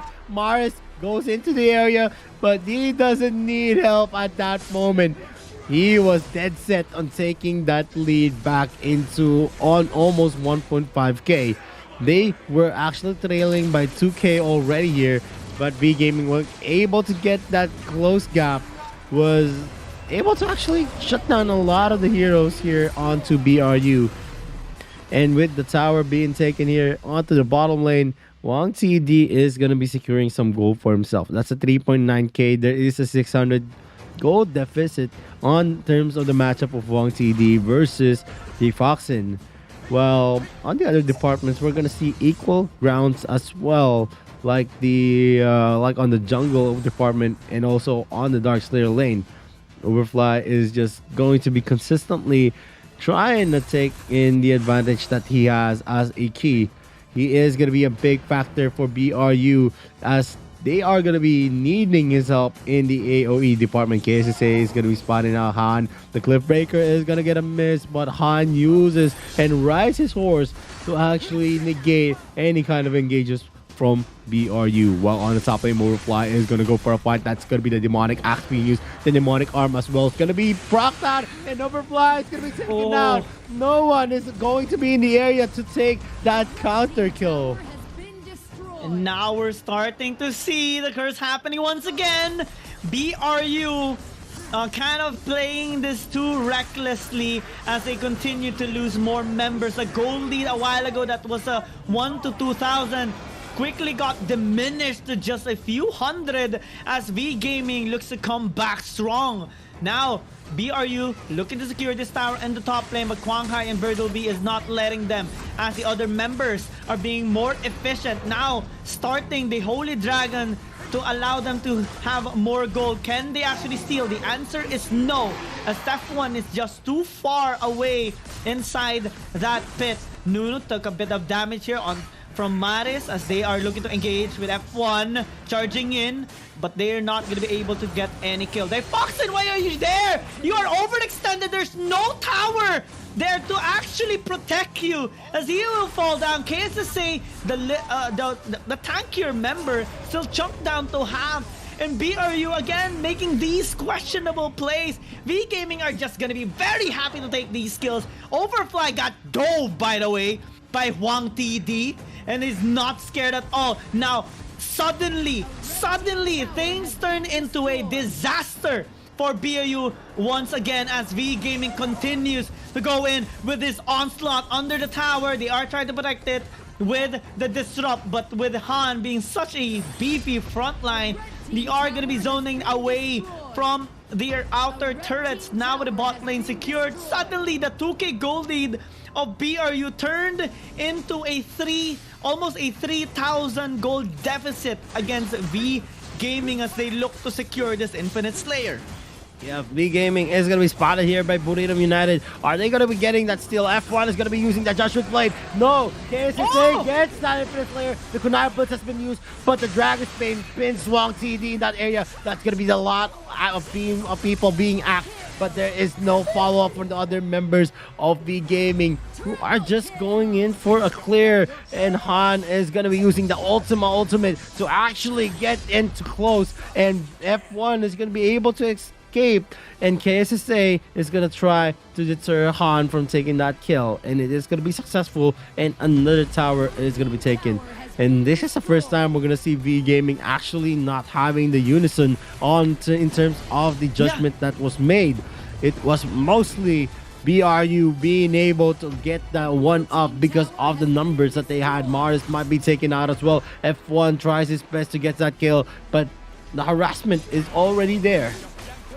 Yeah, I mean, to think that the pattern was already being there, BRU falling off, V Gaming starting already the Infinite Slayer, but then the steal came from KSSA with the help of F1, and then the team fight broke out heavily in favor of BRU because V Gaming were kind of scattered. Some wanted to disengage, some wanted to go in, and that miscommunication led to BRU now grasping this situation harder than we ever thought. Now with a 1.5k gold lead and them having these power spikes, we saw the Genesis Blast of Nunu a while ago dealing a lot of damage, and also the damage coming in from the Foxen and the triple kill by Overfly, creating such a menace in the situation for V Gaming.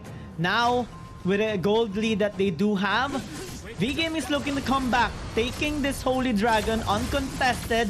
And let's see if Nunu is going to be able to actually steal this out. There is a flank position coming in here from Maris, trying to zone out KSSA. Genesis Blast already being used. Huang TD denies that steal from Difox, and now they're going in. KSSA might actually be in trouble. Here comes the ulti here by Quang Hai, demolishing Difoxen, and that overextension, attempting to secure and steal that abyssal, that Holy Dragon, led to the casualty of one of the members of BRU. Because of that, V Gaming are slowly coming back in this game, only suffering a 1,000 gold deficit. But with the farm that they do have in their jungle, they are going to be able to match the gold again.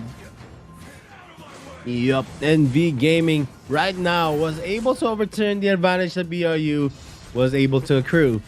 And them actually going in for a questionable call. F1 was not in the area. He was taking in more of the resources on the top lane, and that resulted to a disaster for them, with the Foxen being taken out. And you can add to the mix that the Holy Dragon was also secured by V Gaming. If in that scenario you're not going to be able to contest, the best call there is just to mull over, try to get more opportunities for yourself instead of going in for those suicide plays. Because the more deaths that you give onto your opponents, the more time that you're giving them for a comeback. And V Gaming now spots out KSSA, and then Phil Slayer is going to be started out again here. And V Gaming is going to be able to burst that objective down as fast as they started it. V Gaming is looking to maybe push down another objective for themselves. For now, they are the ones in the lead. Quang Hai is going to be hit with the Dragon's Bane. Overfly does not have the damage for him to actually burst down Quang Hai into that jungle. And Birdell be spotting up F1, and no one's coming out on top just yet. No one is coming out on but BRU still holding their ground. They're trying to break the pattern in this game as they have their backs against the wall in the series as well. Match point already by V Gaming as Birdleby is gonna get caught. He is relatively tanky, popping out that flicker to successfully disengage. The threats here are of the frontline composition of V Gaming with Birdleby, Quang Hai, and Han, allowing Maris and the Huang TD to dish out their damage is becoming a problem for BRU, but they're relying on their strengths as well. Difoxen with a huge damage being dished out in the team fight, along with Nunu, and the amount of damage that F1 can actually deal with Overfly. They have a creative way of approaching this team fight. If they can actually choke out the members of V Gaming, they have a very big chance on winning not only the team fight but also the game. All they need to do is have a proper team fight as a Dark Lord Slayer descends. This is going to be the pivotal moment. Whoever is going to be getting this and also establishing a good team fight will definitely be able to have a chance on winning this game. And so far, V Gaming is starting it, knowing that F1 is actually located towards the bot side. They transition onto Birdleby, not really the best possible target. And right now, V Gaming, knowing that most of the members of BRU are actually scattered, they are trying to assess the situation, going in onto KSSA.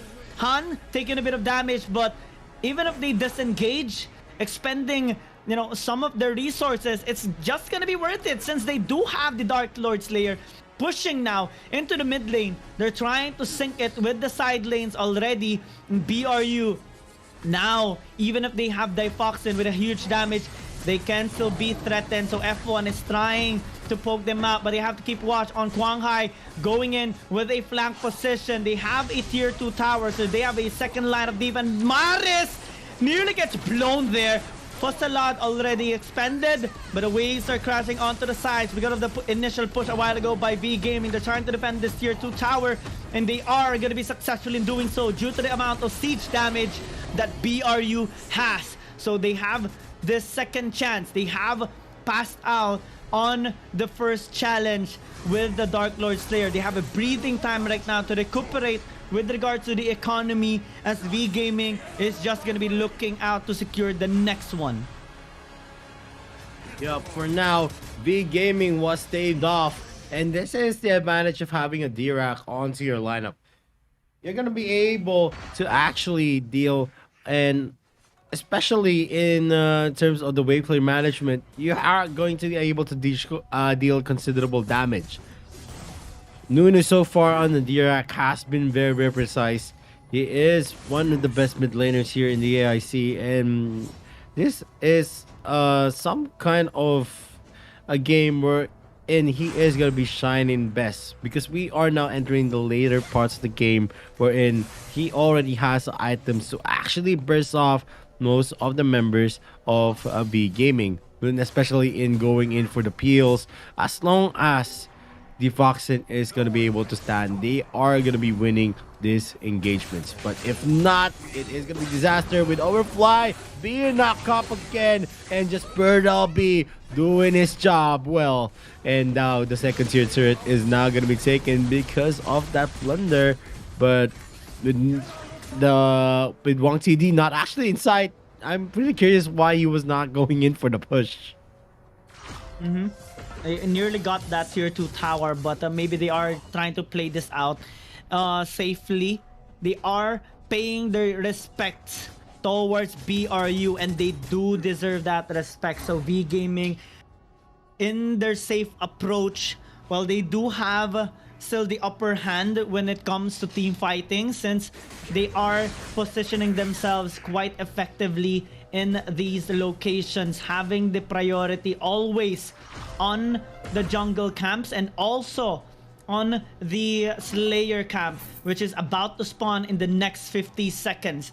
If V Gaming is going to be able to take this up, it's going to be another challenge for BRU. A while ago, they were able to defend, but it is one of the reasons why they were able to defend is because the push onto the side lanes was not that synced. And V Gaming this time are starting it up quite early, preparing for that Dark Lord Slayer take. But BRU are now grouping up. Maybe they want to actually secure a kill onto the members of V Gaming before the Dark Lord Slayer actually spawns up. And them grouping up, catching the waves, is helping them actually prevent the push here by V Gaming. 8 seconds before the Dark Lord Slayer respawns. And that will be, I think, V Gaming are going to be having a solid start on this. Yes, and V Gaming right now is going to be in position. Birdal B is going to be spotted now, Overfly. That's one knockup being used, and another knockup might be in place. He's just going to refresh that skill up. And yeah, we're going to see BRU being able to clear first here onto the top lane, while in the bottom lane, they're still pressuring that Nakra to go for a rotate. So even with all of the resources that F1 has, it is still not going to be a clear cut that he is going to be able to finish off anyone here onto the side of V Gaming. And the mid lane is now going to be in position. They are going to have a lot of information on what is going to be the rotation of BRU. And with V Gaming taking up everything into that spot, they are going to be starting that Dark Lord Slayer. But Wang TD is going to be missing out that shuriken throw. But he is still going to be taking into account that most of the members of BRU is still there with no gaping hole at all onto BRU. They are not going to be starting it just yet unless they get one kill at least onto their side. And we're going to see Quang Hai actually here onto the bot lane while Defroxin goes in for the clear again. They're just going in for trades. It's the term wherein who is going to be an impatient one is going to be the losing one. KSSA is going to be spotting out here again. Maris is just trying to clear that wave up with his kind of kit. It is going to be easy for V Gaming. The problem here on BRU is that, well, F1 is the most mobile hero on their side, so he has to be the one to clear out bot.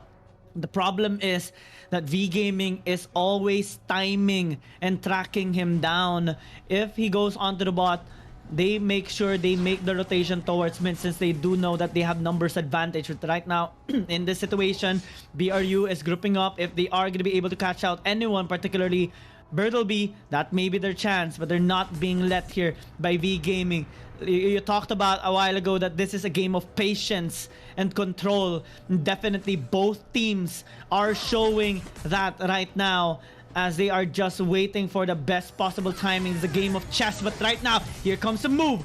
Bertleby gets engaged, but it makes out there successfully with Maris clearing out the wave. A lot of damage is being felt because of Difoxin, as he does deal a lot towards the members of V Gaming. Now, with a consistent pattern here of F1 just clearing out the wave, V Gaming is starting to kind of founder here, not knowing what to do, just continuously waiting for the perfect opportunity. If ever Difoxin or Nunu is gonna be overextended, but right now they're catching up KSSA. This might be the perfect opportunity. There also is a flank here by Quang Hai, choking them out. A sandwich position established by V Gaming, and they're trying to dish out the damage here onto BRU, but Difoxin is still being able to free hit. They might actually get to win this team fight. Quang Hai is dead. They get Maris as well on that second life. He's trying to escape, but the Fossilot will reach him. And with two members dead on the side of V Gaming, this might be the opportunity that BRU have been waiting for 23 minutes. The game is alive. The death timers are long, and BRU are mad. They're pushing into the mid. They're trying to defend their very best here on the side of V Game, but they're not having enough minions. Han looks to just clear out the way, but the damage is just too insane coming in from the side of Buriram United Esports. They get the wave, especially with the AoE damage coming in here from Huang TD. They're just waiting for the next one, but 12 seconds only remains for the death timers here of Quang Hai and Maris. Can they actually defend? They go in once again with the Shuriken and the Kunai Blitz, but the damage is not enough still. They get a kill to Huang TD, and 3 members dead immediately on the side of V Gaming, but the respawns are happening.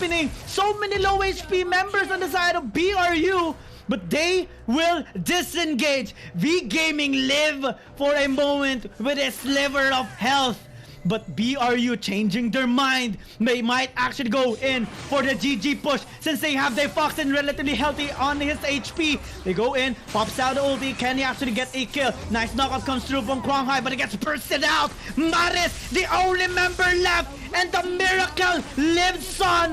The life of BRU lives on as they extend this to a game number 6.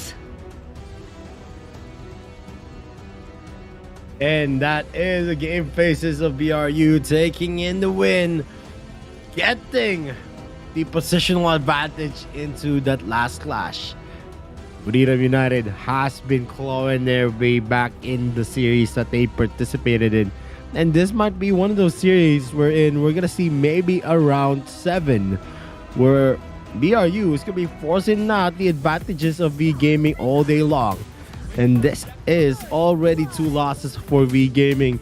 BRU has been doing this a lot in the lower bracket, so I'm expecting that they can actually execute it when it comes to the crunch times.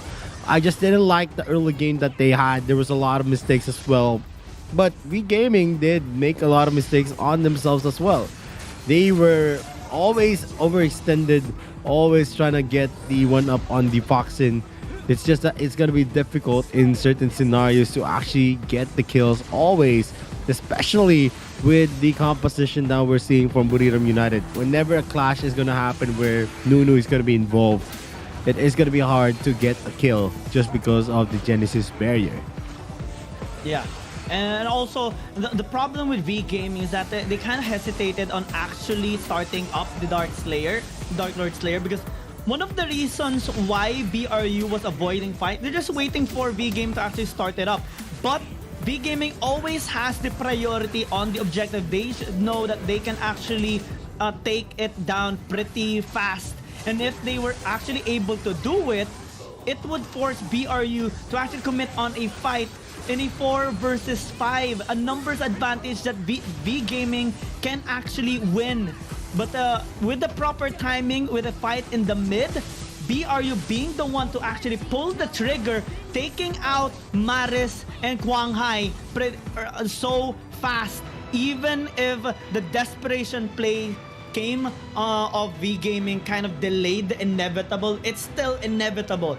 BRU now extends the series to a game number 6, and definitely these picks, the Nakrot and the Dirac, definitely work for them. Still on an undefeated record so far in the AIC for BRU. And now with an extended series taken to game number 6, it's not really impossible for them to extend it to a game number 7. The pattern is definitely here similar to their match against Hong Kong Attitude. Yep, and definitely with BRU taking in this win, they are going to be going in with the momentum going in to game number 6. They can actually still clinch this and force out the round number 7, but V Gaming still has the luxury to actually have the thought of, even if they lose round number 6, they still have round number 7, which they actually won round number 1 earlier. So V Gaming has still the advantages of having a lot of those, of course, the wins that they had earlier in the series, giving them this kind of, although I don't think that V Gaming is going to be complacent, they still have a lot of safety nets for their team. They can still go for game number 7, but for me, in terms of having the advantages, of course, V Gaming should have game number 6 for themselves, since they haven't been expending a lot of picks for themselves, not like Puriram United, who is always at the cusp of being eliminated. And the pressure is definitely going to be felt here, because with the high stakes where a lot of the fans are pining their hopes onto Puriram United, they are going to be plenty pressured, as their counterparts from the RPL way back in the AWC was the one to hoist the World Championships. Now here in the International Championships, they're still expecting that the RPL is still going to be the premier region wherein champions will rise.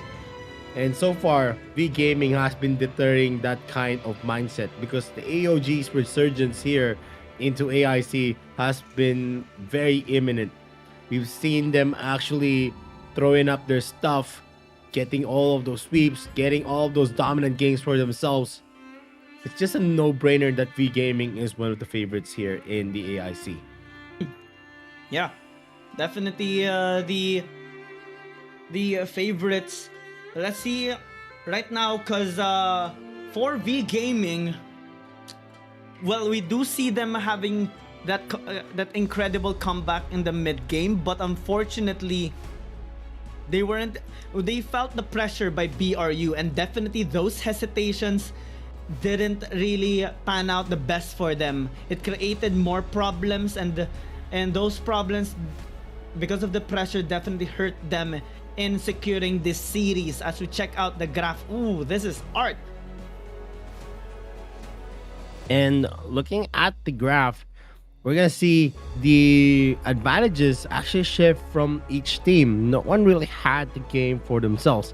That's how good of a fights that we were witnessing here on game number 5. V Gaming was taking in the early lead, and then BRU just spikes it out for themselves, and then V Gaming taking it back again, and then BRU again in the end was able to get the right kills and right looks to actually finish off V Gaming. In the late game, objectives don't matter as much as all of them has the capability to actually burst down and even play out their item advantages again. So the only thing that we're going to be looking into a late game kind of round is the plays that happens after everyone already has the items, and that's where BRU was able to shine. And the MVP of game number 5, the one who carried Puriram United to this amazing win, the most cool and collected KSSA, 86.7% KP, 1012 KDA, 59k damage dealt, roll goal difference 282, MVP points 12.5. This is his 5th MVP of the AIC. And we're still going to be seeing more of KSSA in this series if they're going to be able to crucially take round number 6 and force a round number 7. But before we go to those last 2 games, we're gonna go for a short break. This is the Arena of Valor International Championships 2021. My name is Vittorio. This is Giang. We'll be right back.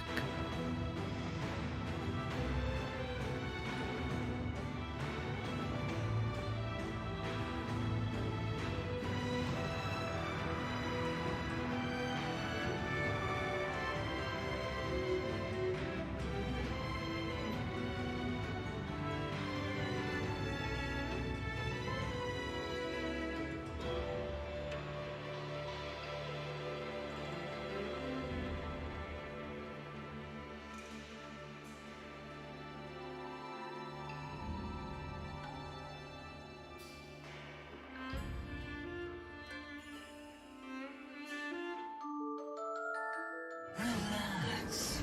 I'm not going to hurt you much.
An enemy has been defeated.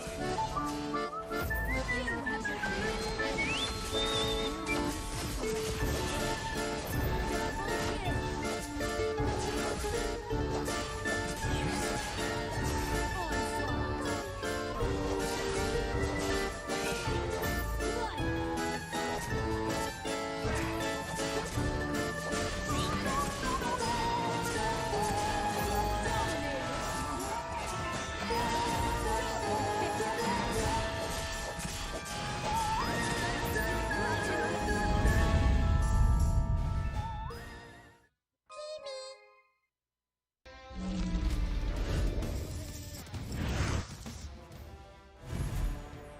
disaster here for Hong Kong Attitude, but they do take a bit of damage here onto KSSA with that engaged Dada as well. It's really confident, trying to get in, and now they commit onto this team fight, but Overfly with a nice flank, zoning the other members away, so that turns into a disaster. That double trouble even connects, no escape for Easy. On the bot side, split pushing, but he's gonna get caught here by Overfly. It's not the best scenario now for Hong Kong Attitude. Can they actually contest this in a 4 versus 5? The answer is gonna be yes, in the sense with the damage that they are dealing, but same goes for BRU, taking out Easy and a bow almost immediately. Dada is here dealing lots of damage, taking 3 members, and with Shaolin free hitting for so long, they take out 4 in exchange for 2 in that 4v5 team fight, and now they're trying to get a kill here onto Overfly. He is relatively tanky, but he is really getting railed here by Shaolin with the long death timers. I think it's gonna be inevitable. It's gonna be game.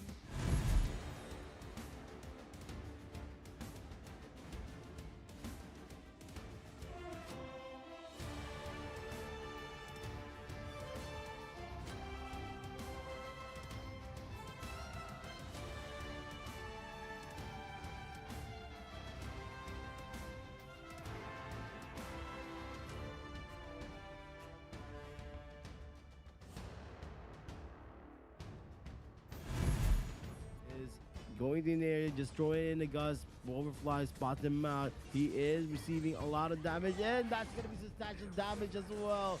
And it is going to be the Richter being taken out, but we are going to see a backdoor for Buriram United. Is it going to be enough? Let's see if it is. And it is going to be, might be successful, but with the disrupt on side. What? We are the ones who are going in hot. One can actually get taken down. The Agnes Gift connects, but he is still alive. BRU are living and they're not getting taken down as of the moment. Can CC actually survive? The answer is no, as another Cataclysm falls down, but it's not actually enough with regard to the damage.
And welcome back to the Arena of Valor International Championships 2021. My name is Vittorio, this is Kiang. We are now at game number 6 with the match point again onto V Gaming. And in a similar situation again, Buriram United needs to clinch game number 6 on V Gaming.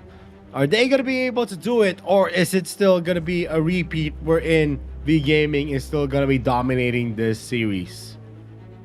Well, definitely V Gaming is wanting to finally close and conclude this series against Buriram United Esports, but now in game number 6, you know, we're seeing BRU catching up and holding their ground, even pushing this to game number 6. And if they are going to be able to push it to game 7, things are going to get a little bit crucial on the V Gaming, because if you take into consideration, you know, BRU always wins their game number 1, and even in this series, BRU managed to take the game number 1. So if they are going to be able to go in with the reset, it's going to be a high pressure situation for V Gaming. But right now on the blue side, they do have first pick priority. So let's see what they are going to be picking up in this particular game. This is the side in which they also lost in the previous game. So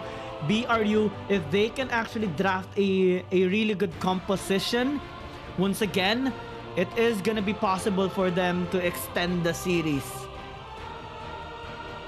Yep, and looking at the bans and picks of V Gaming, they are banned the Omen and the Crixie, who is going to be one of the signature heroes of Nunu, who was able to use that Crixie to actually burst down a lot of the heroes even in the 1v1 scenario. Omen as well has been deprived on BRU. They're not letting a conclusive tank to actually be in the hands of BRU.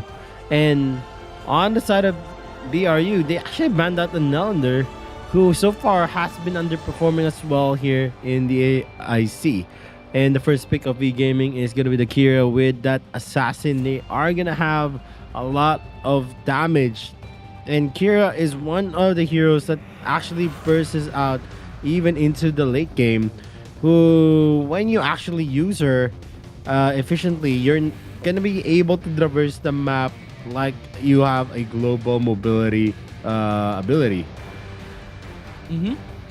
I'm looking forward to what they are going to be picking up. BRU going with a pick composition so far, with the Roxy finally being available for the taking, but they don't have the level anymore. So not much of a hostage taking setup, but it's not going to be so bad as they do have the Hayate ready for the taking here of this team. But V Gaming having the opportunity this time to secure the Kira, and we do know the significant impact that this particular hero can actually give due to the amount of damage and also the pressure it can give alongside with the Tachi and the Joker being picked up.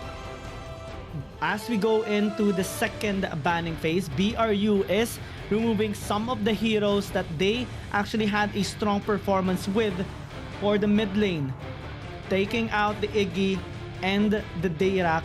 V Gaming actually respecting the Alistair from BRU, and even though that we saw yesterday that it was a bit of a struggle going up against Hong Kong Attitude nearly won against BRU, but then having a BRU able to catch him off guard allowed BRU to extend the series to. V Gaming will remove that particular hero alongside with the Liliana, so very lessened options here for Nunu to take in the mid lane, but they're hovering right now. The Zata, which is relatively okay, but I'm not so sure if that is gonna be their take here for their fourth pick. V Gaming so far has established a good early to late game control, with the Joker also being picked up.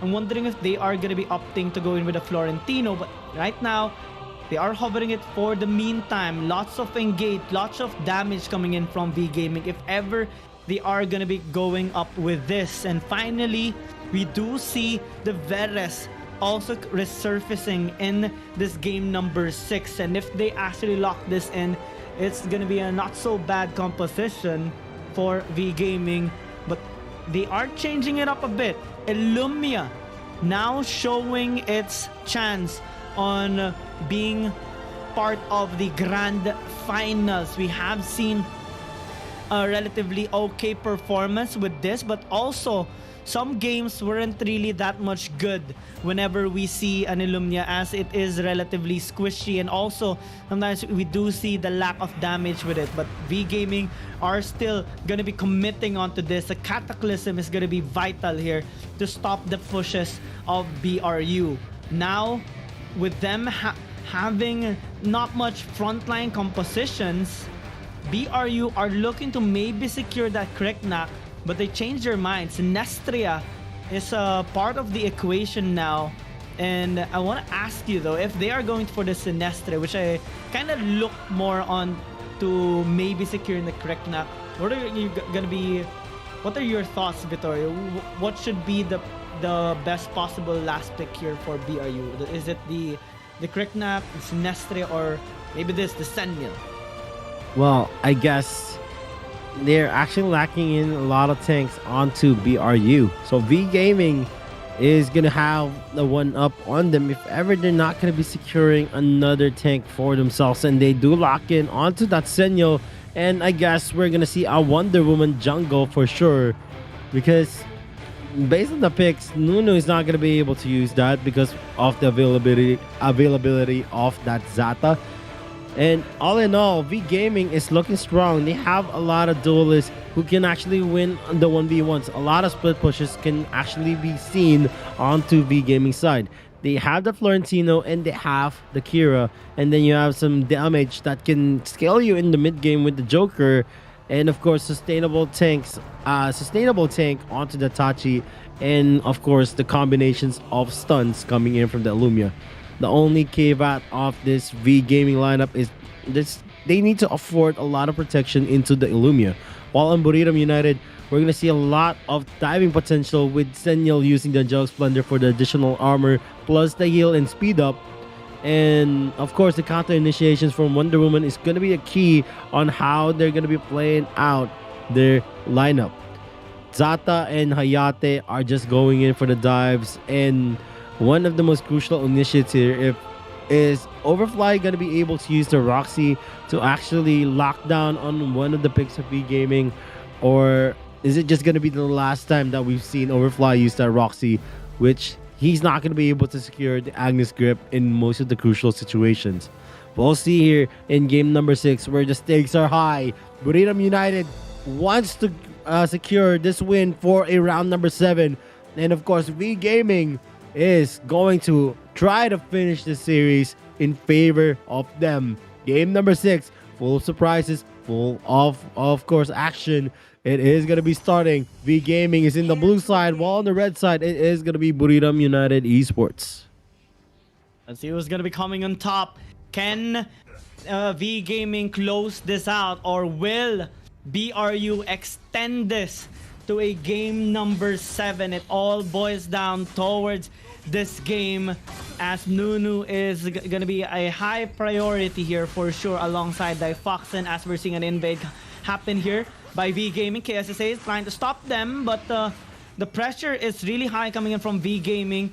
They are still going to be trying to secure this Might Golem for F1, and they do successfully take it. We do see Difoxen also establishing vision towards the red side jungle of Quanghai, so that is something that they are looking out for. Overfly later on with the Agnes Grip is gonna be very vital, because that -1, that hostage taking, is gonna be their key on actually winning in this game. As we do see now, engage here onto Birdo B, and he is gonna get punished for that over the extension. First blood secured by BRU. Yep, and now V Gaming is going to be trailing, with BRU being able to secure that first blood. Although it is still not going to be felt, V Gaming is going to be able to secure that Sentinel buff, equalizing the gold that they lost onto that first blood that Difoxen was able to take. Kira and the Florentino is in the bot lane, but Maris might be taken out. He's going to be using the Cliff Breaker with a flicker, and he is going to be able to disengage safely. A strong start here for BRU, threatening the members here of V Gaming as they do start this Abyssal Dragon. It's going to be uncontested. A trade is happening onto the top side. Let's see, as Overfly is trying to stop them from doing so. Now we see the rotations coming in from BRU, making their way towards the Dark Slayer, as they want to take all the objectives here. Now we're on fight. We hear into the top side as Wang TD falls down. 2 kills once again established by BRU. The same pattern from all of the games so far here in the Grand Championship of AIC 2021. But let's see if they are going to be able to maintain the lead, or V Gaming are going to be looking to come back with this and have a more consistent flow in this 6th game. Yep, and now we're gonna see Buriram United getting an up on the score. This is gonna be a strong start again for them. No types of engagements are gonna happen in Infinite Slayer yet. V Gaming knows that they are gonna be at a kind of disadvantage just because of the Euros that we're gonna see on Buriram United. They have a lot of AoE, and that is one of the key why V Gaming is actually not going in for those exchanges. We're in this up 5-man engagement, and this is gonna be the replay where Wang TD just got sniped out by Nunu using the Ascent to use all of his skills. For now, they are just gonna be checking on each other, not letting anyone take the place, and Mars is just gonna be proccing out those stuns and also his passive. Han is going to be spotting out KSSA, and this has been a very, very quiet match for V Gaming, who so far is very, very passive on their approach in this game. They are trying to have a bit of a passive approach indeed, as BRU are still looking for opportunities. Matt is starting this Dark Slayer, but it's not going to be, helpful for them as it gets piled upon. Thank you for the leash, says BRU, and almost steal there with the Cataclysm, but right now the team fight is starting. Nice knock-up, CC chain comes in, but now with the help of the healing of BRU, they are able to sustain as they take out Han. This Illumia pick is starting to be a little bit of a problem here for V Gaming as BRU continues to go in with their onslaught, but V Gaming, as we do know their playstyle, they are liking to catch up into the economy side through their split pushes, through their farming, and through their better map control. Yep, and now we are going to see still V Gaming trailing with the goal. BRU needs to be more aggressive. They have the ball right now, It's how they're going to be playing out that ball. And Overfly is going to be connecting that gentleman's duo from Bird LB, who's dealing a lot of damage, but as well that we all know that Overfly is just going to be too tanky. He's not going to be taken out easily. KSSA, Nunu, and Defoxen are in the area. They're going to be spotting up Maris, who's going to be using the Cliff Breaker to get out. And that's a Cataclysm as well, being procced out here by the Illumia, but not hitting anyone just yet. And with Maris actually using the Tachi here in the mid lane, I can imagine the late game to actually be very hard for V Gaming, just because they don't have any pure tanks for themselves, and that is going to be a lot of the engagements here. Almost taking out Bird LB at that situation, but with the confidence to go in, he is just not going to be easily taken out. Yeah, BRU, upping their aggression here in this game. Kwang Hai might actually get engaged, but now the ultimate actually allows him to survive. Now he actually goes in. Bit of confidence here by this particular jungler, as V Gaming forces out BRU to actually go with a reset. Now with the opportunity to take out this Abyssal Dragon, they are going to be matching a little bit or catching up with the objective taking here of BRU, overturning the gold lead, and now with a little bit of an advantage with regards to the economy. They have to be really careful though on the engages here of BRU, because that is their win condition. Whenever they actually are able to close in the distance and disrupt the members of V Gaming, they get the kills and they dismantle them in their composition. V Gaming has been playing this out safe, relatively safe even, despite the pressure being made here by BRU. But Maris should be respecting F1 since he is below half HP, can get pulled as the tower is gonna be destroyed here by BRU. Tier 1 tower taken out on the side of V Gaming as they look to maybe transfer their attention towards the mid lane, since a split push is happening onto the top side by Birdo B, but a hostage taking here onto Kwang Hai with the Agnes grip allows them to secure that kill. Maris might actually be the next target, but he managed to disengage successfully. Now Birdo B on his split push journey, it is still not taking into play as he hasn't secured any towers just yet, because KSSA and Defoxen managed to clear out the top wave. Yep, and for now, V Gaming is still going to be trailing. And you know what's surprising here is that even with all of the kills that we're seeing, there's not much that BRU is gaining in terms of gold. And this is a good sign for V Gaming, because they still can go for a comeback. Because if it's a 1k or 2k, it is where the difficulties rise. Overfly is going to be trying to chase Kwang Hai at the moment, and the Cataclysm is not going to connect. Overfly was able to use the Agnes Grip to deal some damage. F1 almost falls down. Holy Dragon is going to be resetted, while Defoxen is using his skill sets to actually PL Bird LB at this moment. He is not going to be able to kill anyone, but that is some engagements to actually deter V Gaming on taking in any objectives at all. Yeah, and well, 4-0 on the board, still a relatively close gold for both teams. I'm kind of still nervous on the side of BRU, because V Gaming, if they get any opportunity, they don't let go of it at all. So right now, as the dive comes through here onto the top side, Bird will be looking to survive, but he won't be able to do so, as both of them along with Kwang Hai gets taken out. Nunu traded here in the process. Cataclysm to prevent that push, as they do take down KSSA. F1 though is dealing a lot of damage alongside with Defoxen, and in a blink of an eye, everyone's dead. The ace comes through. They're trying to take down this top lane inhibitor tower, and they are going to be able to do so.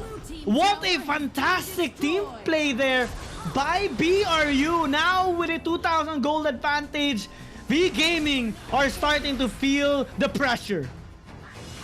This is the beauty of their lineup that we've been seeing. Kwang Hai is going to be going out with a waiting Phantom, but the Umbral Dreams are not going to connect. So he's not going to be going in for that kill. BRU right now has a 3K gold advantage, and this is the advantage of BRU on their draft because they have the sustainability, they have the ability to actually withstand. It's just that the late game might be not for it might not be for them because Zata falls off in effectivity in the late game, wherein the damage coming in from the Kira, from the Florentino, of course the Joker is going to be substantial enough to actually burst him out even at the opening set where he's not going to be able to use the Ascend. So they need to finish this as fast as they can. They have the window of opportunity up to the 20-minute mark. If they can do this, then they're going to be taking game number 6. But if not, V Gaming might still have an opportunity for themselves. It's an opportunity that they should actually take right now as V Gaming goes in. Cataclysm for the CC chain. Oh, the nice steal by Kwang Hai onto that Holy Dragon will allow them to get a consolation prize as they look to disengage. Now, though, with the Infinite Slayer spawned into the mid lane, can they actually defend? Foxen goes in, really confident with his damage and protection coming in from KSSA. Now, Wang TD and Maris looking to secure this kill onto the Infinite Slayer to stop the push from BRU. And now, as they clear the wave, a split push comes through by Kwang Hai onto the bot side, but he has to be really careful because a 4v5 team fight can be established here by BRU as they look to go in. Ulti comes through here by Maris. Now, they are just looking to clear out the wave. And nice defense made here by V Gaming as they look to hold their ground in this game number 6. BRU now steering the tide towards this game. Can they actually close it out? They're still maintaining a sizable lead.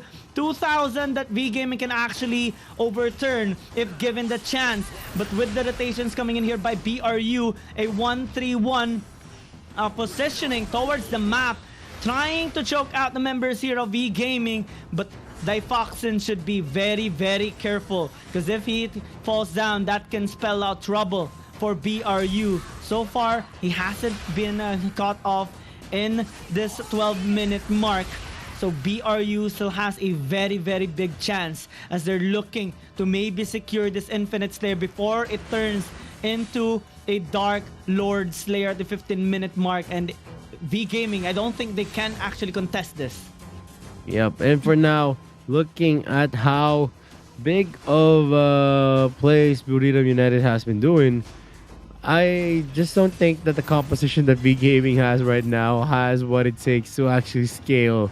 And even in a prolonged fight, I'm actually doubtful. I did say that some of the effectiveness of Buriram is not going to be there. But if you actually look closer, V Gaming is actually fielding a very dysfunctional lineup. Unless they're going to be able to actually get a kill with this kind of lineup, they're not going to be in a position to actually win the clashes, and they get that Infinite Slayer as fast as they could. They are now trailing at a 1.2k gold. The F1 is going to be looking to maybe make a fight, but the objective is going to be taken here on the mid lane for a trade on that Infinite Slayer. Nunu is going to be caught out with the damage. He is going to be harassed, especially Wang TD's killing joke is kind of substantial. You can just say that it is going to be a powered down snipe of the Elsu. And we've seen a lot wherein the Joker could also be someone that can snipe people down with that killing joke. Morris and Han is going to be in the area with two of the members actually coming in from the bottom lane for Buriram United. They are just going to be slowly pressuring out V Gaming, and there's going to be a forced defense here with Florentino actually moving to prevent that second tier turret take. Yeah, it's a big problem right now for V Gaming, especially in keeping up with the pace here of BRU, because at this point, you know, the scaling is not working for them. The split push is not working for them because Florentino is constantly being forced to just clear out a wave and not really go in with split push. We more so see Quang Hai going in with a split push onto the bot side. But with him out of the equation, BRU is making the strategy of forcing out objectives whenever they see the Kira on the other lane. And now as a Dark Lord Slayer descends, it becomes a big priority right now by BRU as they can actually set up a proper team fight for them to win against V Gaming. As we do see, Foxen is onto the bot side, so that can be the timing right now. V Gaming actually starting the Dark Lord Slayer, and BRU knows this. Can they actually contest this? They actually are going in. Can they manage to go in with a seal? They don't. Quang Hai gets it, but the team fight is breaking out, and the damage is definitely high on the side of V Gaming, taking out 2 already. Kunai Blitz not working just yet as they finally pull the trigger. Han nearly gets blown upon. Foxen and Overfly being the only members left on the side of Biriram United Esports, but they do manage to take out 4. Now with the Dark Lord Slayer pushing into the mid lane, Manes looks to defend the side lane as that fight definitely was so crucial. If BRU managed to steal out that Dark Lord Slayer, they might have actually won the game. But V Gaming still are putting up such a good fight. Yup, and with that, we can see the potential of V Gaming on winning those fights. It's just that they were not able to actually take out Foxen. Foxen was one of the key players there. If they get that Ayate to actually go down, they can probably win the next engagement. And that's the combination. Mars using the Cliff Breaker. Foxen suffering from a lot of the damage. Gentleman's Duel is going to be used. And a lot of the flowers are going to connect. And the Umbral Dreams is going to connect as well. KSSA might be taken out. But with the damage not being enough, he is going to be able to disengage. But that was a very, very close call. If they have taken out KSSA, no tanks are going to be able to front for BRU. Soup Overfly is not going to be enough to actually stave off the damage that we've seen from V Gaming. Now, very crucial scenarios. We're starting to see the aggression coming in up again on the side of V Gaming as they look to defend for the meantime. Push out the waves. They are experiencing a little bit of a trouble due to the fact that the top side wave is constantly being pushed naturally because of the super minions, and BRU only has to push out bot and mid to be able to kind of push the wave towards the base of V Gaming. And due to that fact, that they can actually just group up constantly with a shorter distance onto each other, so the follow-up is gonna be a lot faster than a 1-3-1, as Foxen actually is very confident going in towards the members of V Gaming, as we do see KSSA still onto the top side, making sure the wave is being pushed towards the base of V Gaming, as they're just gonna be waiting for an opportunity again to arise onto that Dark Lord Slayer, which is going to take a while. It is still relatively late on this game, as we do see the scoreline and the gold. Despite having a lot of kills and a lot of turrets secured, V Gaming is still even on this gold against BRU, and we do see that kind of economy on V Gaming most of the time, having a superior efficiency with regards to the economy. So even if BRU can actually close out this game, they should respect the amount of firepower that V Gaming has in their composition, since the items are relatively close compared to both sides. If V Gaming are going to be able to pull out a wonderful setup once again, they can actually win a team fight, and it's only 20 seconds remaining before the Dark Lord Slayer spawns up again. But this time, things are different. BRU actually has the better positioning. They can bait out V Gaming in a team fight in which they have won and earlier due to the fact that they have a better positioning. And now, with the waves crashing onto the base of V Gaming, if BRU are going to be able to start this up, it's gonna force a team fight here for V Gaming, in which the position is definitely disadvantageous for them. We're seeing BRU actually respecting them. They're kind of being pressured for a team fight because of the engage here on the side of V Gaming, especially with the Cataclysm connects onto the members of BRU. It can be the best possible timing for Kwang Hai, Birdleby, and Mares to go in. Yep, and with this, BRU are just going to wait for an opportunity to actually take out a member of V Gaming. They still have the better wave management. No towers have been taken on the top and in the middle lane, and in the bottom lane is actually fairly healthy on the second tier turret. So in terms of the engagements, they have the capability to just harass the members of V Gaming, who is still going to be busy on clearing up the waves. The bottom lane as well is going to be pushed back.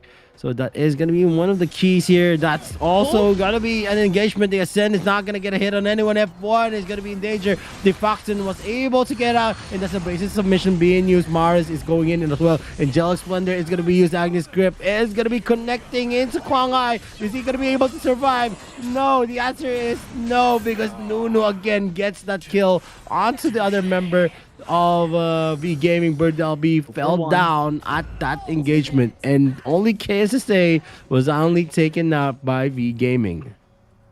Now, with the proper timing, with the resets coming in, I think BRU has a solid chance on securing this Dark Lord Slayer. 30 seconds before Kwang Hai actually respawns. But another strategy can be made here by BRU. They can actually go in for the push, but you know, the time is not really that much in favor of them anymore. They have to secure this Dark Lord Slayer while the opportunity is here. And they are doing it. Cataclysm already expended. They foxed him with a nice dodge onto that ulti. And 8 seconds before Kwang Hai actually spawns up. Maris trying to get some vision, trying to close the distance. Can they actually make a steal? Goes in with the ulti, has a lot of shield. Dark Lord Slayer, 10k HP. Can they secure it? They foxed and do so. And now the ulti by Nunu, chunking down the HP bars of V Gaming so much. Birdleby tries to go in onto the backside. Can he actually get a kill? He's taking a lot of damage. Difoxen is just free hitting all over. And even with a second life, you're just going to die once again. 3 members dead in exchange for just Nunu. And with the Dark Lord Slayer pushing into the mid lane, this is going to be so disastrous. Can Kwang Hai and Wang TD defend this mid? They don't have a lot of wave clear, as there is still 4 members still alive on the side of BRU, looking to push here into the mid lane, going into the flank. Kwang Hai looks to damage them, but Wang TD gets bursted out with the help of overflying KSSA. And even if the defense is going on, BRU are gonna be able to push this to a game number 7.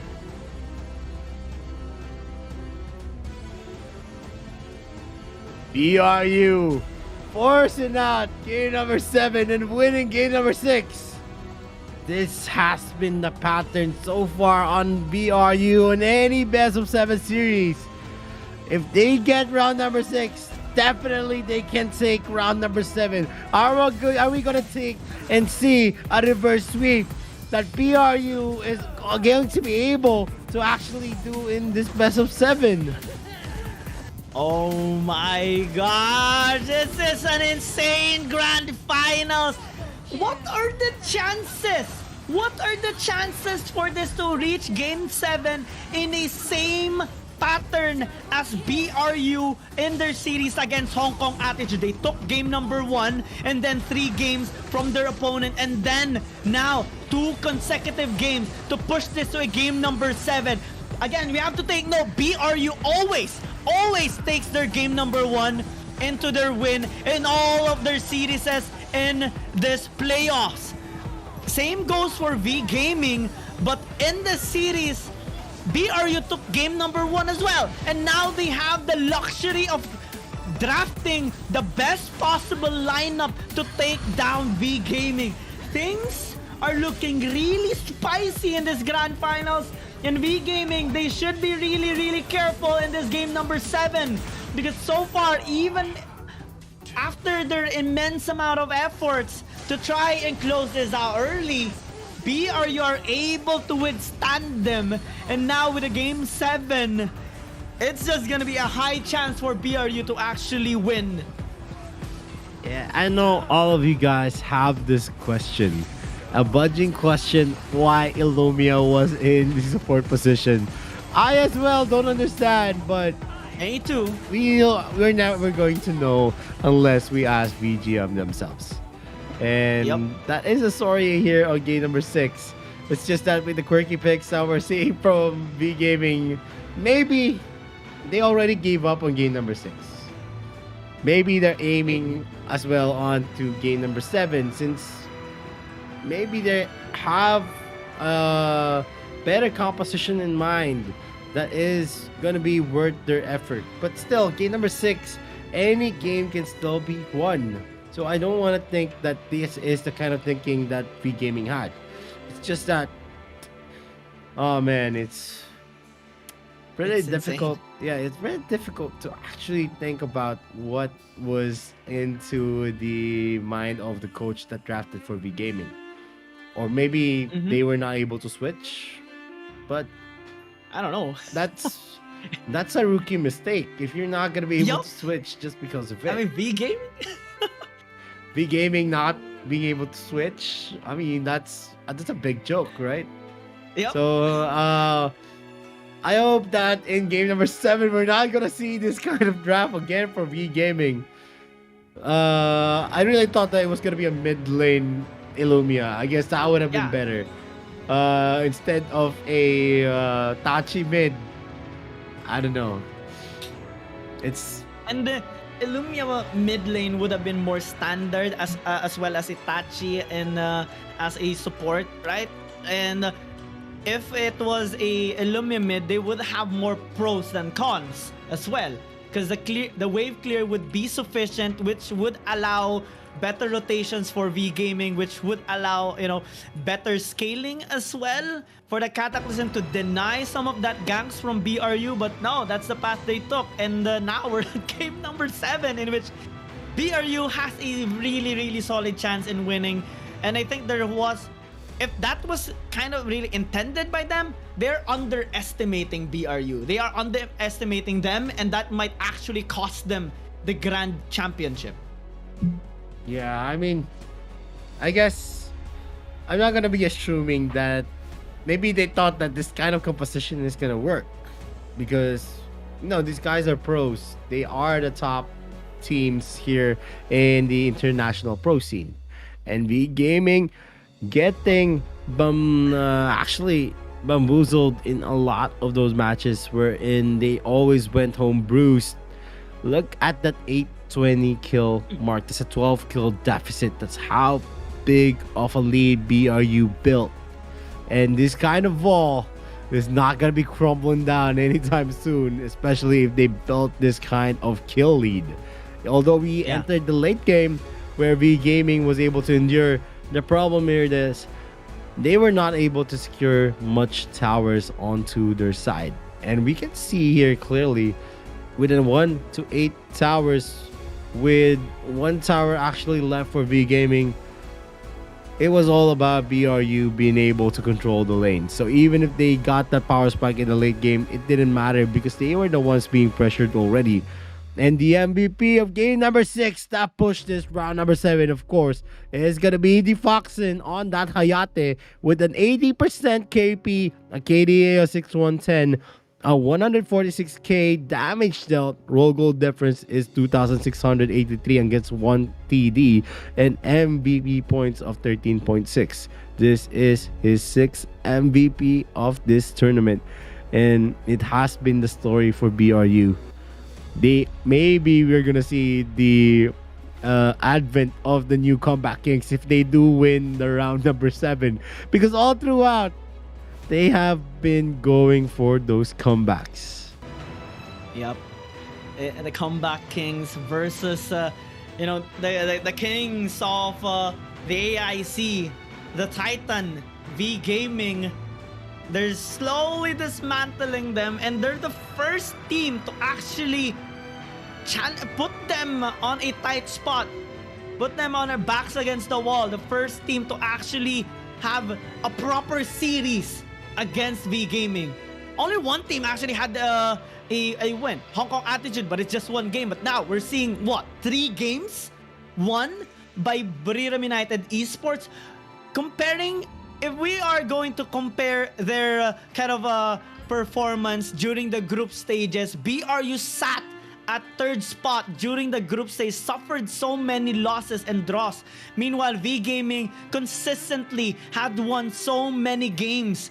Even in the playoffs, the first 2 series in the playoffs were just sweeps by V Gaming. Buriram United went through a lot from the upper bracket to the lower bracket and made their way towards this grand finals. And now they're the ones who are putting V Gaming on a tight spot. This is just a development that all the people watching are loving for sure. The underdogs, they're kind of underdogs versus the Titans. It's like a David versus Goliath moment where now we're seeing BRU forcing V Gaming into a game number 7, and we're even having the thought that BRU might just actually win the grand championship. It's just amazing. Yes, it is going to be amazing, especially with the kind of performance we're seeing here. It's just that V Gaming was committing a lot of mistakes as well. And we're now here at round number 7.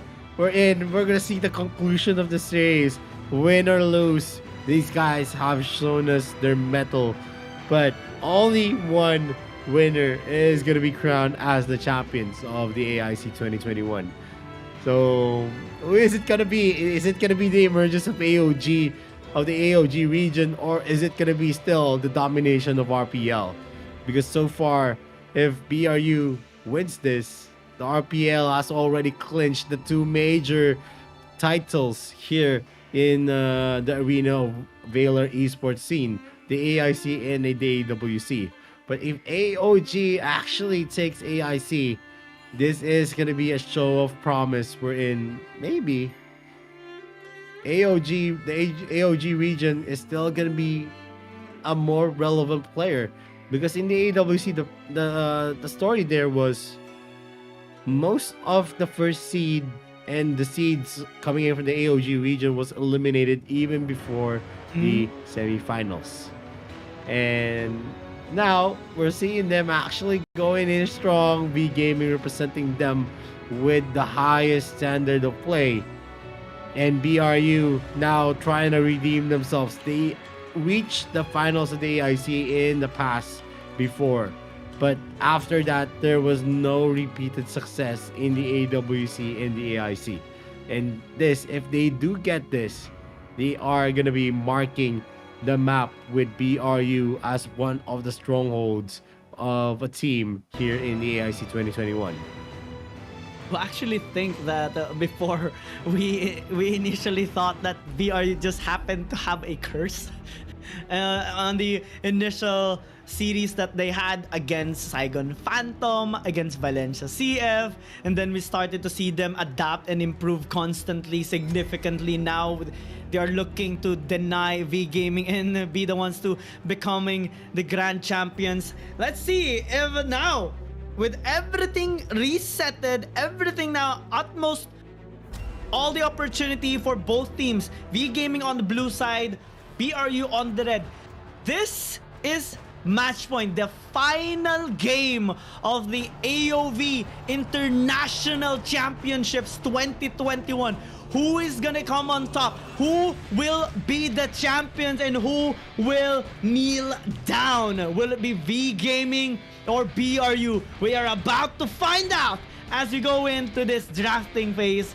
Omen immediately taken away by V Gaming. Naturally, of course, Aya is to be banned out here by BRU, but I'm wondering if they are gonna be banning out the Elsu or the Superman, or are they gonna be letting out both and take one for the team? Yep, and with all of the heroes being reset here, there is gonna be some kind of promise wherein V Gaming was able to clinch game number 1. So this is the advantage that I'm telling you.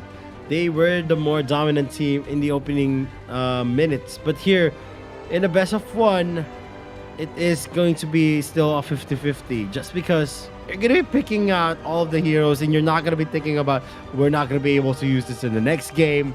This is a do or die wherein every hero is going to be crucial for yourself. And V Gaming was locking in onto that Lubu, who has an almost 60% win rate. And it is going to be justifiable. He is the premier fighter, the bastion of sustainability, and also the damage capability. In Buriram United, they are now going to be picking up the favorites of Nunu and the Foxen, the Kafeni, and the Quixie. They're going to be packing up some damage, and they can burst down people in the middle game. This is going to be the key on how they're going to be taking in the game strong. Now to take note, alright, we're seeing a hover of the Elsu for V Gaming. But take note, they lost during game number 1 with the Elsu pick, even if they have picked up the Lubu. So this is gonna be crucial. Are they really gonna be confident in getting this as they lock it in? BRU now solidifying their team fight late game composition with the Paina being picked up. This is starting to be very, very exciting. V Gaming trying to redeem themselves with their initial draft with the Lubu and the Elsu, but BRU is also going in with the late with a huge damage composition, late game insurance hero with the Crixie and the Kafeni, backing it up with a support hero of a Paina. A while ago they picked up the Zip, and now they are upping the performance. They're upping the scales with this Paina pick, now removing the Superman in the second banning phase. Irie taken away here by V Gaming, in which we saw a fantastic performance by Overfly with this particular hero. So now, as they deny that pick from the first game, Liliana is going to be respected here by BRU, in which we saw a strong performance of Maris during the 5th game. Lots of respect being shown here by both teams, and I'm wondering what V Gaming is going to be removing as their final ban, because the 4th pick priority is open here for BRU. Are they going to be removing the Aoi? I think that is going to be a good ban, because we saw as well a fantastic performance by F1 on this particular hero during game number 5. Yup, and now with the first 3 picks, let's analyze on BRU. They are adding that Paina to actually accommodate the Foxen's Kafeni, giving out the attack speed.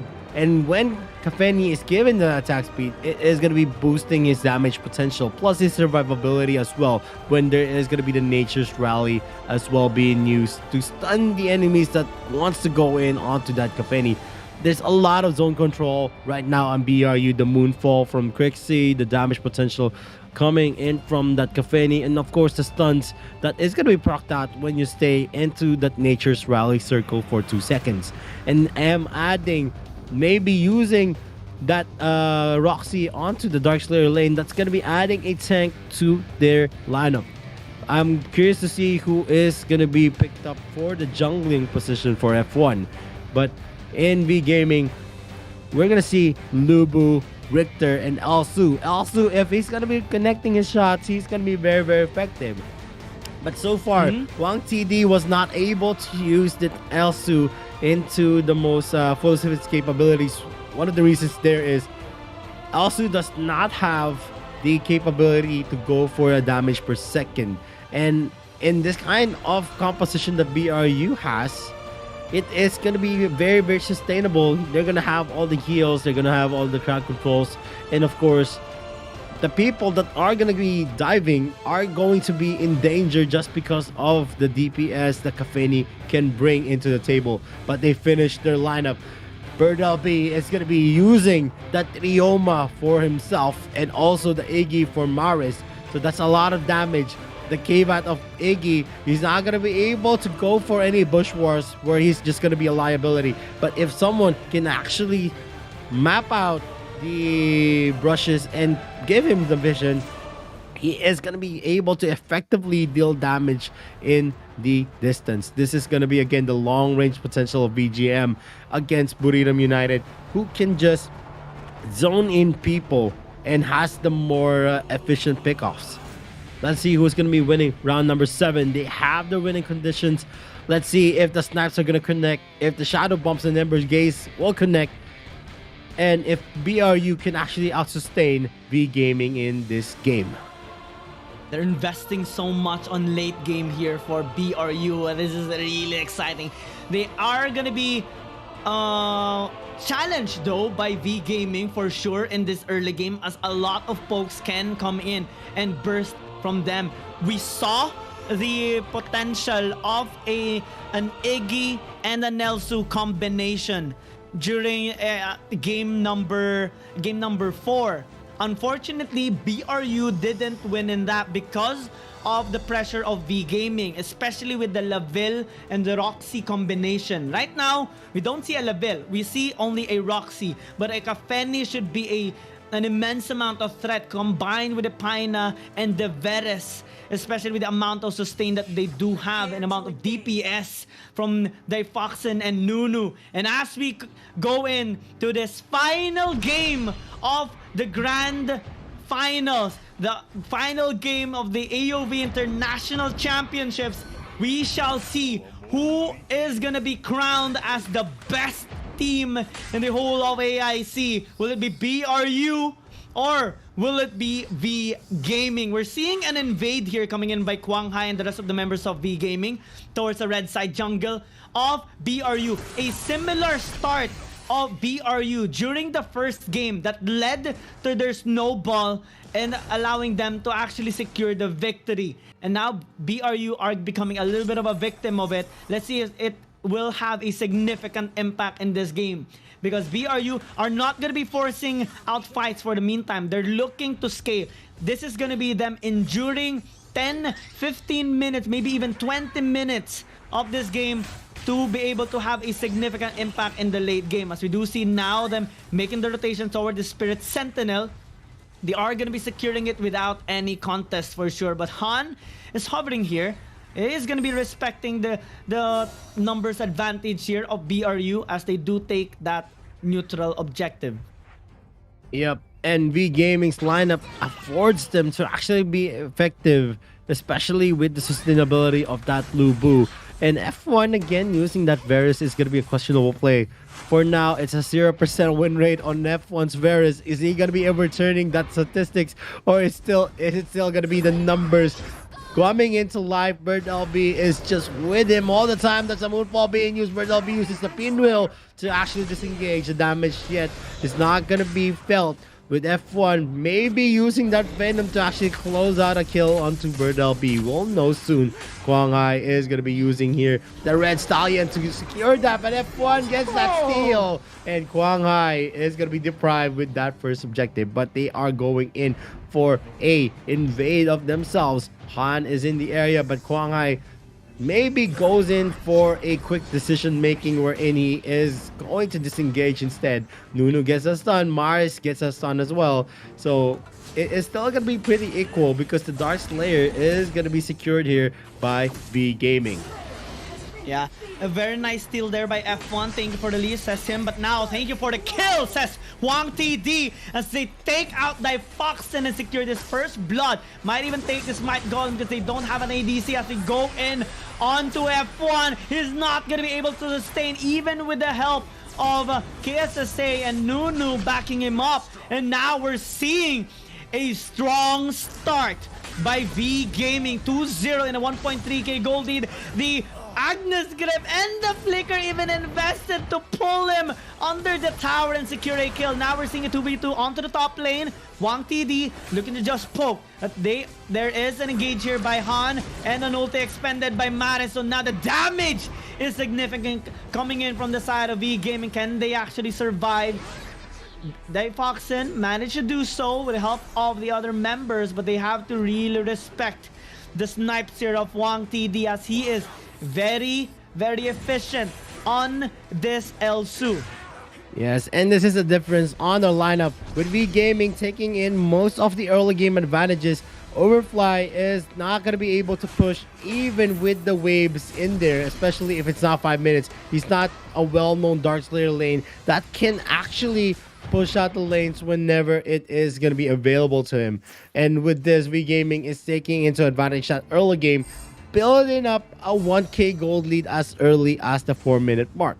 This is very sizable, so even if they do secure some kills, the problem here is that whenever V Gaming gets a clash into their hands, they are actually into the zone wherein they are going to take the advantage and they're going to be securing resources wherein BRU is just going to be trailing. F1 right now needs more resources to actually build up the advantages. V Gaming is taking in the small camps and forcing out the stacks onto F1 to actually diminish. He's not going to be able to finish the stacks on his jungle item just yet, just because of all the invades that we're seeing from V Gaming, who's been very, very aggressive. Han, so far, every time he gets a chance and sees Nunu, he's just going to use that jungle strike for that knockup. And here, we're going to see again another poke here from the members of Buriram United. KSSA might be in danger. He is going to be in the midst of all the players that the heals is going to be connecting, and it is the Red Stallion being used by Kwang Hai. Is he going to be able to take a kill? The answer is going to be no. Han might be in danger as well. All of the members are low in health, and that's going to be the flicker, and the flicker again by Overfly, getting that Agnes grip. Bird LB is just going in for the push. Still, the advantage will be on V Gaming with that aggressive play, missing out a lot on the side of BRU, who is just still in the receiving end. And one of the reasons why they're doing this, they're not letting F1 take any kind of advantage. Yeah, this aggressive approach, V Gaming not letting go, not removing their feet off the gas pedal, constantly applying pressure, constantly taking objectives. Even if they lose a member, they're not gonna let BRU breathe. A while ago, we saw an overextension onto the top, resulting to Huang TD dying, but Kwang Hai still managed to secure that Dark Slayer. Now, they're starting this Abyssal Dragon, and F1 is nowhere to be seen. They are trying to dive here into the top lane, and that will allow V Gaming to actually start this Abyssal Dragon if they want to, or maybe even a dive onto Overfly. They have a lot of choices, but now with the recall coming in from Overfly, this Abyssal Dragon is gonna get started by Birdleby and Maris. And F1, I'm not so sure if he is gonna be able to make another Miracle Steal if ever V Gaming is gonna be focusing onto this. But we're seeing a rotation here onto the top side once again. Nunu accompanying Dayfoxin and KSSA. Now looking to push here onto the top side. Han taking a bit of damage. Forced to disengage quite quickly as a fight breaks out in the mid. F1 is dead! And that will spell out trouble for BRU, especially on the objective side. But now, BRU not letting them actually take the advantage. They will get a trade here onto Birdleby as they look to push mid. Kwang Hai is kind of low, so he can't actually take this Abyssal Dragon. BRU is still in this game, trying to scale hard and trying to hold on for dear life, because they know they can actually outmatch V Gaming if they manage to scale out at least 7 more minutes. Yep, and the Foxen is now going to be gaining in some gold with a 4.5k on himself. Acclaimed Sancti and maybe a 6th thing is already on the making. If we're going to see onto also the jungle matchup though, F1 is actually trailing a lot. This is a different game we're in. Whenever F1 is actually going to be in a difficult situation, the team Buriram United actually falls off in the engagement in the latter parts of the game. Now Han is going to be taken out, and that's going to be a blood for the making for Buriram United, but the Holy Dragon is going to be exchanged here. That's a global gold, still maintaining that 1k gold lead so far for V Gaming, although they've been losing their members left and right. Overfly might be the target. Maris is going to be proccing out the Shadow Bomb. Is he going to be able to live? Overfly is in danger, but here comes the cavalry with Defoxin in the mids. Maris is going to be taken out with the foot squad. And this is Buriram United getting the revenge that they want. They're just not letting V Gaming have the upper hand anymore as Nunu gets that kill. Tower fell down on the ball, but BRU doesn't care. They get the top and they're looking to secure this Infinite Slayer, which will help them now scale up better and also have that push potential. But Quang Hai is looking to actually get a steal. Can they actually do it? Pops out that Conqueror, goes in onto 3. Can they actually win this fight? BRU disengages, respecting the damage capability of V Gaming since most of their members are actually low in terms of HP. So this Infinite Slayer is going to be breathing for the meantime. Ulti expended by Maris, but not much damage taken by the other members of BRU as they make their reset once again. Nunu again with the ulti as Han goes in. Maris disengages, but he is very low in HP. He has to be really careful because BRU doesn't hesitate whenever they go in for a kill. But now as they make the reset, Quang Hai has been very efficient in making their way towards securing objectives. As they do secure this Infinite Slayer, they have now the chance on making a push. Yup, Wang TD is going in for the snap. Gonna miss Nunu. The Ember's Gaze as well. It's not gonna connect, but they are just clearing the wave, deterring the push coming in from Buriram United. And if they can actually do this in a lot of the engagements, they're not gonna be easily taking any objectives from V Gaming.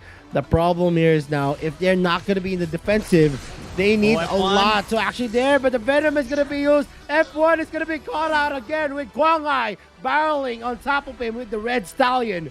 And this is the story of the game where F1 is being shut down systematically. Overfly is going to be taking the brunt from the pokes of Fong TD, Maris, and Han. And BRU is going to be forced to go for the defense. Fusilad is going to be procced out. Look at the damage coming in from Maris and Wang TD. That long-range capability is definitely going to be playing out well for them. The Infinite Slayer is here on the top lane, and they're going to be bursting it out with all of their abilities. Oh, this is starting to be a big problem for BRU. 3 kills, 3 out of 4 kills of V Gaming were onto F1, constantly shutting him down, especially whenever he tries to go in with a split push.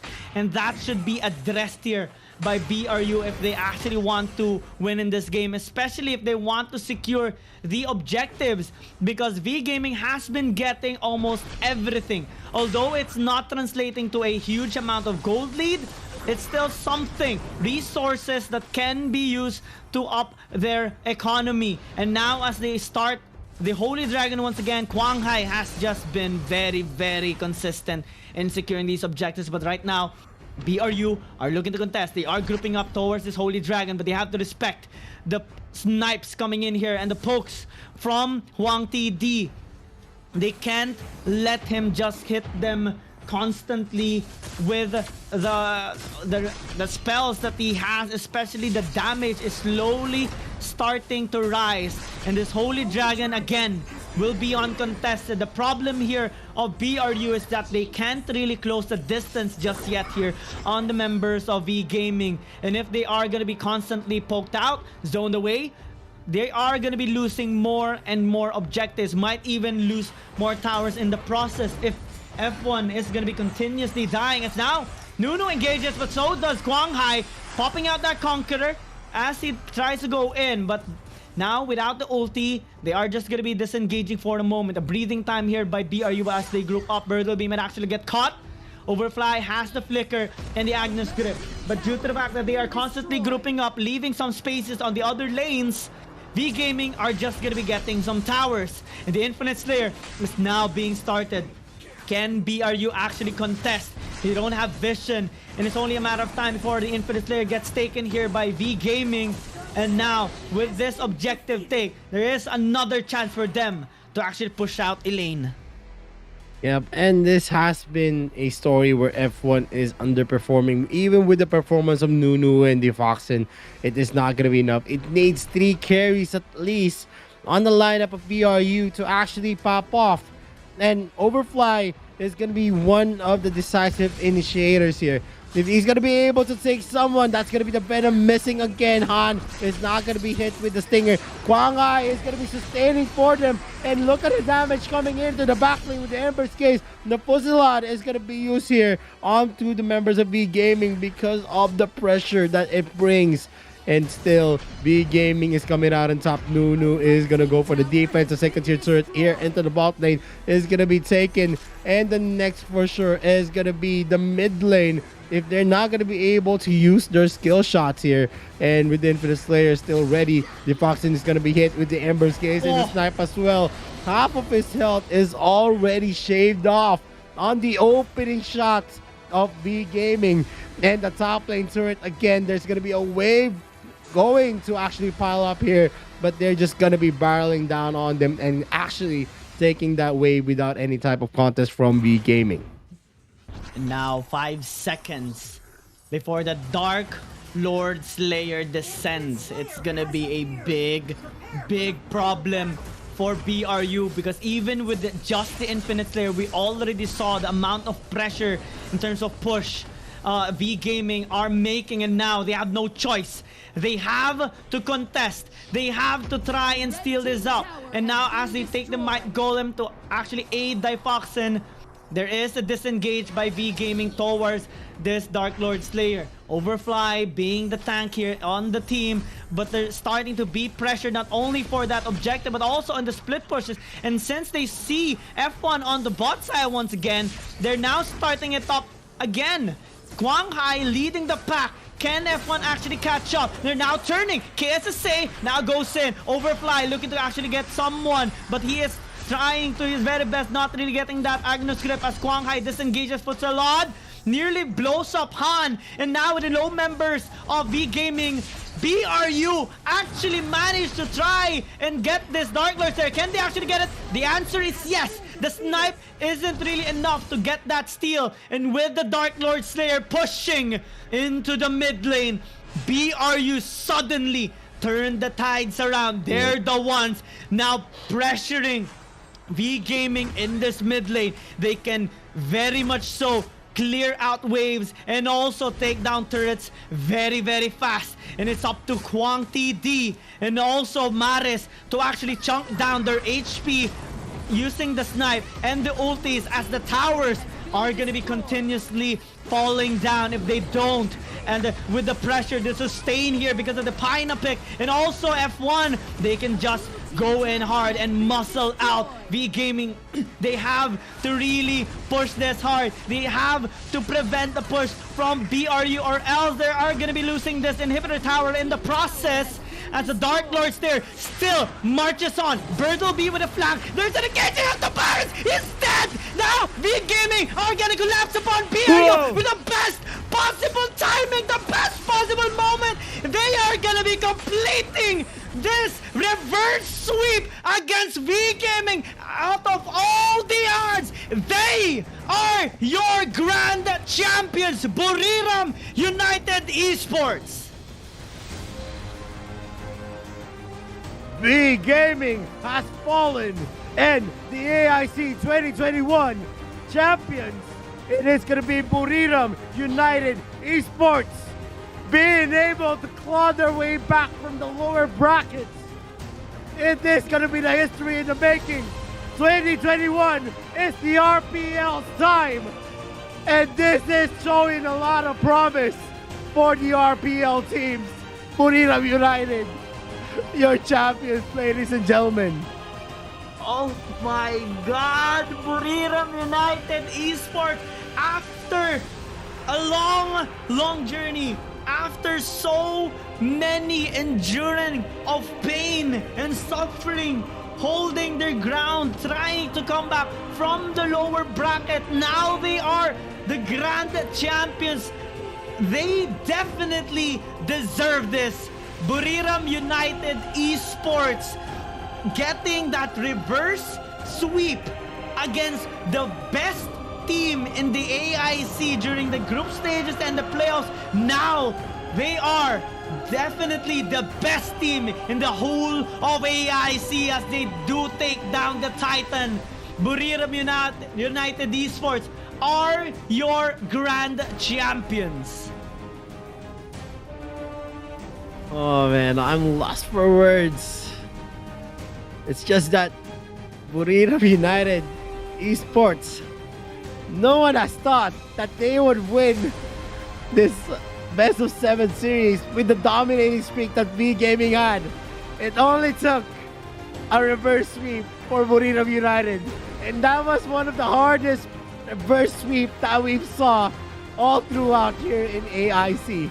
It's just I don't know, it's just a very, very monumental moment for BRU. They've redeemed themselves with all of those titles eluding them until now here in the AIC 2021. They've done very, very hard. They've drafted and they've played their hearts out. And you know, one of the things that I saw coming in there is, of course, KSSA finally rising up for the celebration. All throughout here in the best of 7 series, he was not moving from his chair whenever there is going to be a victory for them. But now you see them all rise up. BRU is now definitely taking the lion's share of the $1 million prize pool of this tournament. 400,000 US dollars going to Buriram United Esports.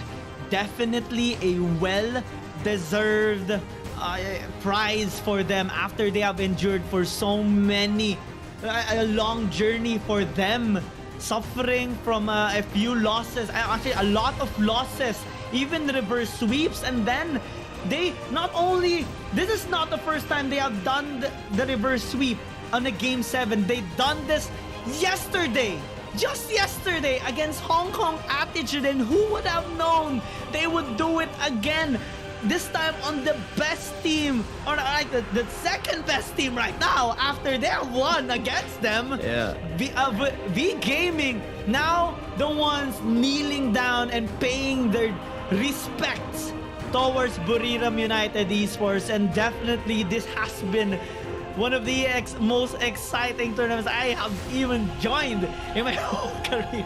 Yeah, and in this situation, we can say that Buriram United Esports is actually the new comeback kings. And we're gonna see the finals MVP for this best of 7 series. It is gonna be Buriram United. Nunu! Oh my, a well-deserved finals MVP.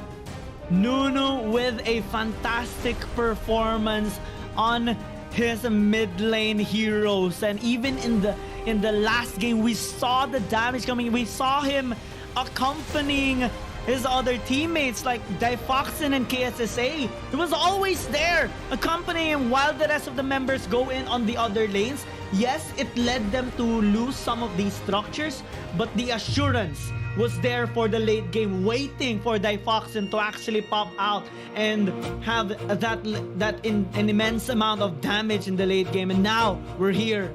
We have concluded the AOV International Championships. Your grand champions, Buriram United Esports, and I hope you did enjoy the whole tournament. Yes, and in your screens is gonna be the people behind every production here onto Arena Valor from the other channels, from the other regions, from the for the 4 major regions as well, like the RPL, the AOG, the GCS, and of course the ASL, and the other production staff from the other regions as well. We are very, very thankful for you guys on staying all throughout here on the AIC 2021. And we would just like to appreciate and give you guys our thanks for always supporting Arena of Valor. And as you can see, the roadmap for the esports scene for the 2022 for the AIC and AWC, there is still going to be a lot of hope and promise for the esports of Arena of Valor. This is just the start of many, many more events. Oh, is the Arena of Valor International Championships. We are happy, very, very happy to be part of this amazing event, and we could not have this amazing experience without every single one of you guys, especially the viewers that kept being here until the very, very end. Despite the technical difficulties, despite all the trouble, you stayed here until the very end, and we are really thankful for that. Yes, and as the AIC champions have been crowned, we are now gonna be concluding the English broadcast, and it has been an exciting, and this is the last day of the AIC, so I'm looking forward to see you guys again on the international broadcast that is gonna happen for Arena of Valor. My name is Vittorio, this is Kiyang, and in behalf of all the production staff, we would like to thank everyone.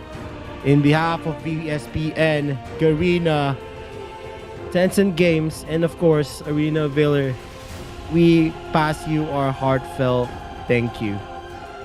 We are now signing off and hope to see you guys again on the next tournament.